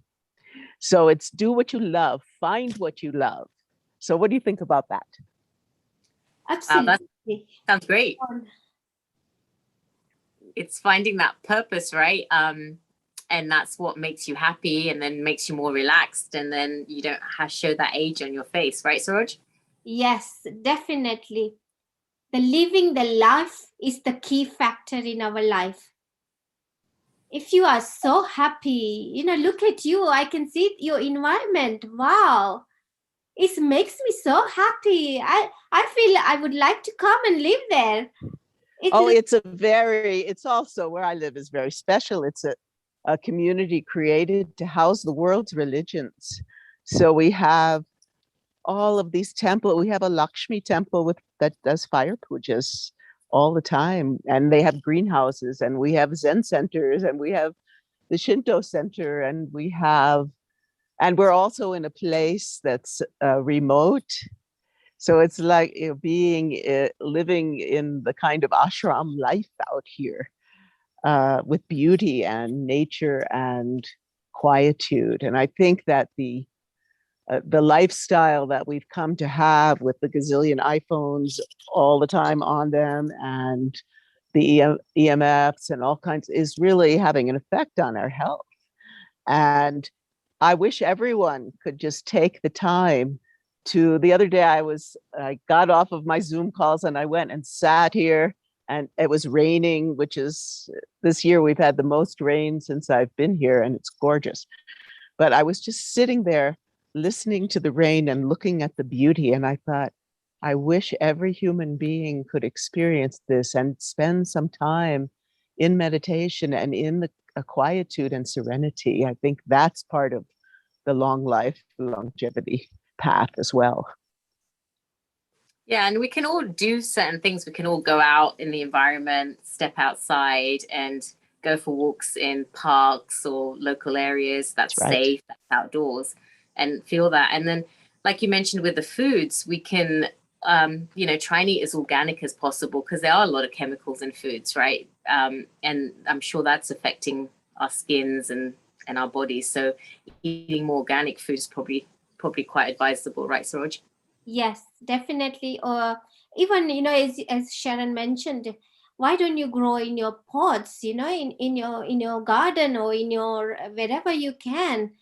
So if you grow your own vegetables or any tomatoes or any fruits, it will give you 100 times better results than whatever you inputting inside. It will show on your face. So it definitely works if you use organic and a good lifestyle, I would suggest. Perfect. Now, do you have any last tips for our audience to get healthy and get their skin looking beautiful? Yes, I would say, start cleansing your face every day at night. I would say exfoliate once a week at least. Pamper yourself even. Go for a nice treatment, go for a nice facial, go for a nice body massage, or anything you would like to do. Even, going in the woods, you are like stress free. Go in the parks, walks, and, listen to the birds, and it's just so amazing. Half of the worries is just disappear by walking and, listening to good stuff, and doing even 10 minutes of breathing exercise. It will really eliminate all your stress, and it will show on your skin by eating healthy, not eating too much rubbish, in the sense, too much sugar and too much processed food. Drink plenty of water. It's really, and be a healthy lifestyle would be a key to have a healthy skin. I have a question, Sheila. I have a question. Of course. I knew you were going to have a question. You're going to have to share what your beauty regime is with that beautiful skin of yours, honey. Well, do you know what? I have to say, I love what Saroj was speaking, especially both of you when you shared about the natural methods of looking after your skin. I really like that when you spoke about chana, chickpea flour. because I actually use that. I use milk, chickpea flour, a bit of lemon, like little drops of lemon, and I just kind of put it on my face once a week or so, and it just keeps absolutely all right. It exfoliates your skin and definitely gets rid of the dead skin, on your face. So that's definitely very useful. But my question to you is, what is there in the milk that makes your skin so glowy? Because people use yogurt, people use milk, people use even Cleopatra used to bathe in milk water, right, like milk baths to make her look very beautiful. What is it? What do you think, or what do you know is in milk or yogurt that helps to keep our skin so clean? Saroj. Oh, sorry, I was wondering. So yogurt, I could say, yogurt has got some sort of bacteria which really helps to bind the cells together. Even if you have a sunburn, if you apply straight away yogurt, it will really heal your skin. So it has got healing agent in that bacteria, which really helps the skin. And the vitamin C in it, because it become yogurt sour, so it really eliminates any pigmentation. Even it really brightens and it really glows your skin by using that yogurt. But I have treated my daughter. She had a sunburn, and she didn't when she was young, and we didn't know what to do at that time. I wasn't this expert. She was very little, and she's now 32 years old, and she had so much sunburn. Her face was really red. Straight away I used yogurt, and within 10 minutes her skin became really calmed down. The redness started disappearing. So I really suggest, and I have really believe on that home care products. Oh, that's really nice. Thank you, Sheila, and thank you, Saroji, because I thought that was really interesting. I had one last question before. I know you're going to be closing up right now, but we talk a lot about putting skincare products on the top of our skin, but also, we need to put things inside our bodies to make sure that we heal from the inside, insides. Is there any one or two ingredients that you think we should have every single day that would really, really help to keep our skin completely clean, glowy, for all our global listeners out there? I would whether you're spotty skin, or whether you've got like greasy skin, or whether you've got dry skin, like for everybody. Yes, I would say flax seeds. It's such an amazing effect on the flax seeds. It gives you even hormonal balance. Even the sesame seeds, the sunflower seeds, the pumpkin seeds, all the seeds, they have such a really, really amazing food which you can have every single day, but you can have small amount of seeds, and you will see the results within a short term. Yeah. Thank you. Thank you. All back to you, dear Sheila. I hijacked dear Saroji for a little while. No, of course not. Nice to hear from you. I wanted to get some tips from you about your beautiful skin. What is one of your tips? Share it with our viewers. I love putting milk on my skin. I've got an aunt. She's in her 80s, mid 80s, and she's got the most beautiful skin. She looks like a 50-year-old. So I used to always ask her, what do you do? Auntie, what do you do with your skin? Because you look so gorgeous. And she goes, I don't do anything. She goes, I just do a couple of things on my skin. And I said, what do you do? And she goes, I do sometimes regular steaming. Like she does the regular at home. She does a little bit of steaming, so cleans her skin. And the second thing she always does is just to put milk. She cleanses her, with some cotton wool and milk.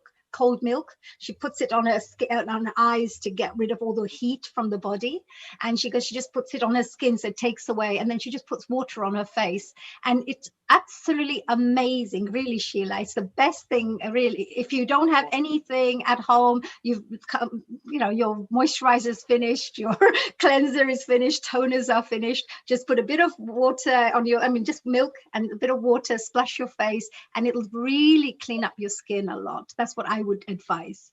Wow, that's great advice. I advise young kids for them to use with milk, and with the cotton wool, just cleanse all over the face. That's all they should do. Yeah, there's no chemicals, because I'm very I try my best not to put chemicals on the face. Of course we put makeup on and things like that, but I always try to use even makeup which is for sensitive skin and things like that, so it's more as mild as it can be.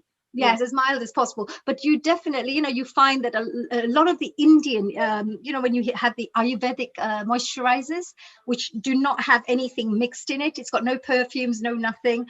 They're not very expensive either. They're quite reasonable in terms of prices, but they're very good for the skin, I found, from the harsh chemicals. Sometimes when you use harsh chemical moisturizers, you will find you start getting all sensitive. You'll start getting little blotches on your face. So you straight away that's an indication to anybody who's using that if you have any little kind of burning sensation on the skin or anything, it's not doing good for the skin. Anything that's feeling good, smooth, soothing your face, feeling relaxing, those kinds of things, your body is reacting in a positive way back. So that's the kind of indication I use. Wow. Thank you for sharing that. Such a great wealth of knowledge, like learning all about the skincare. I mean, I've got to change what I'm doing now. I mean, and it seems like you can all use a lot of ingredients in the kitchen. Do a bit of cooking, bit of face regime, all get it all done while you're in there, right? You look beautiful as it is, but my secret ingredients are things like milk, honey, lemon juice. You mix it all together, just put it into a little paste. Maybe use something like, when you use those mud like sandalwood powder. Just put some sandalwood powder in it, mix it so it sticks together. It's easier. Or chana, chickpea flour. Mix something like that together. It's very, very, you'll be amazed by doing it once a week. You don't even need to do more than that. Anyway, that's what I do. I hardly do anything else. Wow. And meditation. Come on, Saroji, you have to add that onto the list, right, of ingredients. Yes. Do 10 minutes of, you mentioned about the nature, walking out in nature and the oxygen that you get, the natural energy, prana we call it, don't we, to chi, which is outside. So the life force is very important too. Especially with COVID, we've all been inside, haven't we, Sheila? Stuck in the houses, not doing anything. Look at Sharon, the USA, lucky her, she's got this whole farmland and greenhouses and everything. But we have to walk to the park or in the garden. But that, I think, Saroji, was one of the very, very good tips that you gave to everybody. It makes a huge difference. It cleans the aura as well, doesn't it? It clears your aura, which is around you, not just your body, but the energy system. Yeah, I think it's important that we kind of just touch upon the fact that we're all kind of talking about all the different things that are needed to kind of stay healthy and have healthy skin. It's not just the food, it's not just the water, it's your mental health, the stress.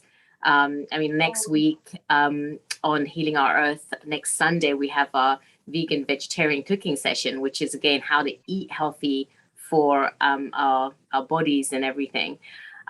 So I think putting everything together is just like this whole thing that we all have to kind of start working towards to get healthy.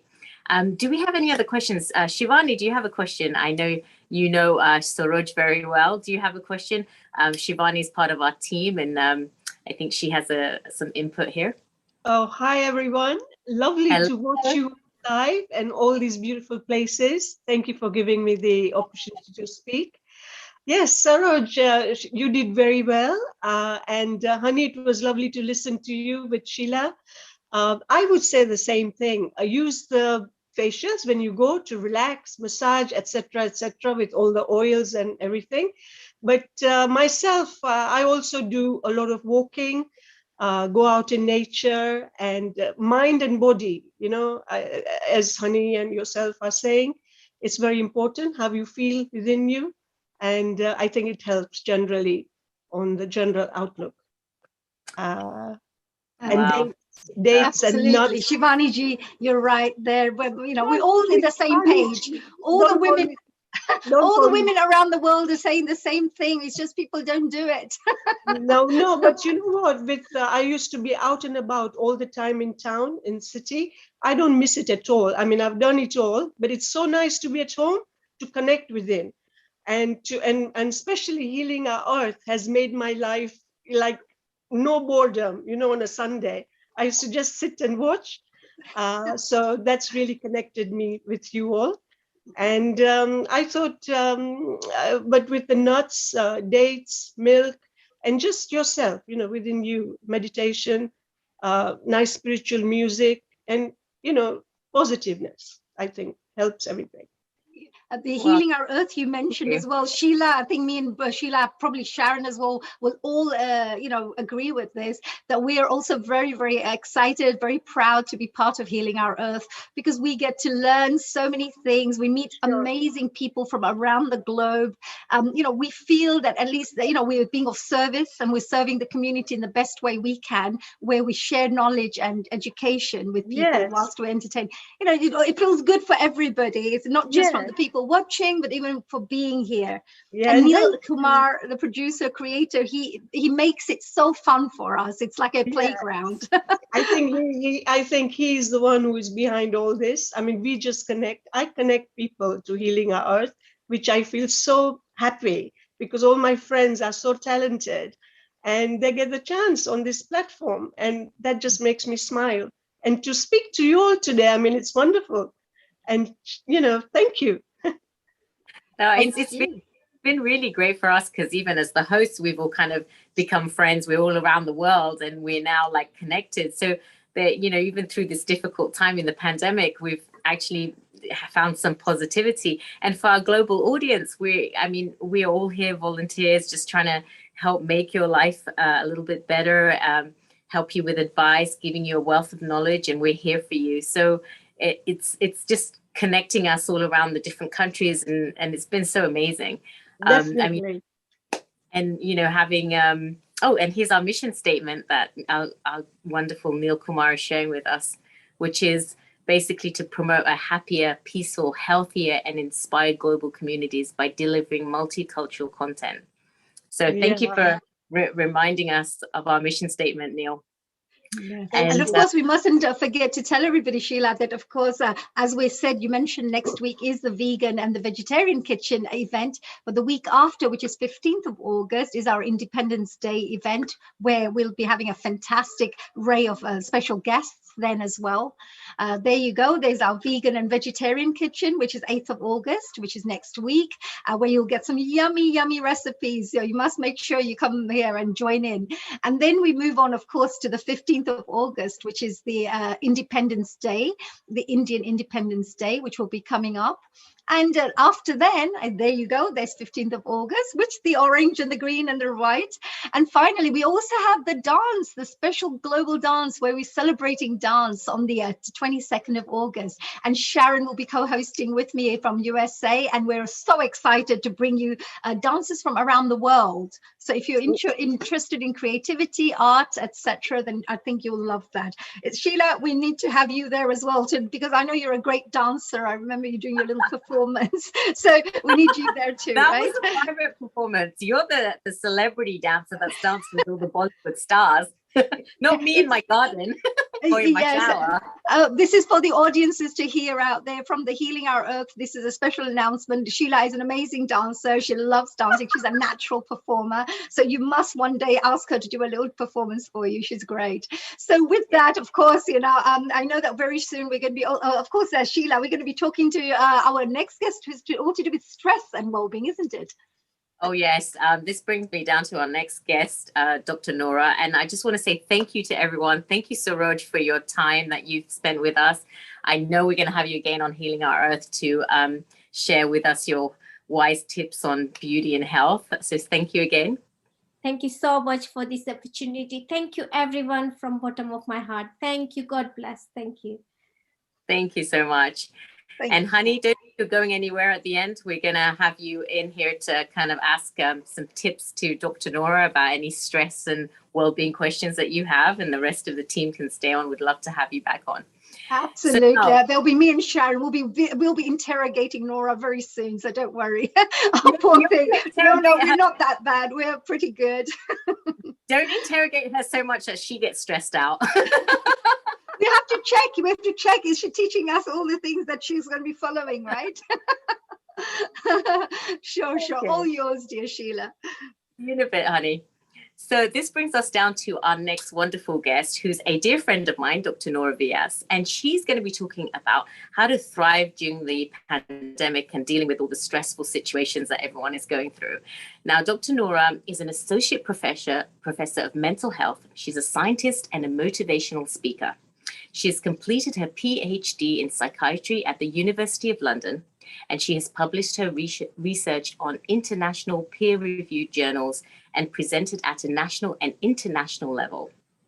She is a recipient of many awards, and including the US UK Fulbright Scholar Award, the Woman of the Year Award by the British Asian Achievers Award, and the Winston Churchill Fellowship Award. And she's got many, many awards. I'm not going to list them all here because we'll be here for half the session.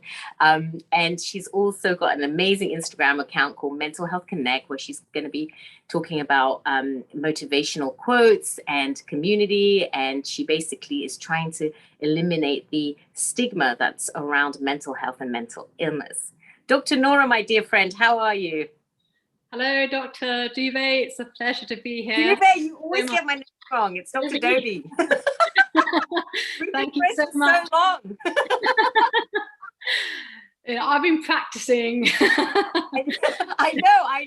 There's some words that everybody gets wrong. Thank you so much, Dr. Dobie. It's a pleasure. It really is. It's always so nice to be on Healing Our Earth. I just really enjoy coming on here.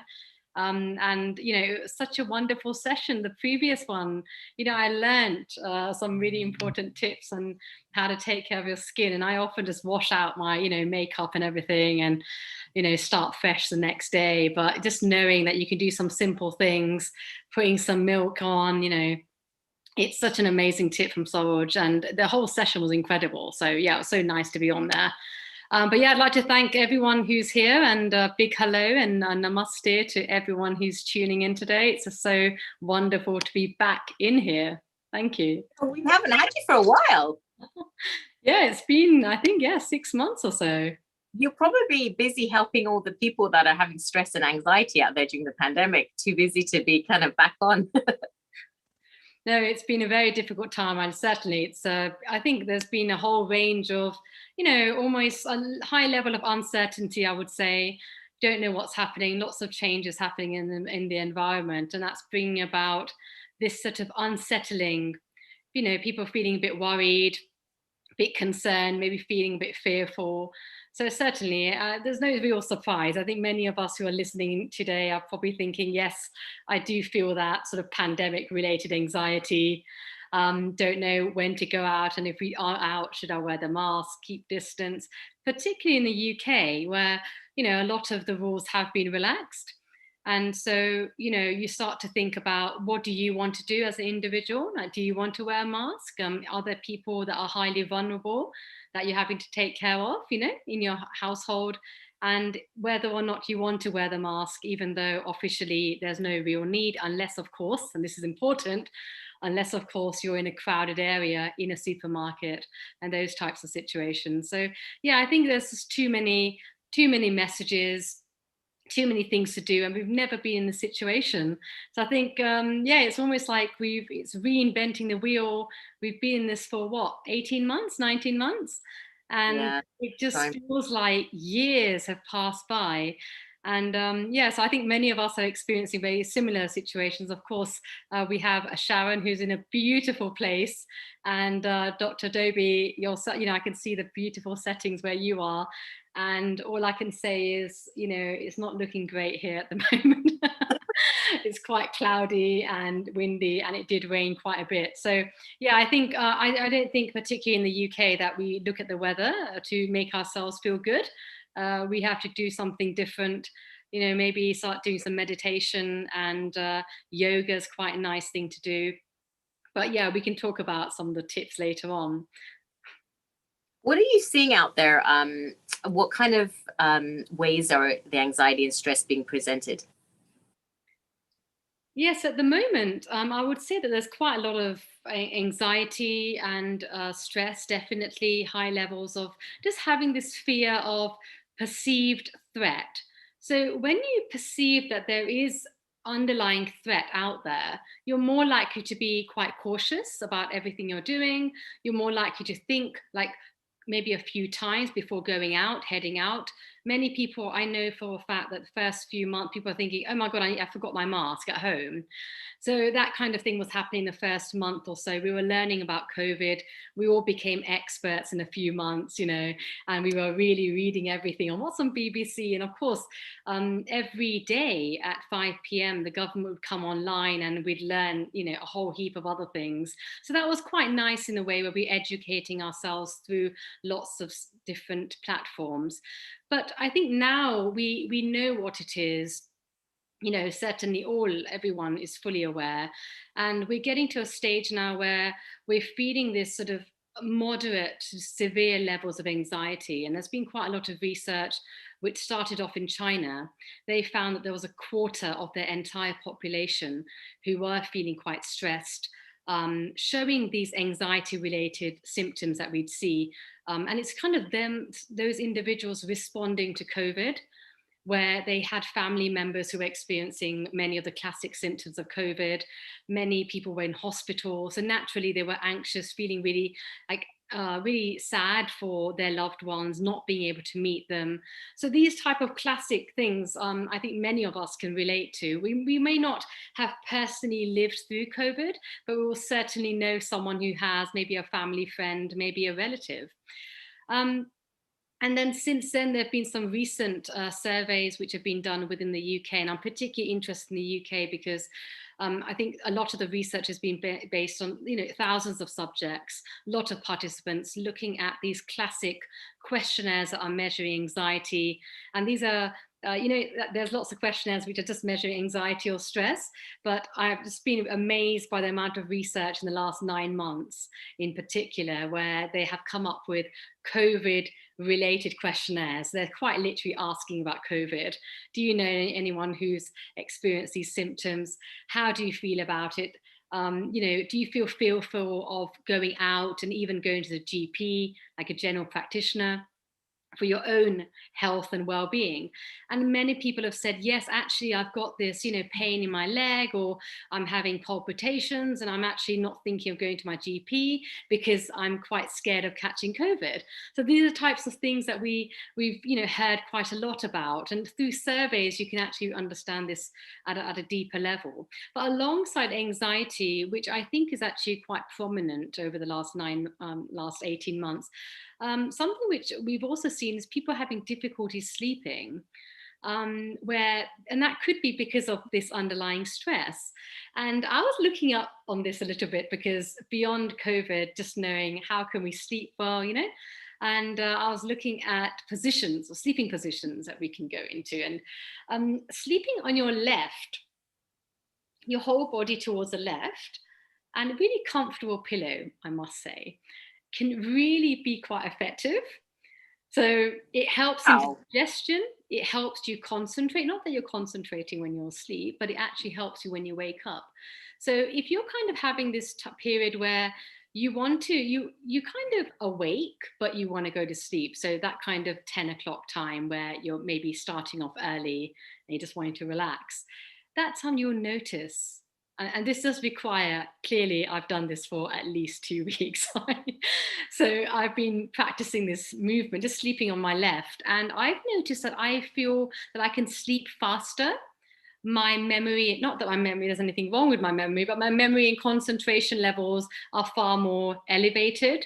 I'm able to, if I've eaten, maybe I tend to eat by about 6 or 7, but if you have eaten like later on in the evening, apparently also helps in digestion. So sleeping on your left does help. And many people, like if you're sleeping flat, like if you're just sleeping flat with the pillow, you'll find that you're more likely to snore. So if you do move yourself towards the right, it does reduce snoring. So that could be quite useful for a partner who snores, you know, potentially. So these are some things that I'm just relating to, because of course in COVID, people have had difficulty sleeping. And this was actually the case in April last year, when suddenly it was like hell had broken loose and everything was flying at us, and suddenly we were asked to work from home. school kids were asked to go on Zoom. They were zoomed out completely, you know, and everyone was at home all of a sudden, you know, and suddenly they're having their partners, you, and of course your children, if you have children. And it's like, right, we're one happy family. And it was actually quite a difficult time, I think, for those first month, because we're not used to it. We're not used to separating work, as in it just happens naturally where we're off to work and then we don't need to worry about home. Suddenly everything was in one place. So we had to learn to, organize our time quite well, have a routine in place. And children absolutely love structure. So if you can give some, if you can tell your kids that, we're gonna go through some homework, or let's listen to maths and some English concepts, etc., for these 3-4 hours, and then we'll have some playtime and have lunch. That kind of structure kids absolutely love it. So we found that during COVID, all of this was hugely disrupted. But if you do have a structure, it does help. But additionally, a lot of people started to consume quite a lot of alcohol because they were spending a lot of time at home. And then that led to quite a lot of like externalizing behaviors, like anger outbursts, because there's a lot of frustration, right?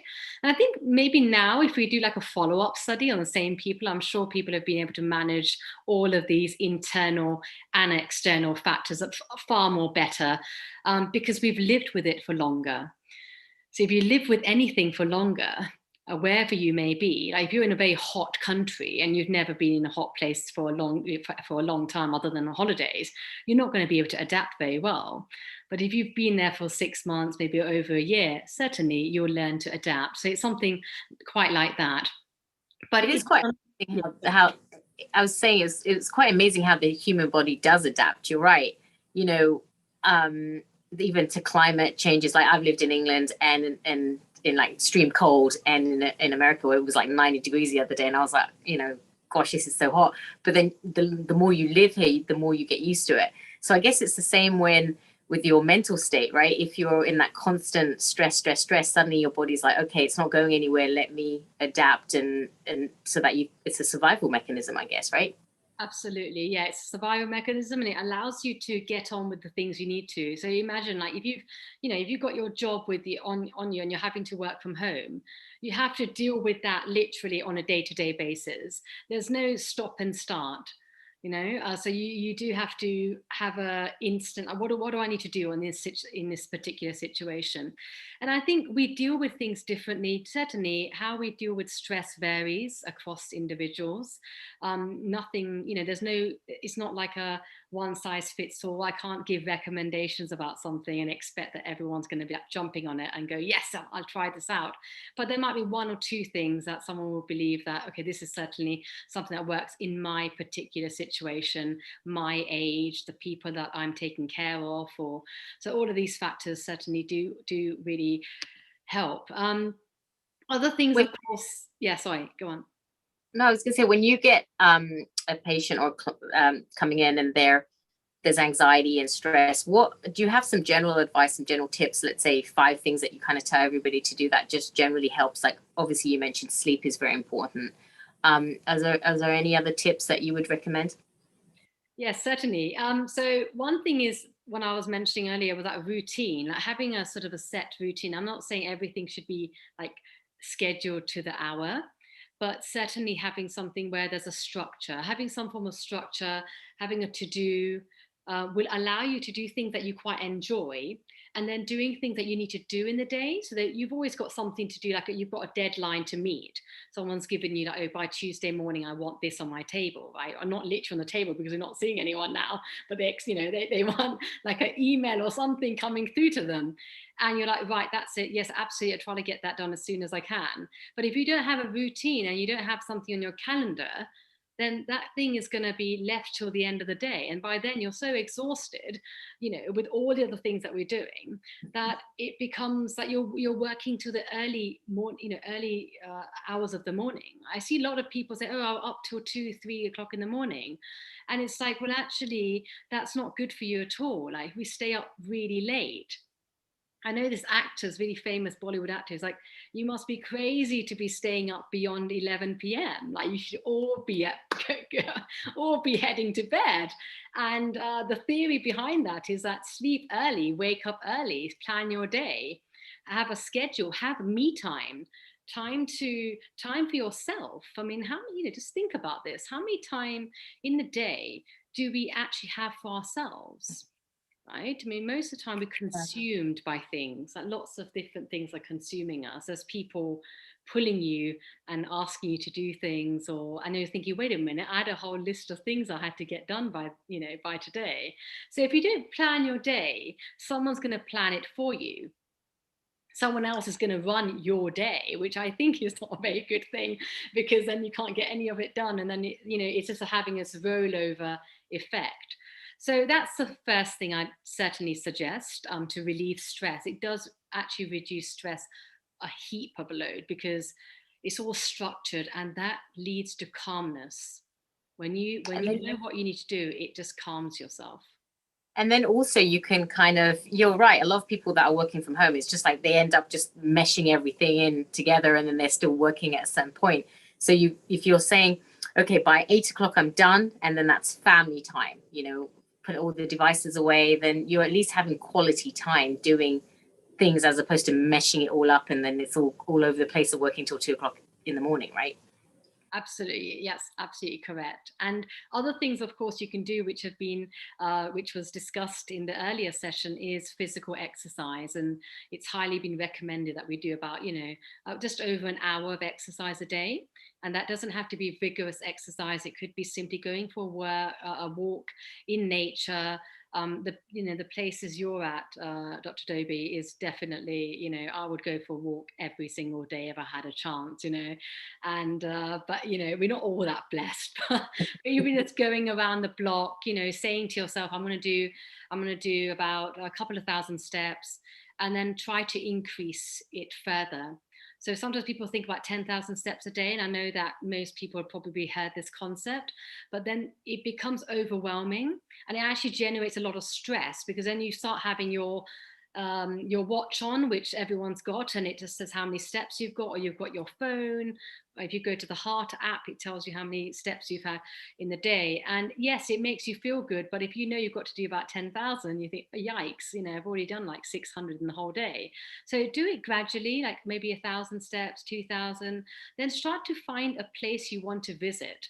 So if you've got a park, like Honey was mentioning earlier, we have parks, so we have to kind of walk to these special, beautiful locations where there's some flowers and beautiful long trees, such as fresh air. So if you have a particular place that you'd like to go, that's always a good thing, because there's a bit of direction, there's a bit of an aim that, okay, I'm going to head to this place. It's going to take me half an hour, even if I walk at a fast pace.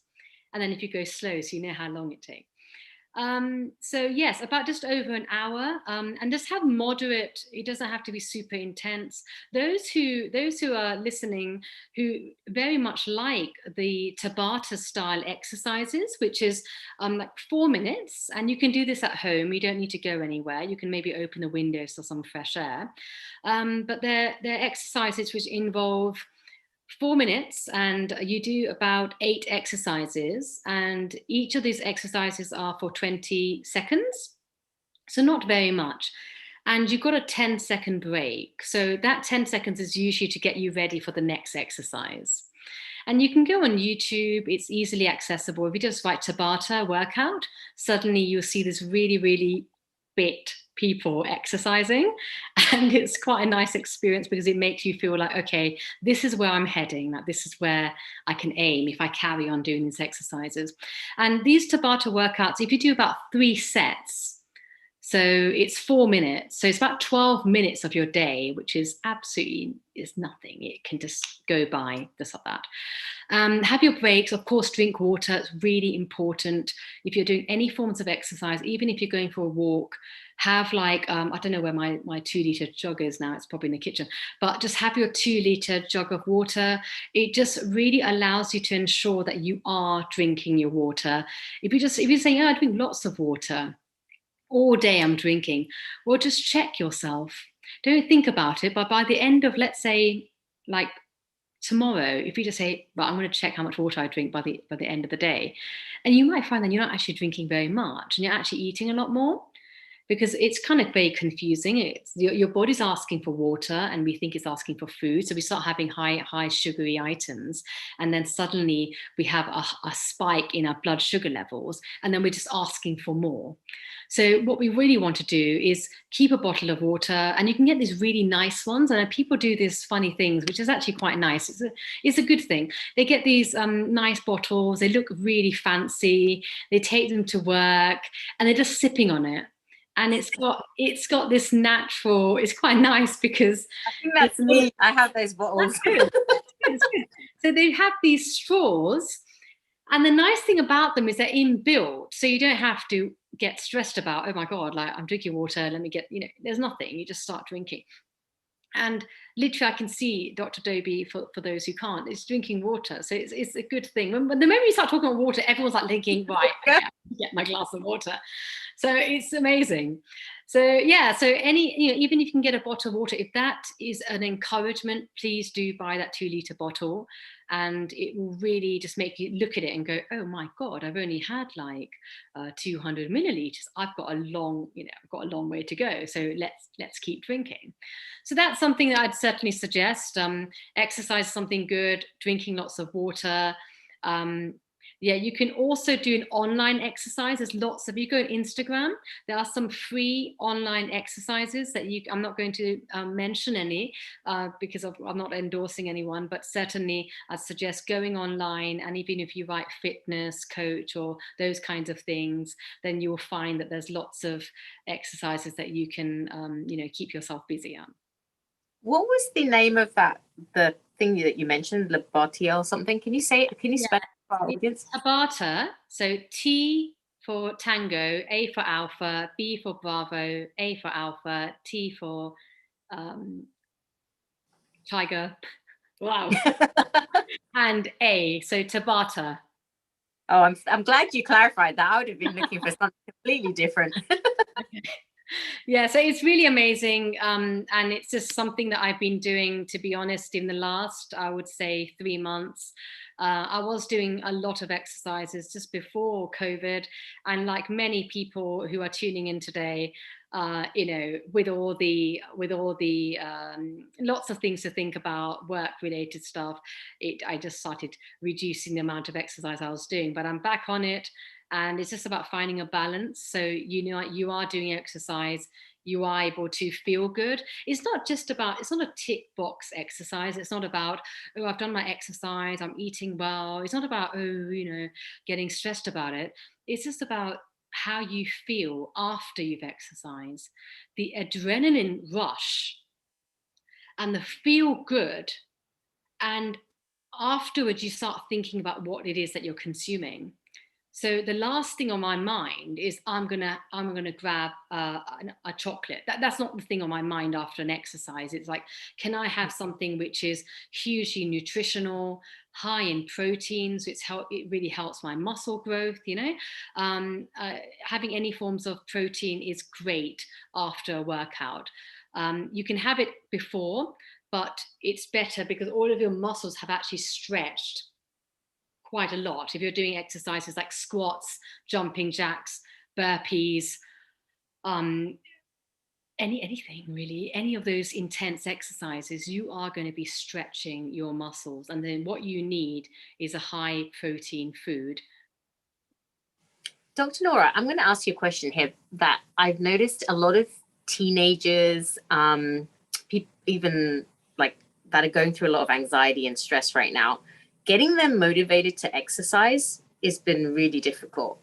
Even a lot of adults that are kind of just stressed out, getting them to kind of get off the couch and just saying, hey, let's go for a walk. What advice would you give the parents to help motivate their teenagers? The advice that you'd give family members to help other family members and friends and family to get them motivated to actually start walking or do exercise when their mental state isn't quite there?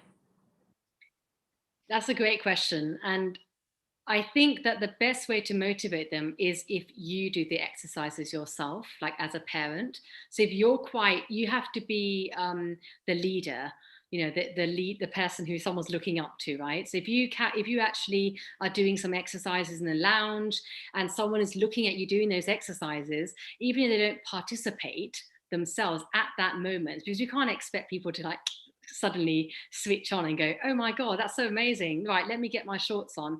But they might just think, wow, okay. And what they'll do, and this is quite a beautiful thing, and it's quite innate, so it's not so explicitly stated, but people observe others. And they look at their energy levels during the day. They look at what they're eating, how their energy is able to, how they're able to stay so energized. And then they start to think, wait a minute, this is actually working. And that's when the switch turns on for them. So it's not about, like, sometimes it's people think, oh, I've told him or her all day, I'm asking my son or daughter to exercise, they're not exercising. But what example are we giving ourselves? And that applies also to food as well. Like, what kind of food are we eating at home? Is it nutritional? Yes, it's easy to, go quickly to the obvious fast food places and quickly grab something. But then what's that going to do to my energy? And I don't know if anyone listening today, if you've had like some greasy foods, how do you feel? Of course, the first half an hour, certainly, most people feel really elated. Their mood's amazing. They're like, oh my God, that was so tasty, yummy, And then after an hour or something, you'll find, because there's lots of hidden sugars in those foods. So suddenly you feel like that, like you feel like you want to lie down, you want to sleep, you feel really knackered. So those kind of experiences will suddenly come to the surface. So think about what examples you're giving. So if I want to be fit, and I don't have any children, but if I wanted my I don't know, my brother or my sister or someone to get into exercise, I'll start talking about it just naturally. Not that I force myself. I'll just be like, oh yeah, I'm starting my boot camp. I've started my Tabata. Do you want to join me? And they're like, oh, I'm really busy right now. I said, that's fine. No worries. I'm just going to start. See you soon. And then you're on it. You're in it. And then they'll be like, my God, this person's on it. They're completely in the zone. And that will inspire people just automatically, just by you talking about what it is that you're doing. The same applies to nutrition. Someone might say, wow, you've got some amazing, your skin's glowing. And you might, well, thank you. Just like we had in the previous session. And then someone will ask you, what are your secrets? And then you'll say, I'm doing this. And suddenly, what is it that they do? The very next day, they're trying out the exact things you've suggested. So be an example. And that will automatically inspire people to apply a lot of the good, habits of taking care of yourself, and of course, eating the right thing. So certainly all of these things. But we've talked a little bit about exercise. We've talked about staying fit and having these online exercises which are free. Equally so, we need to ensure that we're standing up during the day. I mean, there's this minimum, people don't really think about it too much, but how much are we sitting in front of our screens? Of course, we're doing a lot of work, but is there a point of, could we find a way of standing and working at the same time, if it's feasible? Or maybe many people have a treadmill in their home, or they have a cycle, elliptical kind of thing, and they're watching TV, that kind of thing. So try to find a way that beyond just sitting and watching or sitting and working, could I stand and do a little bit of my thinking standing? And this works equally so, like if you're on the phone with someone, instead of sitting down and talking to someone, stand, walk around. That's just going to add the steps, but also you'll feel good. And actually, it's a great way of having new points. A lot of people have some really amazing ideas, but those happen when they're on the train, when there's things, there's movement happening. So in the same way, if you're able to walk around, and you'll find some really interesting ideas that you never thought of generally before. So standing, limiting that to about 4 hours a day. So just think about that. How many hours am I spending sitting?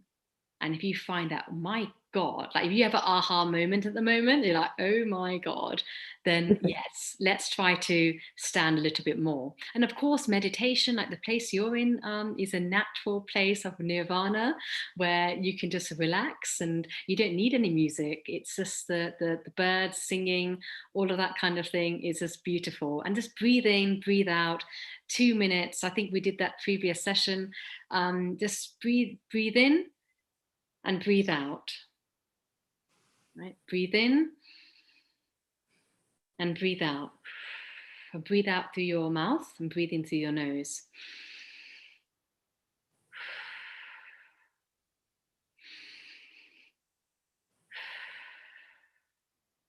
And just by doing that, what you'll do is you'll oxygenate your cells, you'll feel great.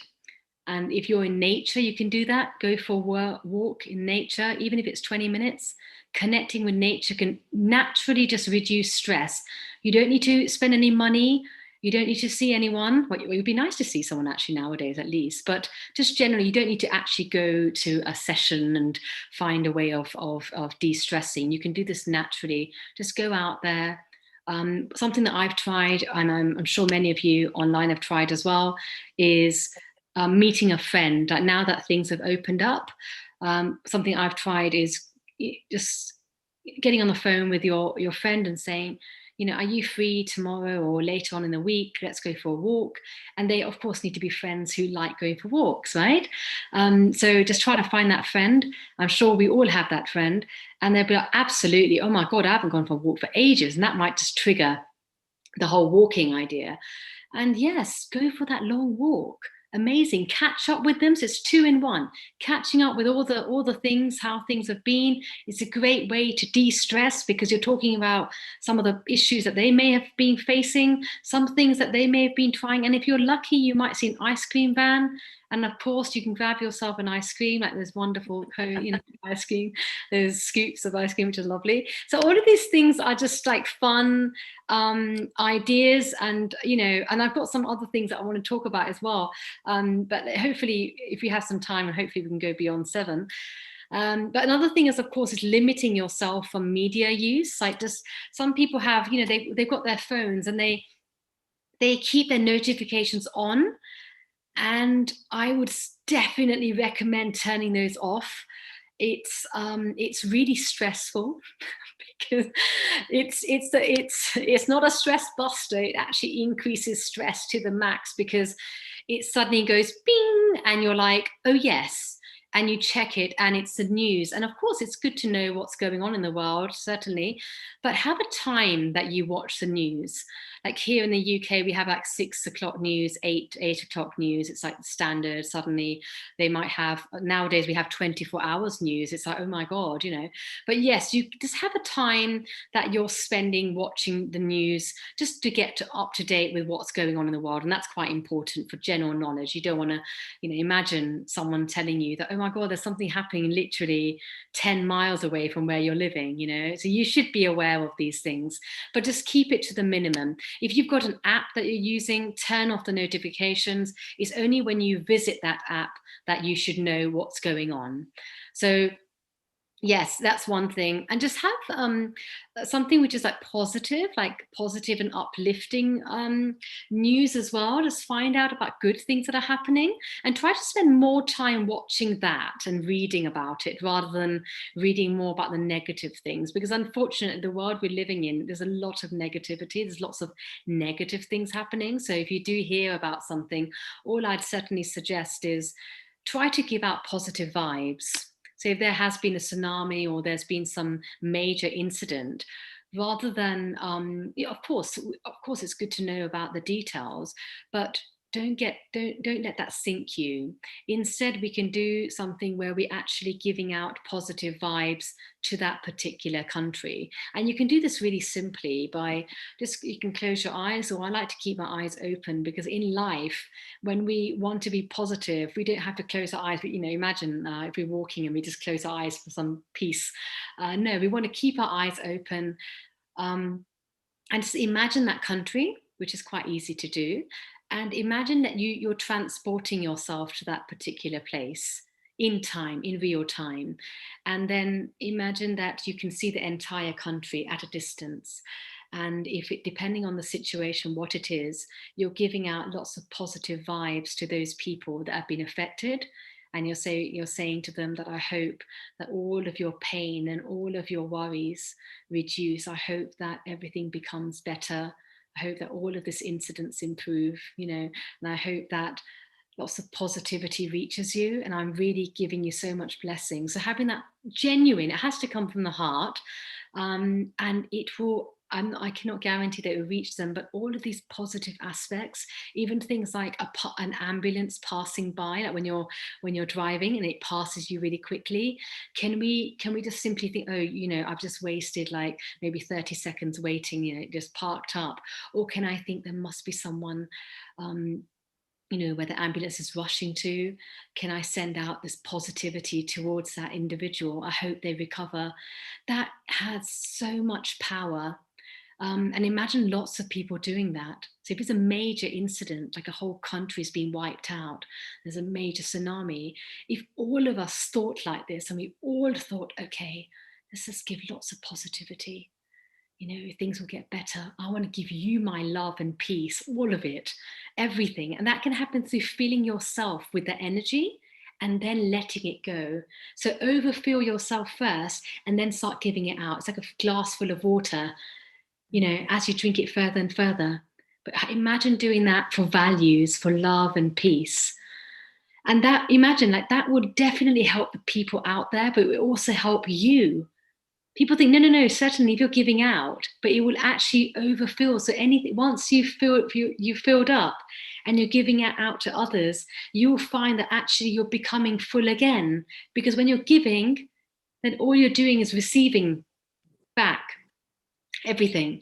So those kind of things certainly do help, and it actually just de-stresses you as well, like all these earth-based things that we can do for others. It can really be a stress reliever. Breathing is good as well. Just take a deep breath and just reach out to your loved ones. A lot of people get a bit concerned. They think, oh no, I haven't met my family for ages, or my friends, I haven't spoken to them for like months, and they get really anxious. So they start feeling really guilty. So what they do is they don't actually connect with them, and then it gets even longer. So 1 month becomes 6 months, becomes 1 year, and before you know it, you're like, oh my God, I haven't connected with this individual forever. So yes, reach out, just pick up the phone, send a message, find out if they're free, when they're free, do a video call, and I'm sure that it will certainly help, and it will just allow them to release some of their stress as well by talking to you. I'm so glad that you mentioned about the news, because a lot of people are getting into that habit of just constantly checking numbers are going up, and then hospital, because every time you watch the news, no one's reporting anything positive, right? It's a shame that we don't have just a positive news channel of all the great things that are happening in the world.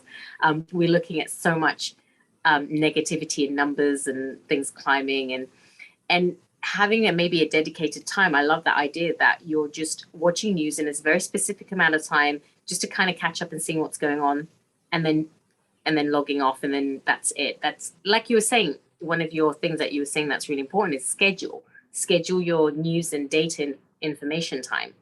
Because every time, if we sat in the news that every time you would hear about someone having a heart attack or a stroke or something, and those numbers kept going on, you would kind of start losing it, right? And now we've got these COVID numbers rising and rising and rising, and everybody just gets so stressed out.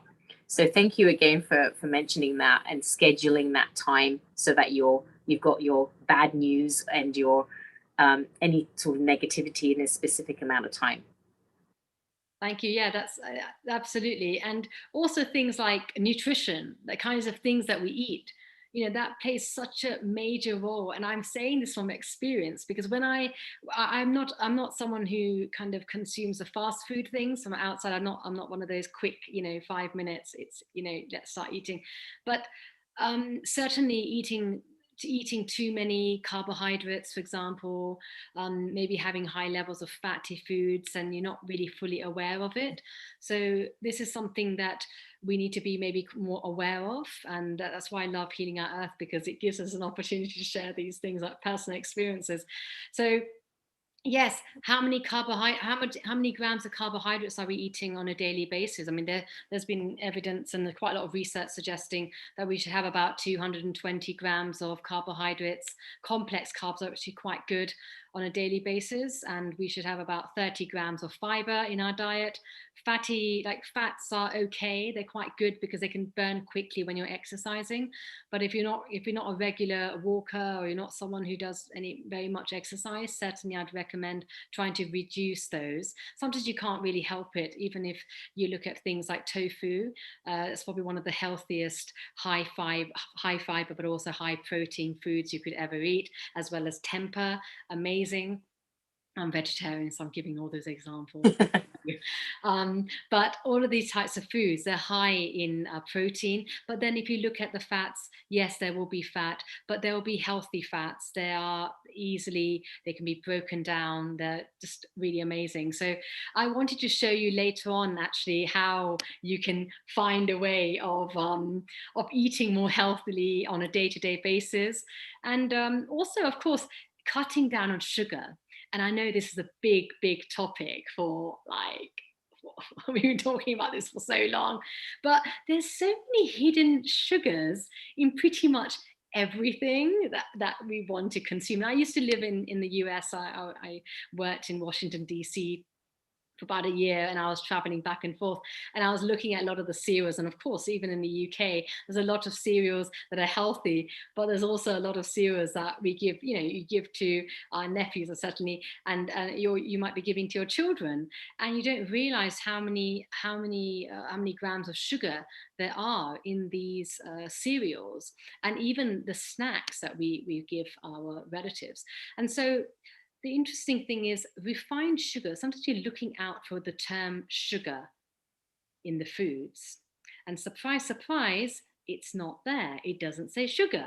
It says things like glucose. And you think, oh, glucose. Wow, that's really healthy. So what do? We pick it up and we just completely ignore the fact that actually it says 10 grams of glucose, 10 grams of highly saturated fats, which is really bad because it's all the fats that are around our organs, and it's really difficult to break that down. So if you're an intense exercise, if you go on intense exercise on a regular basis, you may be able to reduce your visceral fats, but otherwise it's really, really difficult. So things like sucrose, glucose, fructose, maltose, fruit juices, molasses, hydrolyzed starch is a very interesting one, because hydrolyzed starch, that term, it kind of gives you the impression that it's rice, or it makes you think it's healthy. So there's a lot of planning that goes out in marketing for all of these items. It says no added sugar. And you may have seen this video on Instagram, but it says no added sugar. And the moment you turn the carton, it says, wow, it's like, you get a shock. And the carbohydrates are so elated, the fat, the saturated fats, and you think, my God, what am I, are you sure there's no added sugar? And things like invent sugar, corn syrup, and honey. So the moment it says honey, we've got the healthy stuff, yes, but how much? And is this affecting the amount of sugars I'm having? Look at the nutritional labels. There's around, they say, over 161 different names of sugar. Absolutely. And you literally, I mean, I encourage you all to kind of go online and look at the different names so that you can actually see what kind of sugars are in your foods, because you're thinking it's healthy, like Dr. Noor was saying, but when you actually look at the labels, you need to start learning what is unhealthy. And that's important, especially for like children now, they're developing brains. These sugars are really bad for them, and it can affect a lot of their brain, right, Dr. Nora? It's just very unhealthy. I love how you change your scene. When did that happen? Yes, I thought that it would be nice. Where are we now? Yeah, I'm actually in my kitchen at the moment. I know the back doesn't look like a kitchen, but it is a kitchen. And I thought it would be nice to just show you a couple of things, just to show you an example of the kinds of things which are, are quite healthy. And it will just make you realize that things are quite simple to make or prepare. I'm not going to do any advertising, obviously, but I'm just going to keep it simple. I'm just going to move something into a plate first of all without the... That's great. A mental health expert showing us how to eat. How lucky are we? I'm just going to move this here so you can see. I'm just going to move my screen down so you can see what I'm doing. Just give me a moment. Just take away all the marketing related foods. Okay, here we go. Right, so let me move this. I think, can you see this? Okay. Yes, we can. Yeah, brilliant. So what we have here is some yogurt, and it's a high protein yogurt. So there's about 20 grams of protein here. A lot of us, what we do is that we go into the superstore and we look at these yogurts. But what we do need to do is look at the nutritional information in these yogurts. If you're a regular exerciser, you kind of really like doing exercise, going for walks, I'd certainly recommend a high protein yogurt. Some of them come in 12-gram pockets, some of them come in 19, 20, anything would be great. And then what you can do is you can add some of these flex seeds, right? So we've got some flex seeds here. We've also got some goji berries, just over here. And we've also got this really, it's quite nice actually. This is some hemp seeds. And then something that I quite like doing is putting a bit of peanut butter, but this is, you must notice that it's a powder. And the reason why it's a powder is because it's got 80% less fat in it. So if you go for the standard peanut butters, please do have a look at the amount of sugars, carbohydrates, etc. they are, because it's likely that there may be quite a lot. The smooth ones, the chunky peanut butters are probably better than the smooth ones. And what I've just done just before I came on this program is that I kept these almonds and walnuts for approximately 3 hours in water, and it just really does help release a lot of the nutrients. It seems quite simple, but it's actually quite amazing. So what we'll do is I'm going to put some of these nicely, and as you can see, it looks quite nice, hopefully, as I'll start putting this together. And let's not forget to use organic yogurt. Absolutely. Because without any of the hormones and all that kind of stuff. And there are some people that can't have yogurt for allergy reasons. Yes. So you could go to like different nut. There's a lot of different yogurts out there now. There's cashew yogurt and almond yogurts that are just as good, right? Absolutely. You can go, please do, based on the recommendations by your clinician, please do go with the flow and don't consume things that you don't need to and you shouldn't be consuming. But certainly, these are some flex seeds, and I'm just putting some goji berries. Goji berries are actually really, really good in antioxidants. They've got high levels of antioxidants, which is quite great. So it's quite nice to use that. Chia seeds is another one, but let me just get down to hemp seeds first. These are high in omega-3 and omega-6, and it's amazing to regulate your metabolism. So if you can introduce this into you can see, I mean, it's getting quite heavy now, but that's the idea, that you're not, they're trying to make this a very healthy snack. So it's not simply the protein, but you've got the necessary antioxidants, you've got beta carotene, anything that is good for blood sugar levels being stabilized, which is goji berries.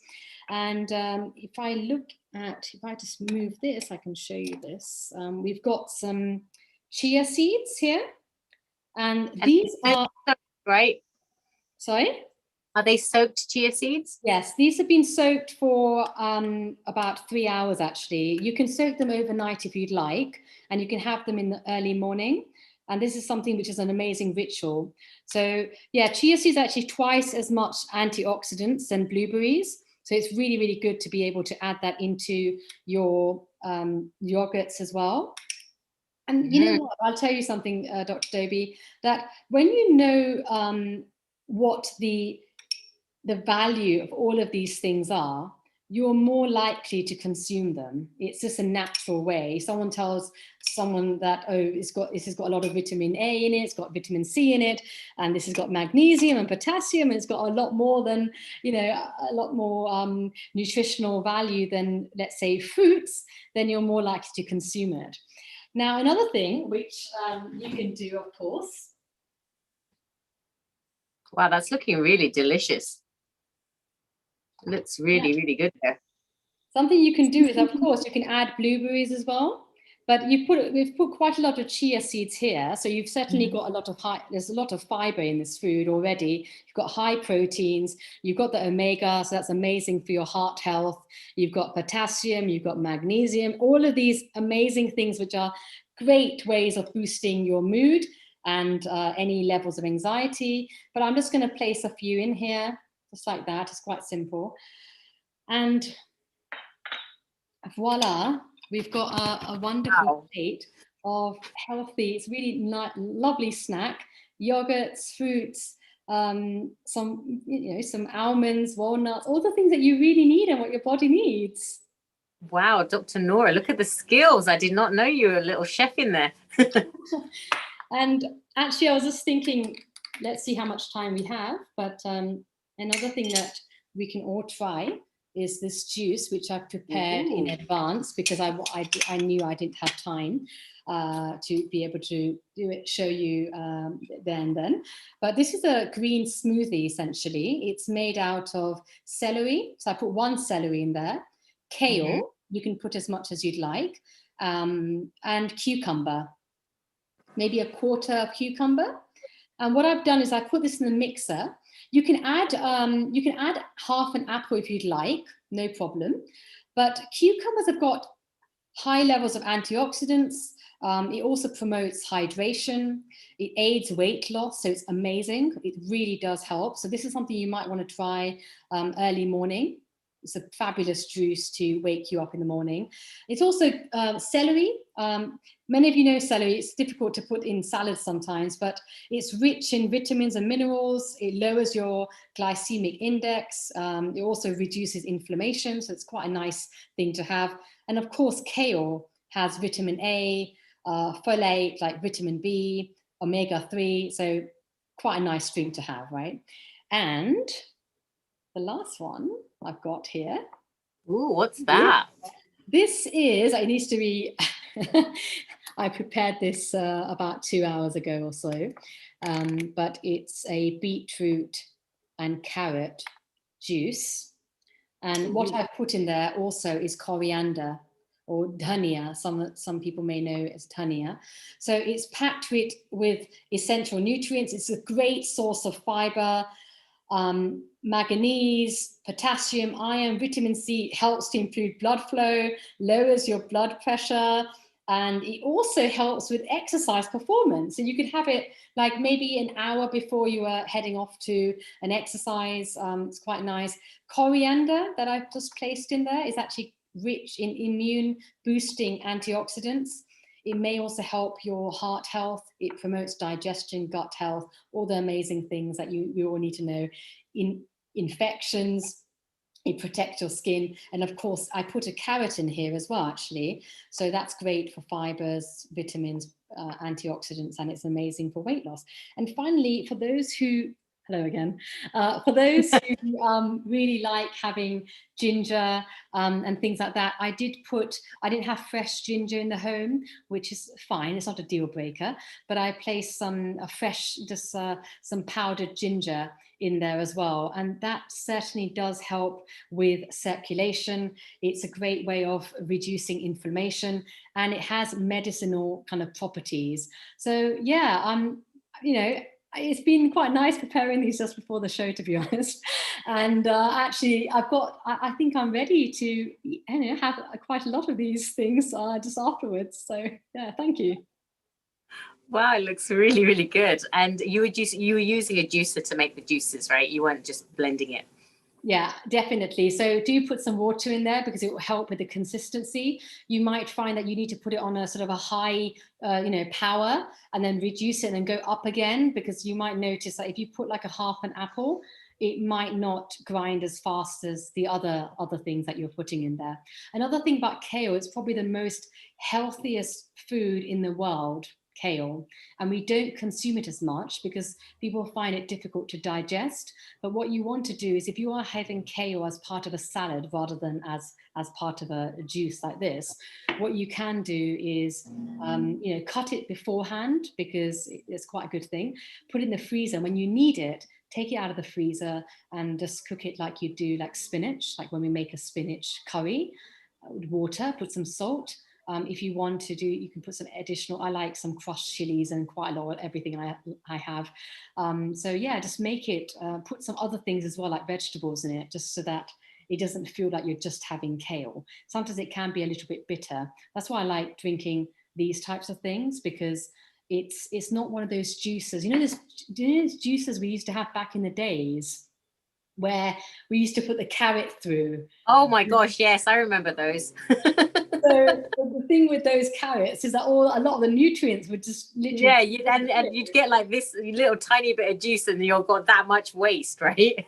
Exactly. So I definitely suggest that, most of us have got one of those blenders where you just, whatever you placed in there with water, it blends everything. So there's nothing's wasted at all. So these types of things, yes, really do help. And even the colors, like look at the colors of these things. It just make you feel good at just looking at them, let alone like when you drink it, of course, there's a lovely experience, but just looking at them makes you think, this is good for my body. Like, see your body as a temple.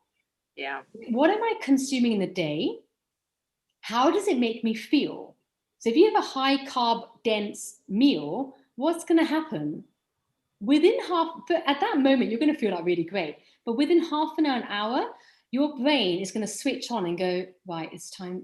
I feel really tired. I just want to lie down. And what you'll do is you'll watch a movie or you'll watch the Olympics.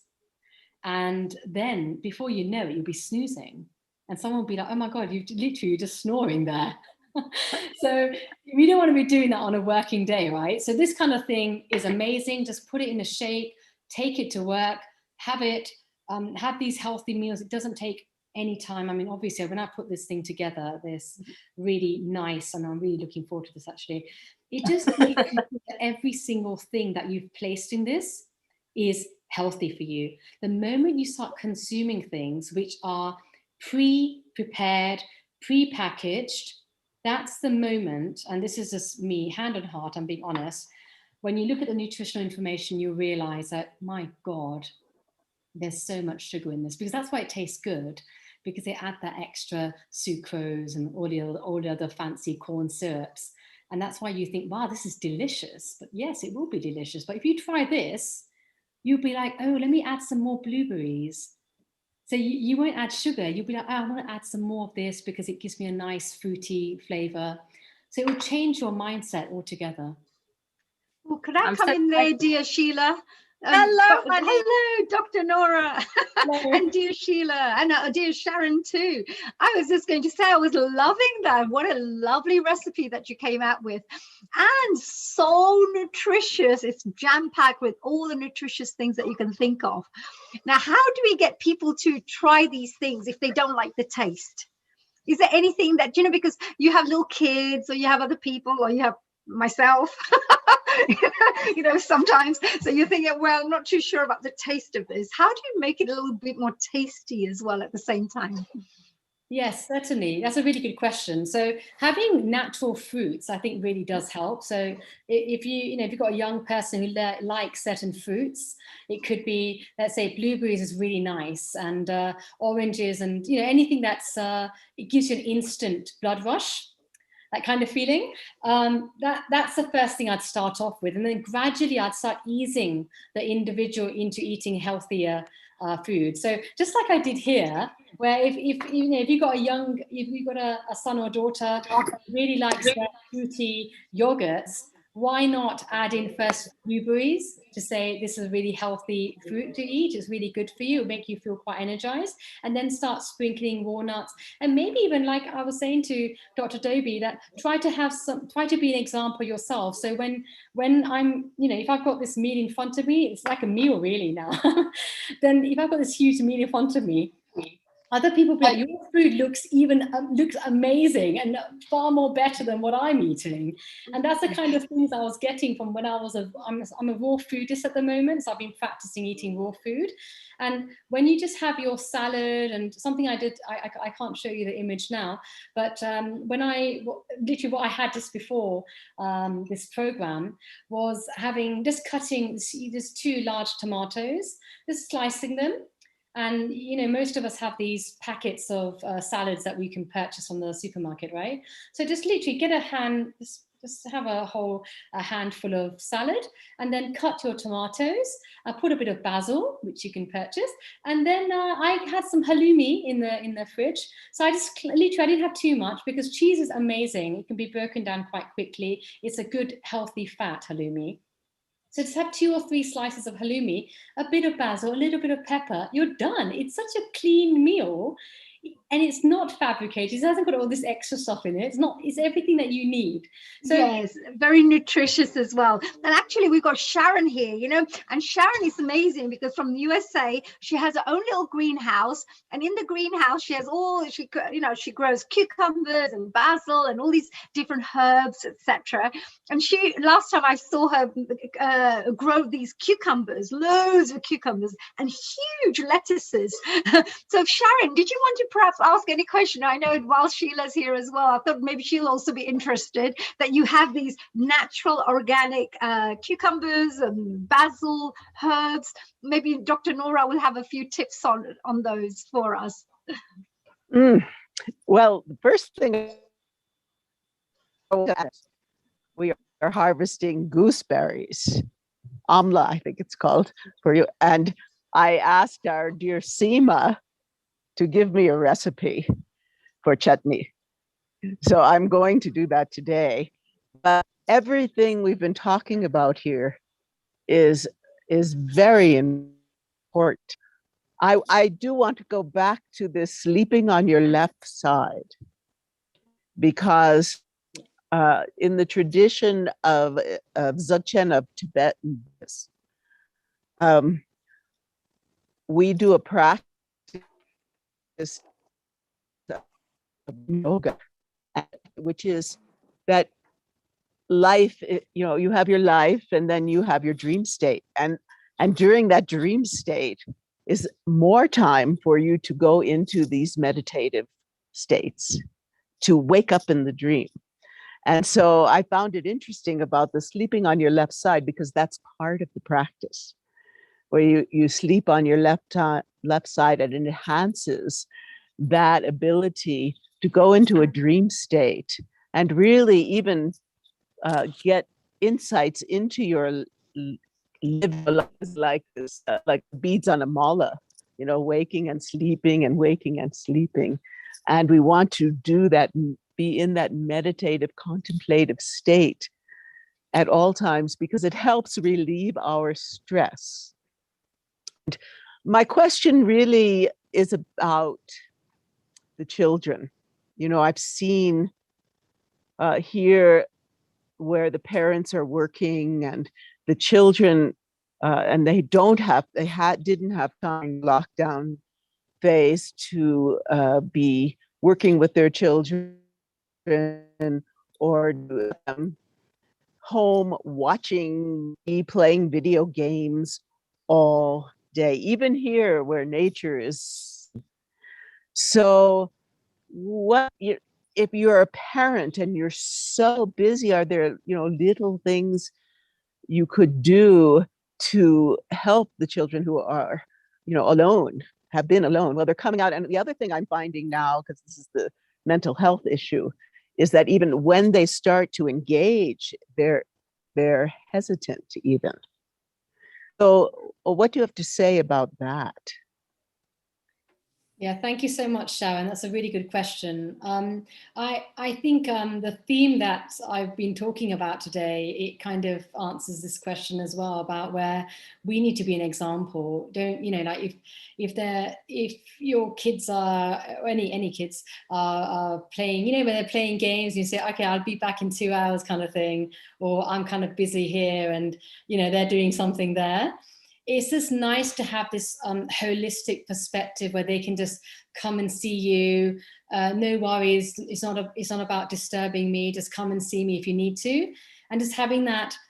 I mean, maybe I'm not answering the question. I'm not sure, but you know, when you're kind of, I think a lot of people, they kind of go, right, I'm going to ask you to sit here and play games and watch that movie for 3 hours, and I'm doing this, and don't disturb me, and then we'll connect. And it just feels like, oh, mom's not around, you know, I really need her for something, and but she's asked me not to. And then suddenly we sort of switch on, switch off, and it's just like, oh, okay, she's here now. And so that kind of just, I think that just creates a lot of tension, and it brings about a lot of those internalizing behaviors, like anxiety, because they're not able to express how they feel at that moment. So there's something. Dr. Nora, may I just share something here? Because, you know, Sharon's question is, you know, because nowadays it's true with the COVID, there's a lot of children who are staying at home, they're playing games all day, watching TV all day, they're not really having time to eat, I don't know, maybe healthy meals. They're just sitting all the time. There's no activity. So I can understand, and that could probably in the future lead to unhealthy ways of, you know, being, as well as, you know, eating. But you know, I found that if we could perhaps encourage children, this is for Sharon as well, to have fun times with the parents. Like if you're cooking, maybe a parent could say to the child, can you peel the potatoes for me? Or can you just, you know, do something safe, but can you just do this coriander bits for me? Or just get them involved. Or if you're doing a chapati or something like that, you tell them, can you just get the little flour balls ready for me? Or so if you can have fun and put some music on in the background and put songs that they would enjoy. So I feel that really you could have everyday life, you could be living, and you can try to bring your children into it without disturbing your time. So if there are family members out there or parents out there watching right now, and they think, well, you know, I have to keep them away because I need to get my work done and I have to come back from work and I don't have time. Well, bring them involved. So I don't know what you say about that, Dr. Nora, you know, just get involved, make it more playful. Absolutely. This, I think all moms out there can resonate with this, right? So if you're making like a pizza, get them to put all the cheese and all the vegetables on there. Get them fully involved as long as it's safe, and that way they'll be in a different setting. Like they're not doing their homework. They're not playing, you know, PS4. They're not watching a cartoon. They're actually in a different setting in the home. They're finding out what mom's does, and then also it's quite inspiring because mom works really hard. So it's nice for them to know that actually she's also in the kitchen. She makes delicious food. So just get them fully involved, and that can be it just be quite a positive thing because it takes you out of being stressed. Like you know, when it's just like right now when I've just prepared this meal, I'm not even thinking about what I need to do after this session, for example. I'm in the kitchen. I surely can't be doing any work, you know. So it just kind of really allows you to come out of any of those comfort zones, and instead you're just in your zone cooking something and getting kids involved. Yeah. And the bowl that you just prepared anyway with the hemp seed and all that, with the yogurt, etc.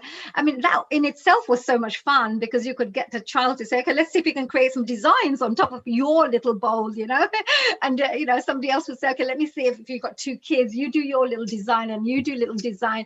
So I find, you know, coming from an educational background, and especially from the artistic side, when we even used to teach dancing to people, we wouldn't say things like, I mean, I'm just saying that if you have to do a flick with your hands or something, we wouldn't say, oh, do a flick with the hands or rotate the wrist. We wouldn't say that. We would say, let's see, there's a fly there, and go, let's hit the little fly, let's hit the fly.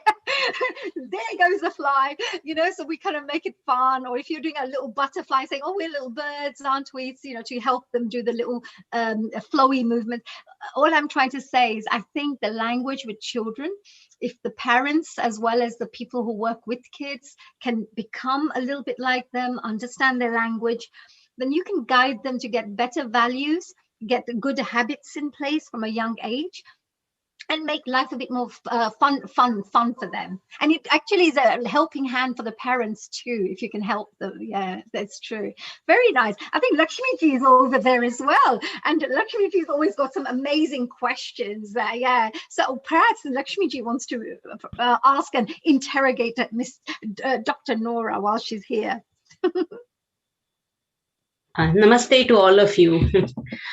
Well, I saw the dish Nora displaying, and I was so tempted. Oh, what is that? I just wanted to grab it and have it, something, it looked so attractive.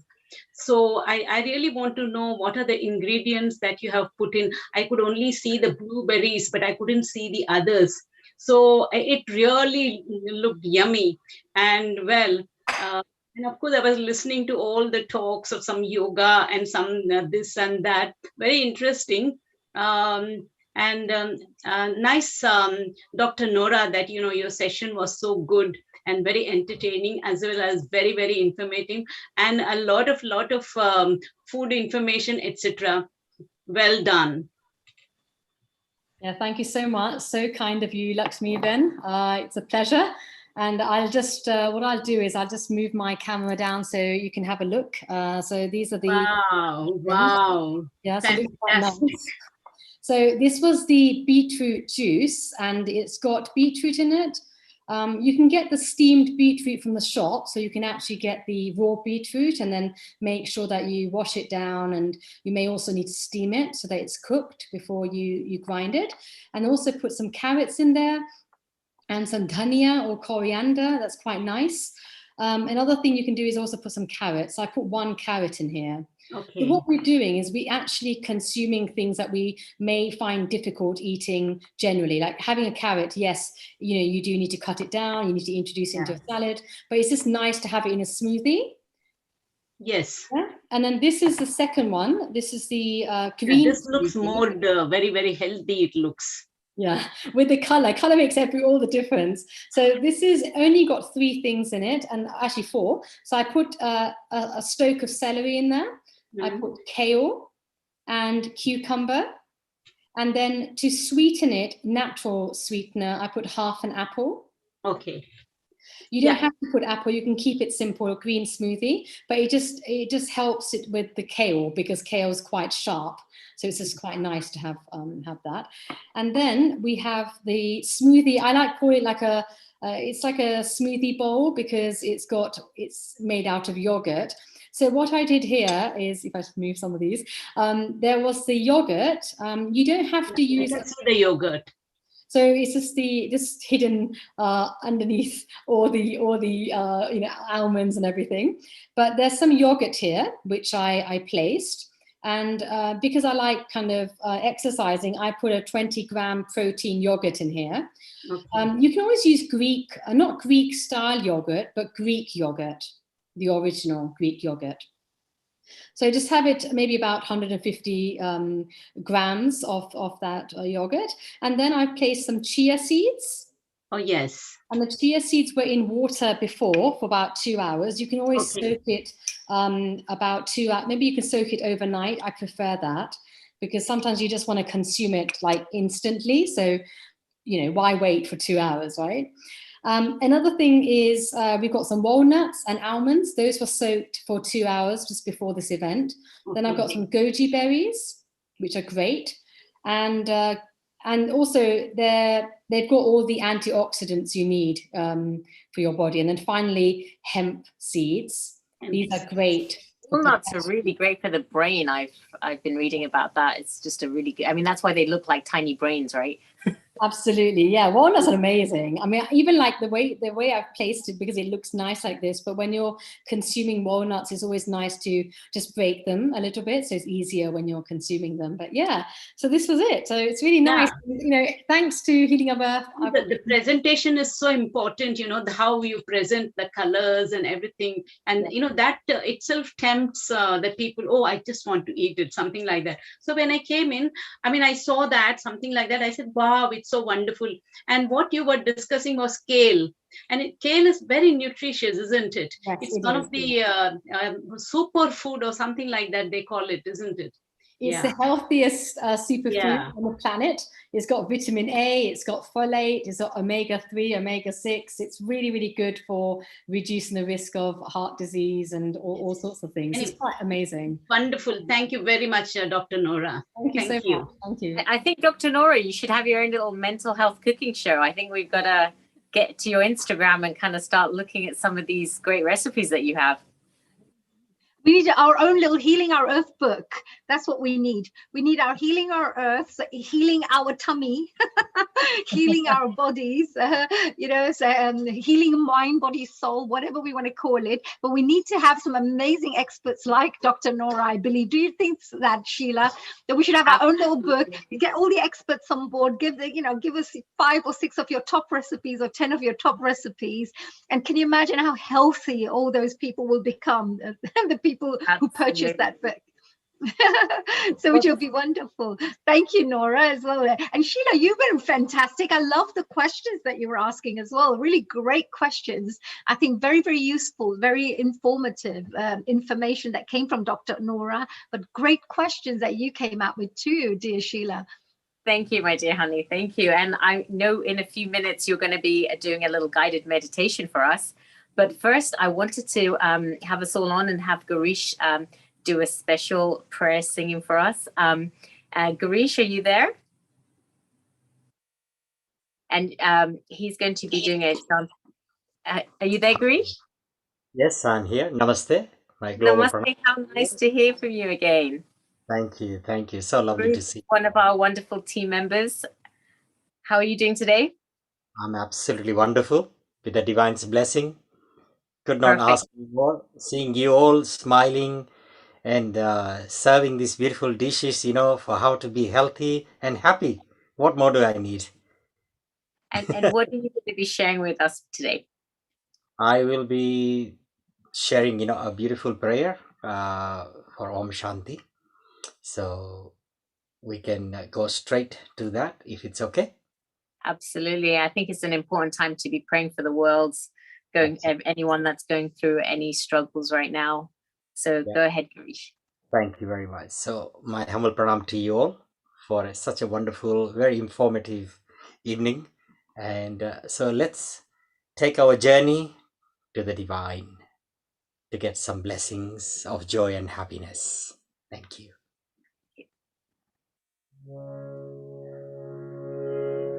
So if you can all close your eyes and let yourself free and let the divine come and bless you all. Thank you.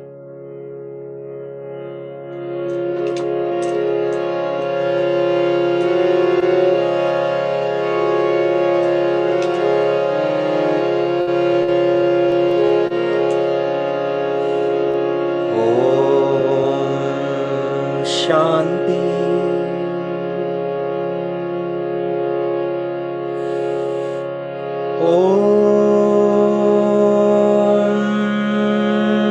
Om Shanti.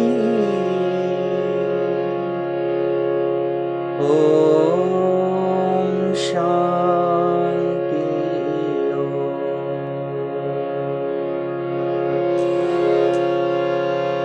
Om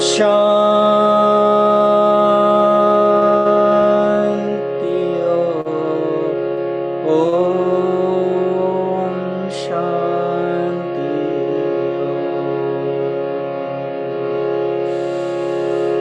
Om Shanti.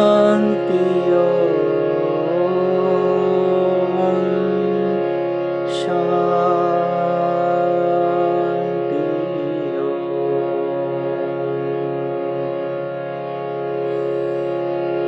ये ध्वनि मंगल ध्वनि है। ओम शांति।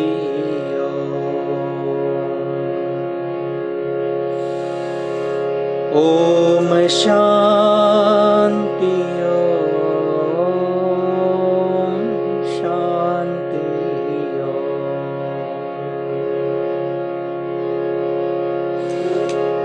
बड़ा है सुख ये मंत्र मन है। Om Shanti.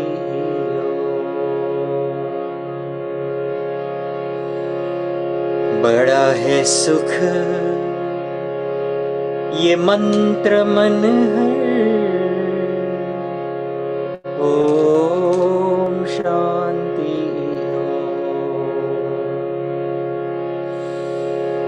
ओम शांति। ओम शांति।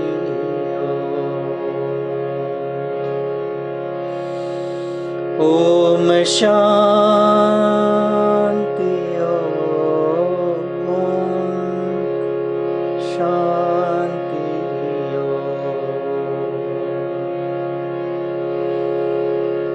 ओम शांति।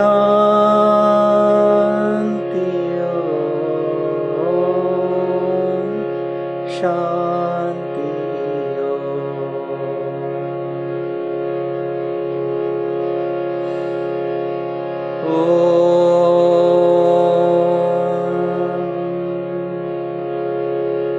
नमः शिवाय। शिवाय नमः।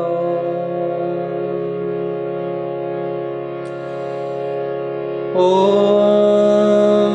नमः शिवाय। शिवाय।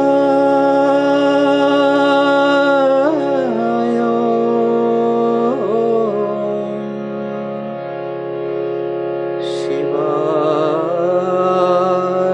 नमः।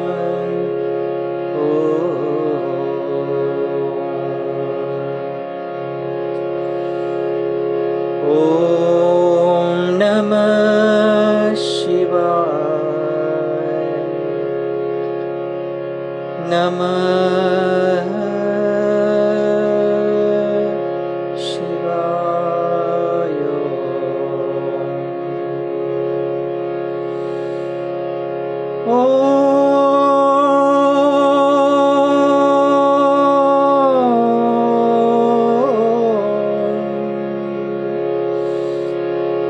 नमः शिवाय।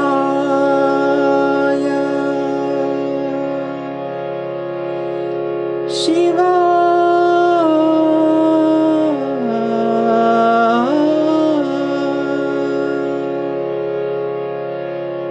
नमः शिवाय। शिवाय नमः। शिवाय नमो नमः शिवाय।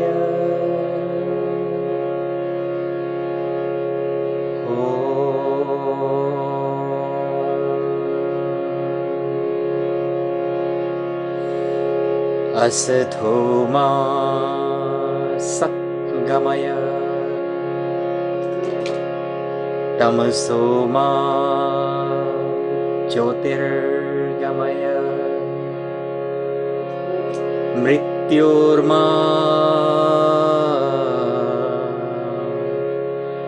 अमृतं गमय। ॐ शान्ति शान्ति शान्ति।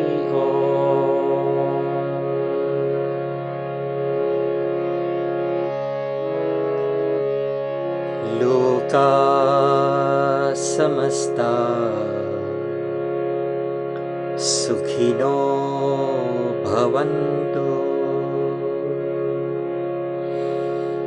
लोका समस्ता सुखिनो भवन्तु। लोका समस्ता सुखिनो भवन्तु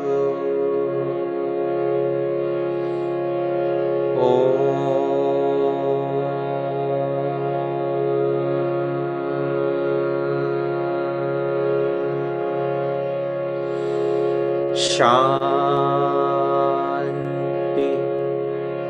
शांति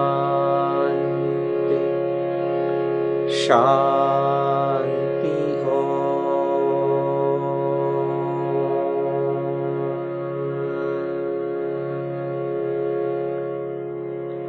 My humble pranam to you all. Om Shanti. Thank you. Namaste.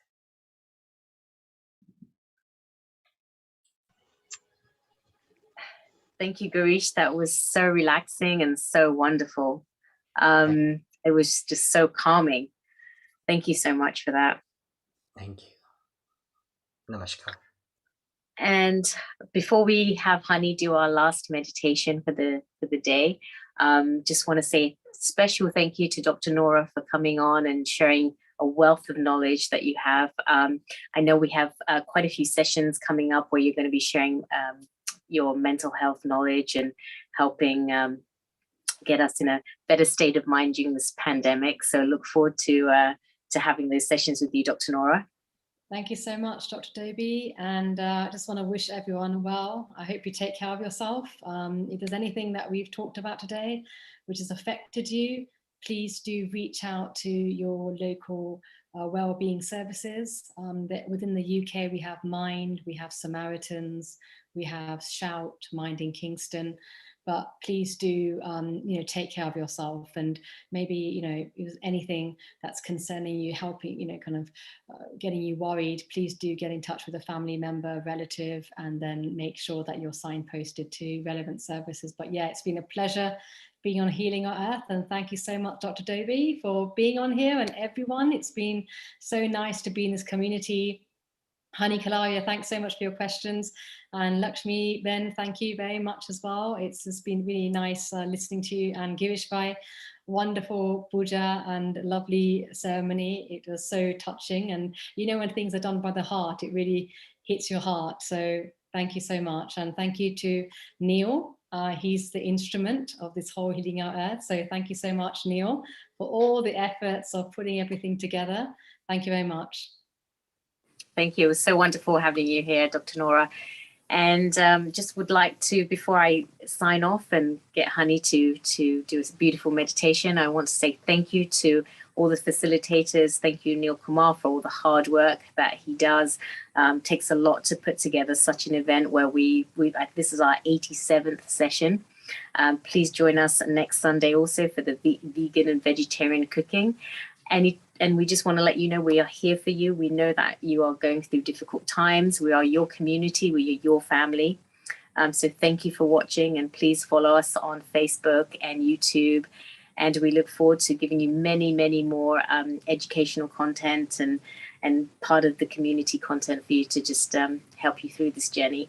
And with this, as everything ends, I would like to get Honey to come on, and she's going to be doing a little guided meditation for us to kind of close out this wonderful day that we've had. And thank you to all our guests that have been on there. Oh, and here we... Oh, yes. Well, we just had some wonderful programs, just to remind ourselves and our viewers, because they're always asking us, we're always getting messages, what's all our forthcoming programs. So here you go. Just for all those people who keep asking, here is our forthcoming programs for you. Of course, Sunday, 8th of August, we have the Vegan and Vegetarian Kitchen. I'm sure, Dr. Nora, you'll love to join us on those days, because you're going to get loads of other wonderful experts like yourself sharing some wonderful tips. And of course, all those lovely food lovers out there, you'll get a chance to get some really delicious recipes. Then we, of course, have on the 15th of August, which is Indian Independence Day, which, of course, we must all come together to celebrate. What a wonderful day to celebrate. And all the different cultures coming together to just celebrate a special day. There'll be lots and lots of wonderful entertainment and lots of shares going on the day too. As we move on to the next week after then, again, there is 22nd of August, again, our Sunday. Reserve it, put it in your diary. We're having a special day to celebrate dance. Dancers from across the world, and it'll be an amazing, fun-packed, energy-packed, a real powerful event. So do just stay tuned in on that day too. So let's go down. So dear Sheila, we're going to be going into a special meditation. What a beautiful song that Girishji just sang. Wasn't that lovely? That in itself was meditation, wasn't it, dear Sheila? It was absolutely so relaxing and wonderful. And I'm looking forward to your meditation. I know you've done one before on Healing Our Earth, and I kind of closed my eyes and I think I nearly fell asleep last time. So well, that is wonderful. You know, that's the aim. It's wellness and well-being, you know, that we're talking about right now. Today, we've all shared some really great tips and you know, just information about how to perhaps develop our wellness and well-being. So meditation is one of those areas which definitely helps us to de-stress, to get rid of all that tension that's in our bodies. But not just that, it has many benefits, because of course it has a spiritual angle to it as well. The meditation has, it's got the health angle to it, and then of course it may have the personal development angle. So what I mean by that is, when we sit down to meditate, as we're going to be finishing off very shortly, remember, some people use meditation maybe just to visualize, to get a bit of clarity, a bit of goal setting, a bit of self-reflection perhaps. So something may have gone wrong during the day. You may have had an argument with somebody. So when you sit down to meditate, you self-reflect, you understand where the issues are, why did you have that conflict? You try not to make that mistake again. So suddenly you have evolved a bit, you know, from you as a person. So there is a way of using meditation for personal development, which is definitely good for your well-being. Then there's another side to it, which is just a meditation, which would be more spiritual based, where you're connecting to a higher source. The higher source would then perhaps give you guidance. Actually, you're connecting with your own guru, which is inside you, your own soul. So as you become more soul conscious, as you do that, as you connect to that, you will start finding that you start making better decisions, because by quietening your mind, you will find that better solutions come to, you know, life challenge problems and challenge. So anything that you're looking for in terms of solutions. And then there is also, of course, you know, the health benefits that we get, because meditation is also about de-stressing, removing all the tension that's filled in your body. All throughout the week, we're working, we're running around, there is competition, and you know, you want to get a promotion, and you want to make sure you feed your kids, and you want to make sure, you know, the COVID is there, and you're looking after the elders, and so many things are going on in your life that your whole body is filled with so much stress and tension.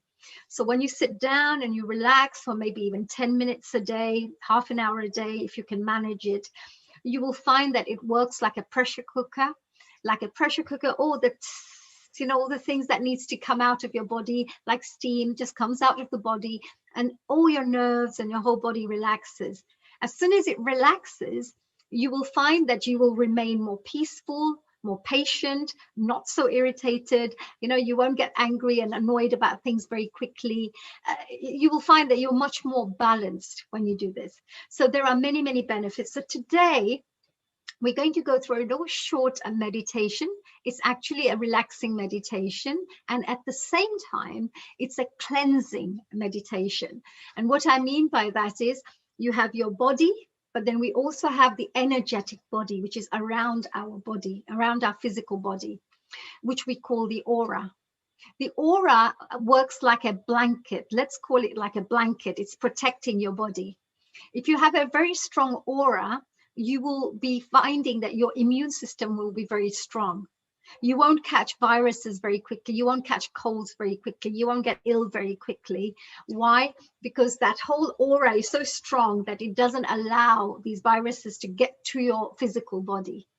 And how do you manage to strengthen this aura?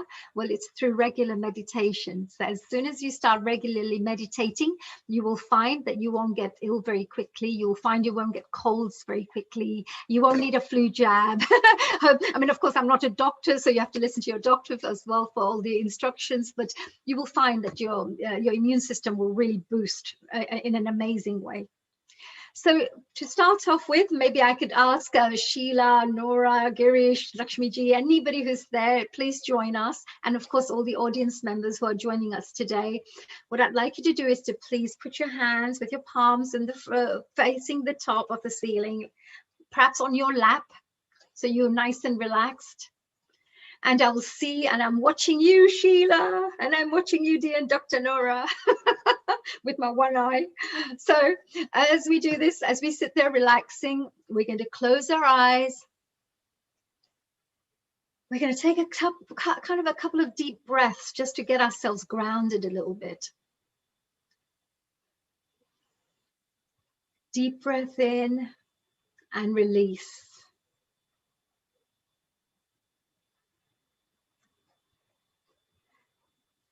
And as we start, perhaps quietening down,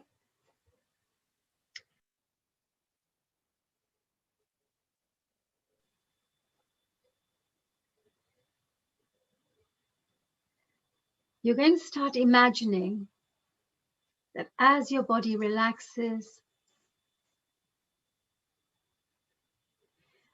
there is a lotus on top of your head. It's a 1,000-petaled lotus. And this lotus works like an aerial.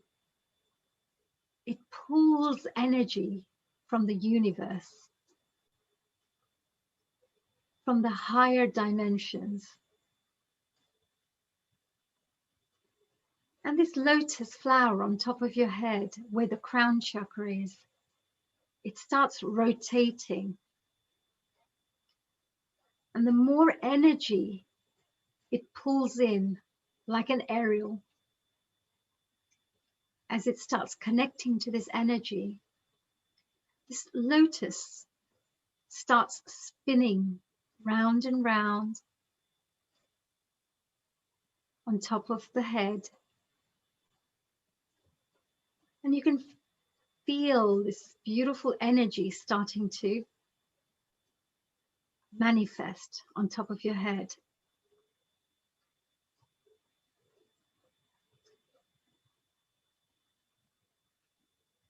And as we connect to this pool of energy, life force, prana, chi, divine energies as we call them, God energy, as we connect to this higher force, just imagine it all pouring on top of your crown chakra. It's all going into your aura and your physical body. This energy is so pure. It's holy. It's divine. It heals everything. It replaces all the negative energies with positive energies and dilutes and dissolves all negativity. And as it flows on top of your crown chakra, you start realizing that all the negative thoughts that you keep getting that prevent you from living your life to its fullest, all those negative energies and those thoughts will start dissolving. And you will feel a strong connection with whoever the higher force is that you believe in. And this energy pours through the chakras and it goes through to your third eye and it starts energizing your third eye, which is between your brow. And this third eye starts cleansing itself with this energy. Anything that's preventing you from becoming focused in your life, getting clarity, anything that stops you connecting to your gurus, to the knowledge that every single human being has access to.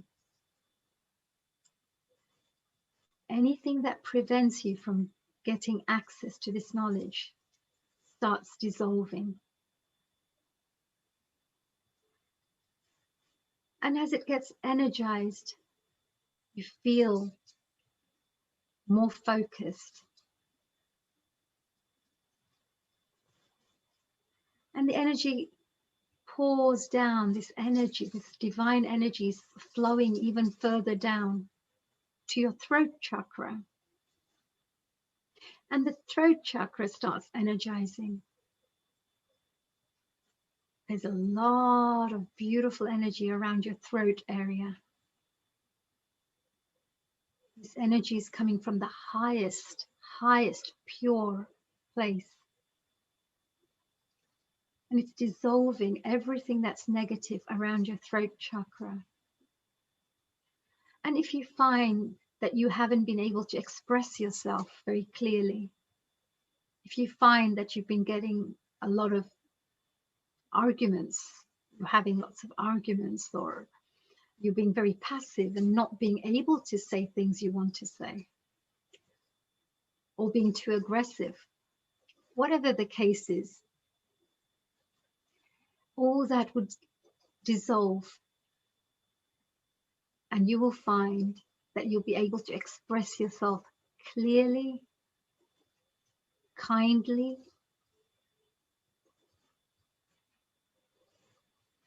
and in a considerate way. And as this energy flows down to your heart chakra, suddenly your whole heart chakra and that area gets filled with this beautiful, beautiful divine energy. So pure that it can only feel love, generosity, forgiveness, compassion. And if there's anything in your heart chakra that's stuck, perhaps not being able to forgive someone, perhaps being angry, or being a bit selfish in certain ways, whatever the case is, all this just dissolves, and it gets filled with this beautiful feeling, loving, kind, considerate, forgiving, generous, full of vitality, full of passion. And as you're starting to feel really loving towards everything and everyone, this energy moves down to your third chakra, where your ego resides. And as this pure energy, this highest form of pure energy fills this third chakra, all the negativity just dissolves. Anything that you were stubborn about, anything that you were feeling egoistic about, is replaced by humility, humbleness, and great leadership. Leadership that empowers and does not disempower. It makes others become empowered to become the best versions of themselves. And this energy becomes so powerful that you just want to do good for others and the best you can to make this world a better place. And now the energy moves further down to your second chakra. The energy is now flowing freely all over the place, all around your aura, and all the other chakras are being really, really activated. And the second chakra gets filled with this beautiful, pure energy, divine energy. any relationship problems that you're having, any issues with family, partners, friends, neighbors, workmates, any issues relating to relationships get completely dissolved. And with this higher energy, you will know exactly what you need to do to resolve any issues and what to say and what to do so that you can create stronger, more loving and harmonious relationships. And as you're feeling really, really great, this energy moves right the way down to your first chakra. And the first chakra gets really, really activated with the most powerful energy. And this energy is very important, and your first chakra is very important because this is where, if you have any fears, any doubts, any financial issues, any security issues, any survival issues, all those blockages get dissolved.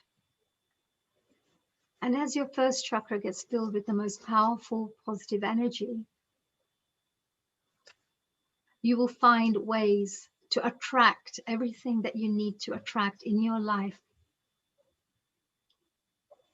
to live abundant lives. And every single chakra is now so well energized that the energy is now starting to flow onto your aura. Every single nadi, which is an energy channel in your body, is being filled with this positive energy. Every single nadi or energy center or channel that is blocked is starting to get this rush of energy flowing through it, which heals the body. This energy heals you. It provides you with relaxation. It provides you with pain management. So any issues you're having in your physical body are being dealt with this powerful energy, which comes from the higher spirit. And as your aura is now beginning to get filled with this beautiful energy around you, it's starting to glow. You're being cocooned in this beautiful energy. And this whole body is starting to vibrate in the most highest vibrations and energy levels. And the higher you vibrate, the more healthy you become, the more virtuous you become, and the more balanced you become. The greater work you can do in this world when you're energized. And the aura is now buzzing like crazy, and all the negative blockages that are stuck in your aura from your past experiences, past memories, negative situations that would have taken place in your life. Any blockages, dark patches in your aura get dissolved instantly by this pure energy, divine energy, holy energy.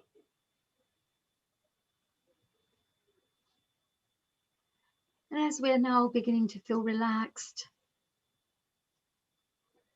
we're going to slowly have a chance to relax the body fully. Allow your chakras to continue spinning as fast as possible. The faster your chakras spin, the quicker it gets rid of negative forces and blockages from your aura and your body. And the cleaner your aura is, the more vibrant and positive you become. It gets rid of all the depression, the stress. It enhances your well-being.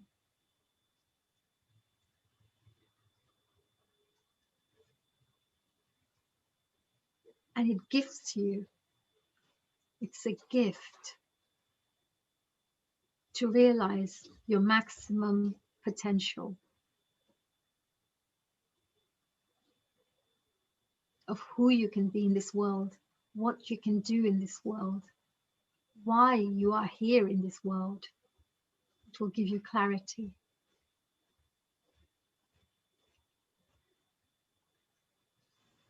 So now that we're feeling a bit more relaxed, we're going to sit silently for about a minute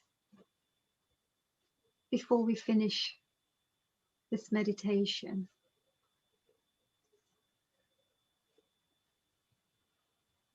Just become aware of what you're feeling, how this energy is completely energizing your body. Just become more sensitive to it.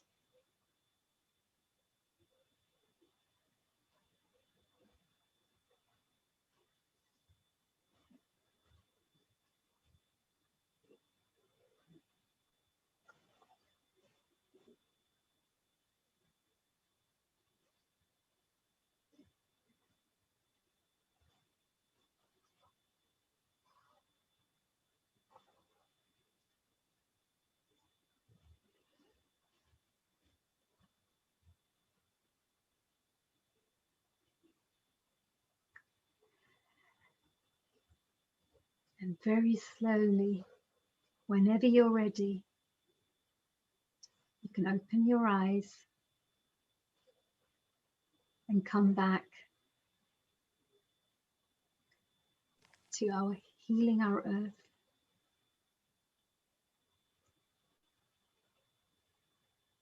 special platform, which we consider a little heaven on earth.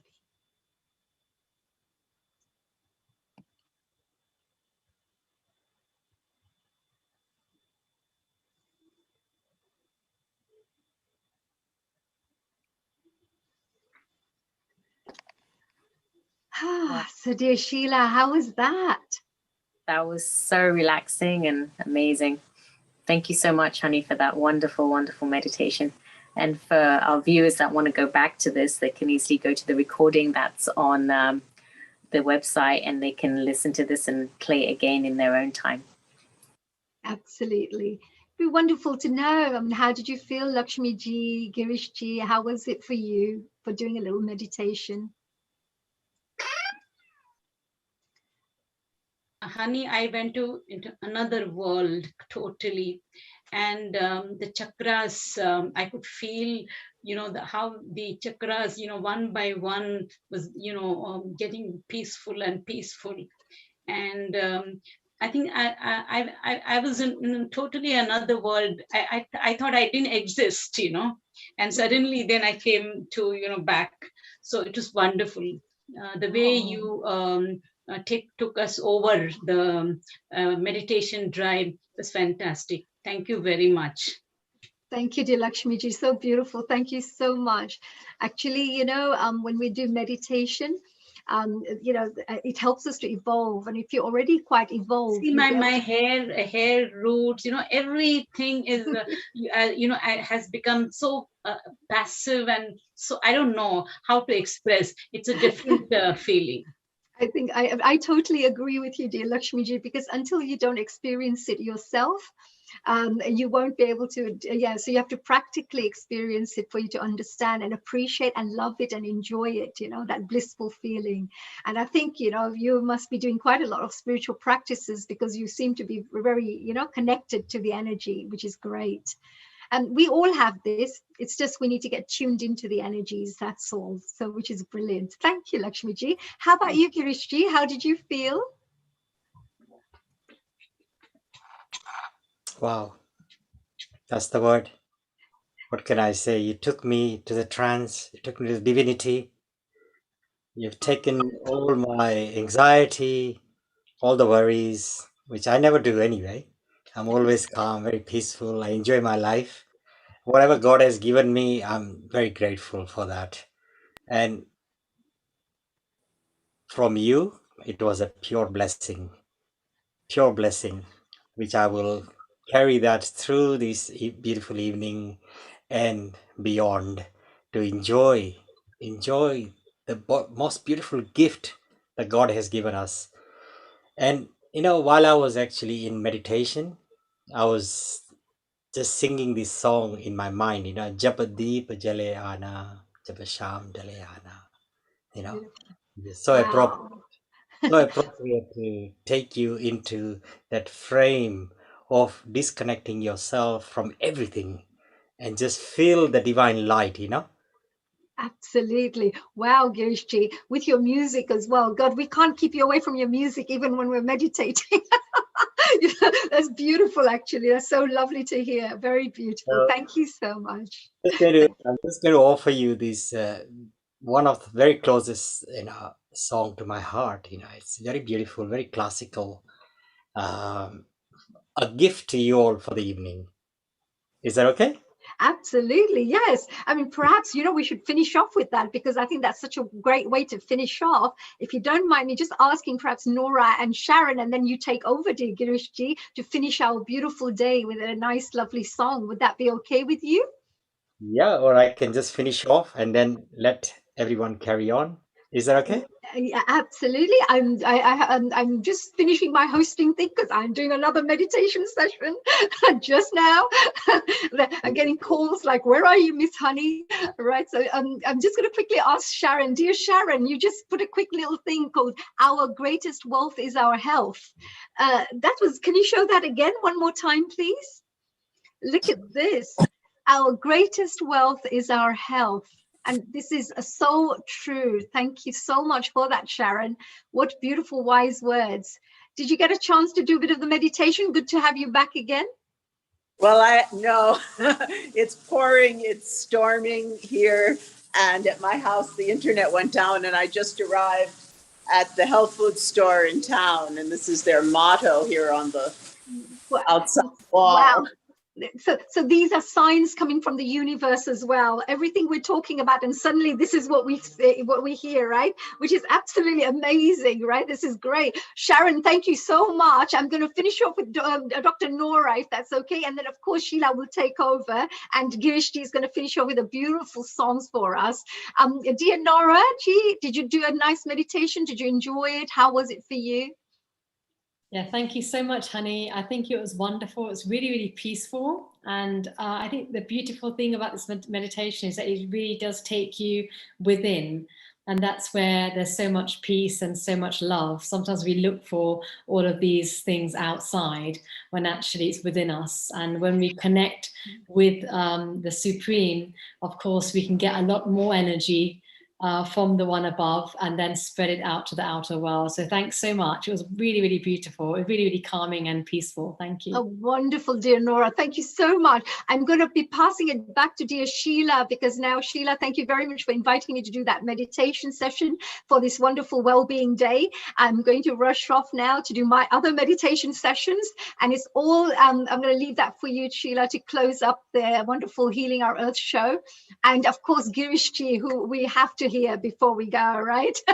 So yes, all yours, dear Sheila. And a global namaste to everybody and all the participants, all the special people who facilitated, hosted, and were part of our technical team today at the Healing Our Earth. A global namaste from Honey Kalaria to every single person out there. Bye, Honey. Thank you so much for your meditation, and go help some other people get nice and relaxed. And thank you again for co-hosting. See you soon. See you soon. Bye-bye, everyone. Thank you. And finally, would just like to say thank you to everybody here, all the guests and all the facilitators. And our time together has come to an end, but we will have Garish finish the session with a beautiful song. Thank you so much, Garish, and Global Namaste. Thank you so much. Thank you very much. So here we go.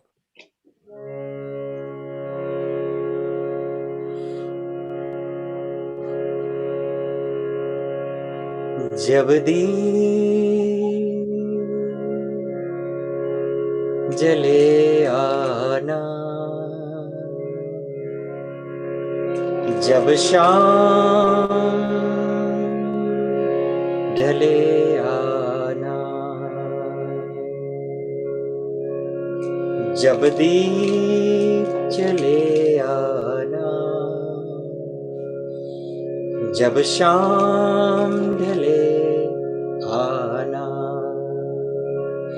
संकेत मिलन का भूल न जाना, मेरा प्यार न बिसराना, जब दीप जले आना, जब शाम ढले आना। मैं पलकन डगर बहारूंगा, तेरी राह निहारूंगा, मैं पलकन डगर बहारूंगा, तेरी राह निहारूंगा, मेरी प्रीत का काजल तुम अपने नैनों में ले आना, जब दीप जले आना, जब शाम ढले आना। रे गा मा गा रे सा सा नी, पापा मा रे गा सा नी सा गा मा पा। जहाँ पहली बार मिले थे हम, जिस जगह से संग चले थे हम, जहाँ पहली बार मिले थे हम, जिस जगह से संग चले थे हम, नदिया के किनारे आज उसी अम्मा के तले आना, जब दीप जले आना, जब शाम ढले आना।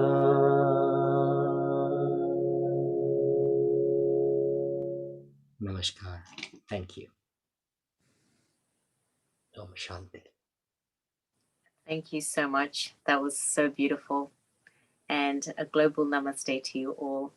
May you all be blessed, and we will see you all next week at our vegetarian vegan event, and global namaste.